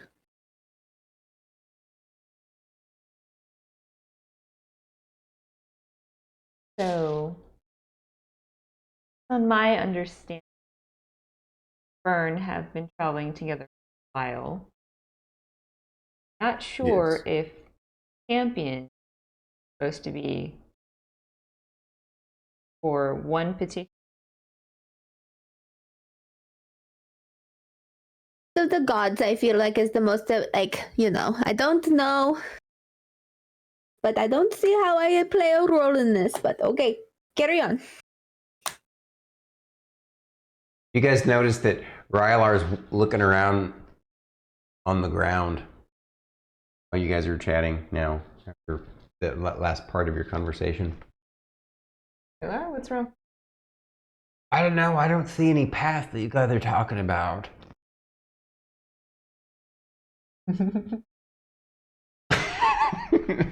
I go over and pat him on his shoulder. It's like, it's okay. Right? You know how you follow goo?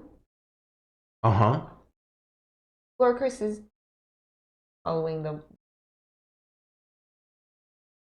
Joss now. Protecting Fern. I Okay. don't know. Maybe I'm the one that's protecting him. I agree with that, Fern. That seems more likely. I'm just picking on you. I love you. Oh, fuck. God damn it. Trying to just maintain, but I can't Right, as a player. Rylar says, you know, it seems to me as long as we just keep sticking together, we'll probably be just fine. Because, you know, a wise person once said to me, there's always a bit of darkness in light. And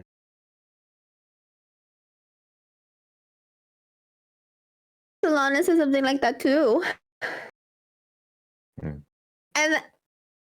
And Fern goes up and she hugs everybody. Lorcris, to give you an opinion, in a way, Yes. just remain to be open and see where everything takes you. Then you can make your decision along the line. that's good advice. Just remember to close your fly, though. You know, you don't want stuff flopping around. I don't have that problem, but thank you for the reminder. Yes, Philip, I know he's funny sometimes, but other times he just makes me want to roll my eyes. Yeah. What? Okay, guys, so we're gonna go to bed now? Yes. So, Yes. I feel like we've gone a little longer than the 10:30 time frame, and I feel like this would be a good cliffhanger moment because. But I will just actually before. No, I'll make it an even better cliffhanger. You guys are gonna hate me on this one. All right.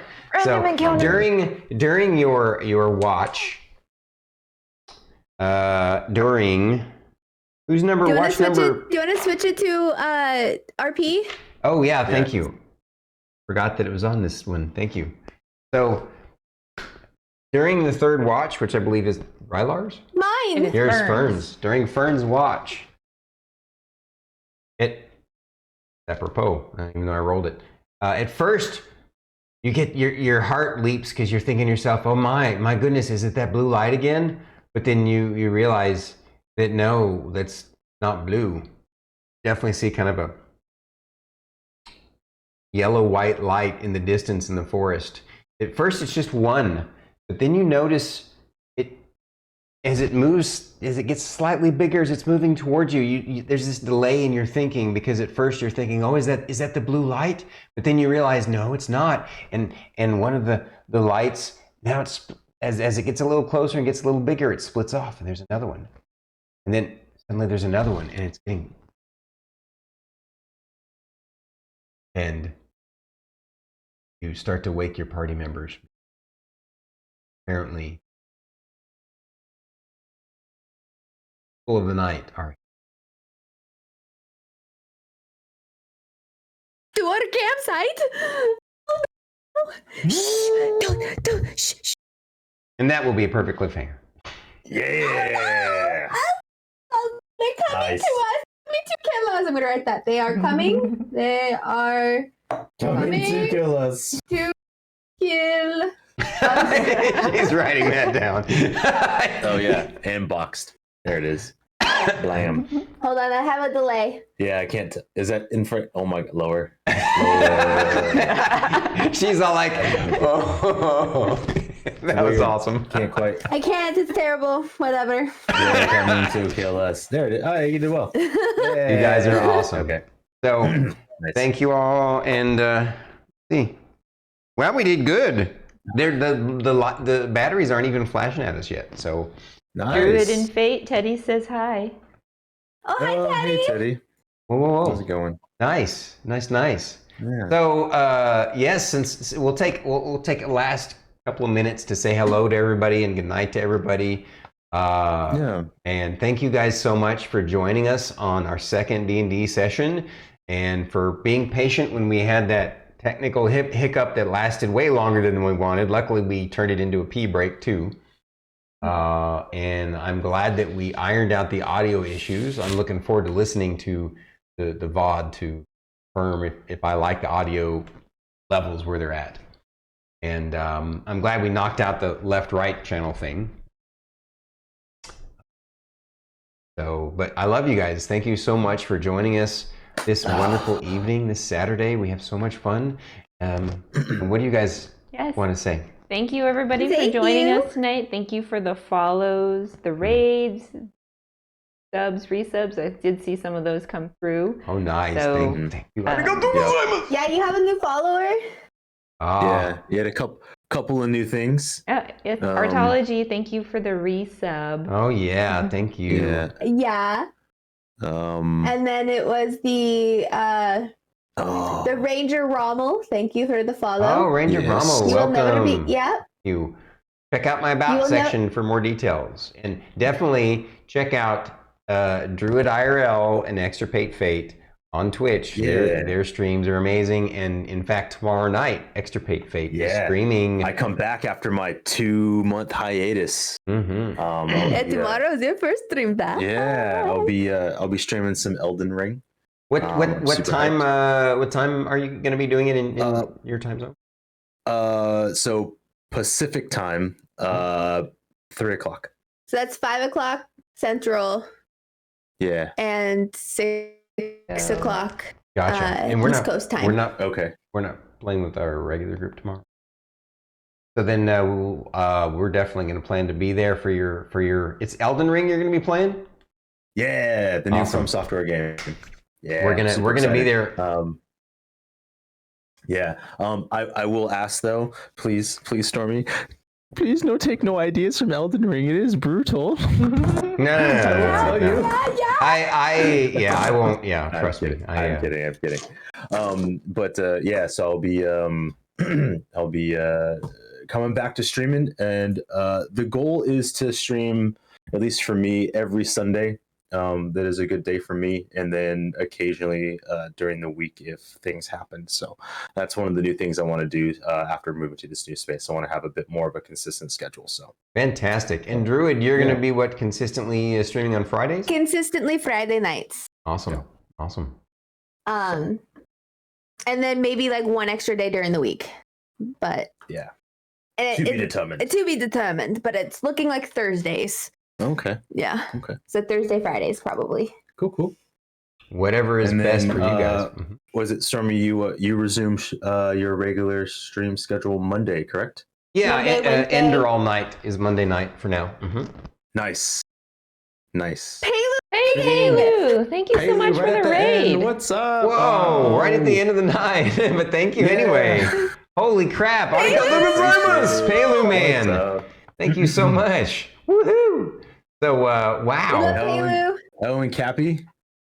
I'm honored Bear. that you would join us this wonderful evening. And Spud is here. Look at that. Tater Lord. What up? Oh, new follower. Look at Welcome, that. welcome. Oh, fantastic. Thank you for the follow. love. Oh, that's awesome. Thank you so much I for feel the like you've been raid. streaming literally all day long. 12 hours stream. Oh my goodness.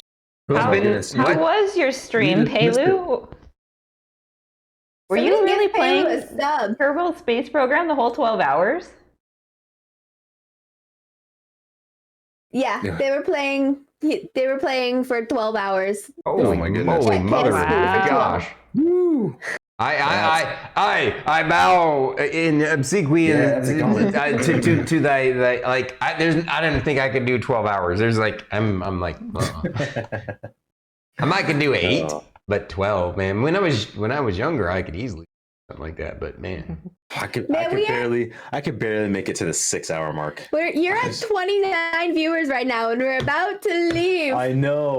That's Oh, no we way. got this raid Well, in. We might as well raid what a somebody wonderful else. cliffhanger. Or well, yeah, we could, but or we could just talk a little bit longer to everybody and thank them and I'm down for that. so Yeah. So no, again, normal schedule is going to be 6 Central Time to 10:30 Central Time for the D&D stream every Saturday night. We have some. Oh, you had something to say? Sorry, go ahead. Yeah. So I kind of wanted to peel back. I do apologize for interrupting the flow of our stream scheduling. But Aries actually, I believe it was Aries. My phone died and I can't relook at it. Made a good point when it came to the leveling. I know you asked how we felt about the leveling during the stream. Yeah. So Aries brought up a great idea, which I think is super cool. Is that if we Right here. time the Answer from earlier. Okay, to answer from earlier, for now, seeing the level up process is great, but in the future, if the level up is near the end of the stream, do the choosing off stream and the beginning of the stream session role play and explain out what we've done for our characters. Yeah, that's a good I think idea. is a great idea. Yep. I think it's great. I think that's super awesome. I think that's something I think we should definitely give a shot. It's not surprising that Aries would come up with a brilliant plan like that. Yeah. Thank So you, I Aries. just wanted to say, Aries, I think that's a great idea, and I wanted to bring that up before we all departed. So I appreciate that. that is Oh, that's and all. Yeah. I wanted to let you two know, Druid and Fate. I created a section in Discord under D&D for Isles in the Mist. That way, if we want to share our character backstories on there, we can. And then, along with like, if you have a picture that looks like and just kind of describes what your character looks like, you can paste it, put it in there with your character bio. That way, everybody in chat has an idea of what our characters really look like to us. Oh, sweet. Okay, that's awesome. And then, like anything lore related for the campaign, we can throw in there too. So. And we can also, if you guys want to create the same kind of sections in your Discord, we could do all the same things for there too. You know, because it'd be nice to have that information in all those places. So Absolutely. Oh yeah. Absolutely. But yeah, So much fun. yeah, that was a great. I know session. I'm gonna have to reach out to an amazing artist, Artology, to possibly help me design Fern and get her drawn up I think that's awesome. by the amazing Artology. Oh yeah. Oh yeah. Oh yeah. What does it say? Aries love the idea to help those that have the issue of lack of imaginary in their brains. Good one at itsStarkitty. I believe that's if I'm not mistaken, Aries, that's in reference to the throwing that stuff on the Discord for the lore and everything. I think it's also a great idea. In a good way, I think also even adding like our character sheets so people can take a look and see our stats, see our stuff, so they can follow along. Yeah. And For kinda us- get an idea of what we're doing. For you guys, it's easy since you have your characters on Beyond D&D. For us, we'll just like scan them and throw the picture up Yes, there. I'm old school. I still like my pencil and paper. Yep. Ditto. Oh, don't get me wrong. If we were sitting at a table together physically, it would be copious notes on physical paper. Oh yeah. I'm only doing this out of the convenience because it's. Yeah, I think I don't have a lot of space to write because this one over here likes to use up all of the desk space that I built, aside from just the amount of the keyboard and mouse that I get. I need a room I know you to do. do the You do. Yeah, You dude. do. She's a Palu, big person. She takes up lots of space. And I mean that in an ego. No. No, I'm not about ego. No. Oh, sorry. Like It's the id. it's a her big personality. personality. It's their personality takes up so much amazing space in the universe. It just, Yeah. You know what? She has more like what is it, like emotive responses than I do, and it's like over the top to the point where she emotes enough for both of us. That's I true. love it. And Yeah. Fate, I agree with Palu's comment. The scarf is awesome. Oh yeah, I thank you. concur. Yeah, I concur. Yeah. That's- hang on. I'll that's show you. badass. It's actually I'm fucking blind. So this is actually a It's a fancy scarf. yeah, it's a fancy one. It's they're discontinued. You can't get them anymore. But it reads like a topographical map. And if I can get it to show biscuits, come on. I know it'll be cool, I promise. It's worth it. It's worth it.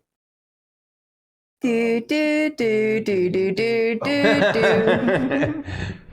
It's hard to tell. So it's like a topographical map, but it's actually a skull. Oh, Nice. I don't know how well nifty. you can see the. A Yeah. map to Oh, I know. treasure? I know, right? To my heart. Yeah, it's hard to see. My goodness, I have it tied and it's not working for me. But you can kind of see. Oh yeah, I can see that. I can see the eyes Yeah. and the nose. Yep. in the map.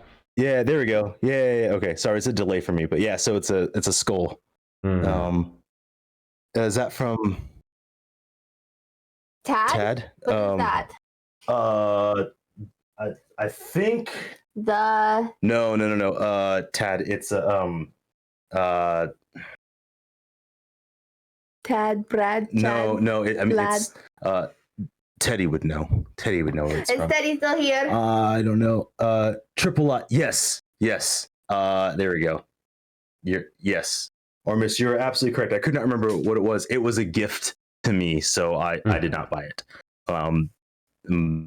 My friend who got this for me actually went well out of their way to track down the discontinued skull one for me. So thank you. It's one of my favorites. My mom tries to steal it, and I'm like, back the fuck up. I almost tried to steal. You know what I find interesting is that we have a lot of things in common with each other, the four of us, right? Yeah. But some of the things that we have in common with each other, we have in common with different aspects. Like, for example, you guys were talking about how Druid is the one who's emotive and very emotional and very outspoken and very, lively and all those kinds of qualities, right? That's more like me, right? When like you've commented that there are many ways I'm more like Druid. But then also I used to draw, paint, and sculpt just like the amazing extirpatefate. He's way more talented than I was, but and he obviously is Different way more type of practiced talent. than I am. But I find that it's awesome. We have that in common. And then the two of you are kind of more stoic and reserved, and I just all these interesting nuances that you find when you build friendships and relationships with people. Yeah. Absolutely. Wait, so I do have a question for the two of you. How closely are you playing your character to your personality, your actual personality? Yeah, and or I got an even better one, a deeper one. Is there some portion of your personality that you are bringing forth in your character that is not something that you normally engage? Which is, I think, I'll let you go first. So, what I love most about Fern and like playing Fern as a character is the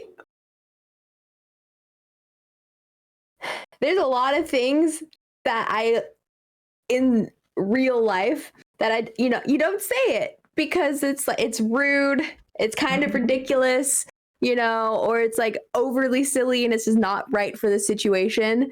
But like I don't have to put that filter up for Fern. I can just be like, make sure that you tip her good, okay? She's the best bard around.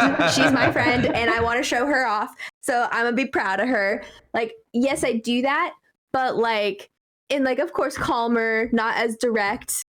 Like I'm more tactful when I'm like, for the most part. But yeah, so I get to be like no filter. I'm actually playing quite similar to how I am. Honestly, like there are a lot of times I felt conflicted in life, in a lot of ways, and just being kind of wanting to be strong but not being confident in my own self. More so how I used to be. I still think I have a lot of growth to do, but what I actually really enjoy about playing D&D and this is that not only do you get to role play and make a character in fantasy, have a great story, great time with friends and everything, but you can use it to learn more about yourself and experiment with kind of change and how you want to change yourself. And I am trying to look at Lorkris and reinforcing that journey that I've made, where being someone who's very not very confident in themselves and growing into that. So I'm leading into that of like on that spiritual end of like I'm conflicted with Weejas and the Wild Mother, and just kind of pushing through and coming out better on the other end. So kind of using it as a reinforcement thing for what I've gone through, and two, continuing that journey of myself of being stronger in general. So, I absolutely concur. I love that D&D is very cathartic, and it allows you to it's transformative because it allows you to express different sides of yourself that either you have kept hidden, or maybe you just didn't realize were there. And the role playing aspects of it are as much fun, sometimes more fun than the mechanics of combat. But I mean, I love how it all works together as a whole. And yeah, I love what we're doing. We're creating something awesome and special, and we got some awesome and special folks who've shared their time with us tonight. So we want to thank you guys. I need hold on really quick. I need to know Starkitty. Yeah. I need to know Starkitty's answer. That is true. Oh, if Right I'm back at playing you. my character close to my personality? Let's see. Considering my personality has changed a lot since I've started playing D&D almost 17 years ago. There are aspects of my character that are definitely my personality. Sometimes with the majority of my characters, I either try and play more happy-go-lucky or more witty. And this character is definitely a little bit more on the witty and supportive side, which I try and be like my group fitness instructor that I am, but I kind of tone that down instead of being like all happy all over the place. I try to keep it a little bit more chill, subdued, and so I am pretty much playing her close to my personality. So, well, definitely, I would say an aspect of your personality that it's. I really am enjoying the way you're playing this bard, because you're right. You tone down. Like I always tease and call Starkitty my avatar of joy, because she is just this super joyful person. But what's funny is you're playing this character somewhat professional. So I'm seeing sides of this character that remind me of the professional you with your actual professional life, on top of the fitness instructor side of you. And I'm like, this is the first time I've seen you use that aspect of your personality for one of your characters. Yeah, And I'm really digging the uniqueness of it. He has a point. I didn't realize that I was being a little more professional with this character. Which... Well, it's because you feel responsible for leading the party. True. I am the party leader. No, So, absolutely. Yeah. So thank you That's for awesome. your comment, Ormis.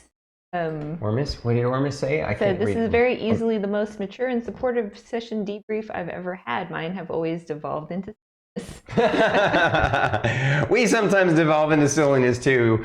But course. thank you. Oh, yeah. for the I mean, it's comment. always Yes. But yes. But no, I think.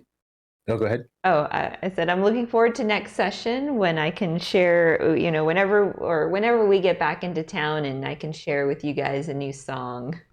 Mm-hmm. No. Yeah, my it'll have goodness, to I'm happen so next week, excited guys. for this So that song. means We got to make it to the castle. Yeah. Yeah. So for some of you new we gotta folks, finish. StarkItty has tapped into a creative side of herself that we didn't know existed. And for this character, she basically has been creating parody songs where she takes a song from an actual, IRL our song, and she converts the words and she creates a parody song. Yep. And it's been pretty spectacular. I'm not gonna lie. When I put the oil on that troll and was like gonna hit him with the hot stick, I thought to myself, "Burn, goblin, burn! You're not a goblin, you're a troll. Burn!" I remember that one of the first ones you sung when Yep. we Mm-hmm. yeah, that was That's right. great. Oh, Aries got the one from last week. Yeah, Aries remembers the one the from last tiger. week. Yep. Eye of the Yeah. That one Ranger. was, yep, I am the ranger. Yeah, that ranger was probably gone, but he made it back safe. I hope. I hope so. All right. Well, thank you guys. Alrighty. Yes. Love you all. Everybody. Wonderful. Thank you, Have a Druid wonderful and evening. Thank you Fate. for sharing everything. Thank you, chat, Appreciate all for the joining love. us. Appreciate you all, and don't forget to check out Druid and Fate's streams. Yeah. Drop them a follow. Yeah. And Yep. Oh my gosh! Whoa. Thank you, Ormus, for the 5 That's awesome. gifted Oh my subs. God. Arigato gozaimasu. Thank you so much. Palu's Oh, now subbed. There we Wow. go, Palu. I don't even know what to say. Thank you. That's amazing. Awesome. Much Thank love, you much so love. much. I appreciate it. Thank you. Oh, All right. Again, All thank right, you what a way everybody to for end. joining us. Thank you for the follows, the subs, the resubs, the gifted subs, the Look- raids. Look Yeah. at you, my boss. She's taking, she's the real boss. Let her do all the fun stuff. No, I'm just kidding. Yeah, we're thank just you. prepping her for when she starts streaming. That's you know? right. That's right. I know it's going to be amazing. Yes, out of the 4 of us, I'm I'm the excited. only one that doesn't stream right now. That's okay. It's okay. You carry this campaign. It's true. Right, as the Warbard! party leader. Yeah. All right. Fucking Warbard. So, Tell me that one. Thank you good again, night to all of everybody. our Good chat. night. We'll see y'all later. Bye, everybody. You guys stay in and good night, everybody. Bye-bye. Peace. Love you guys. You guys are amazing.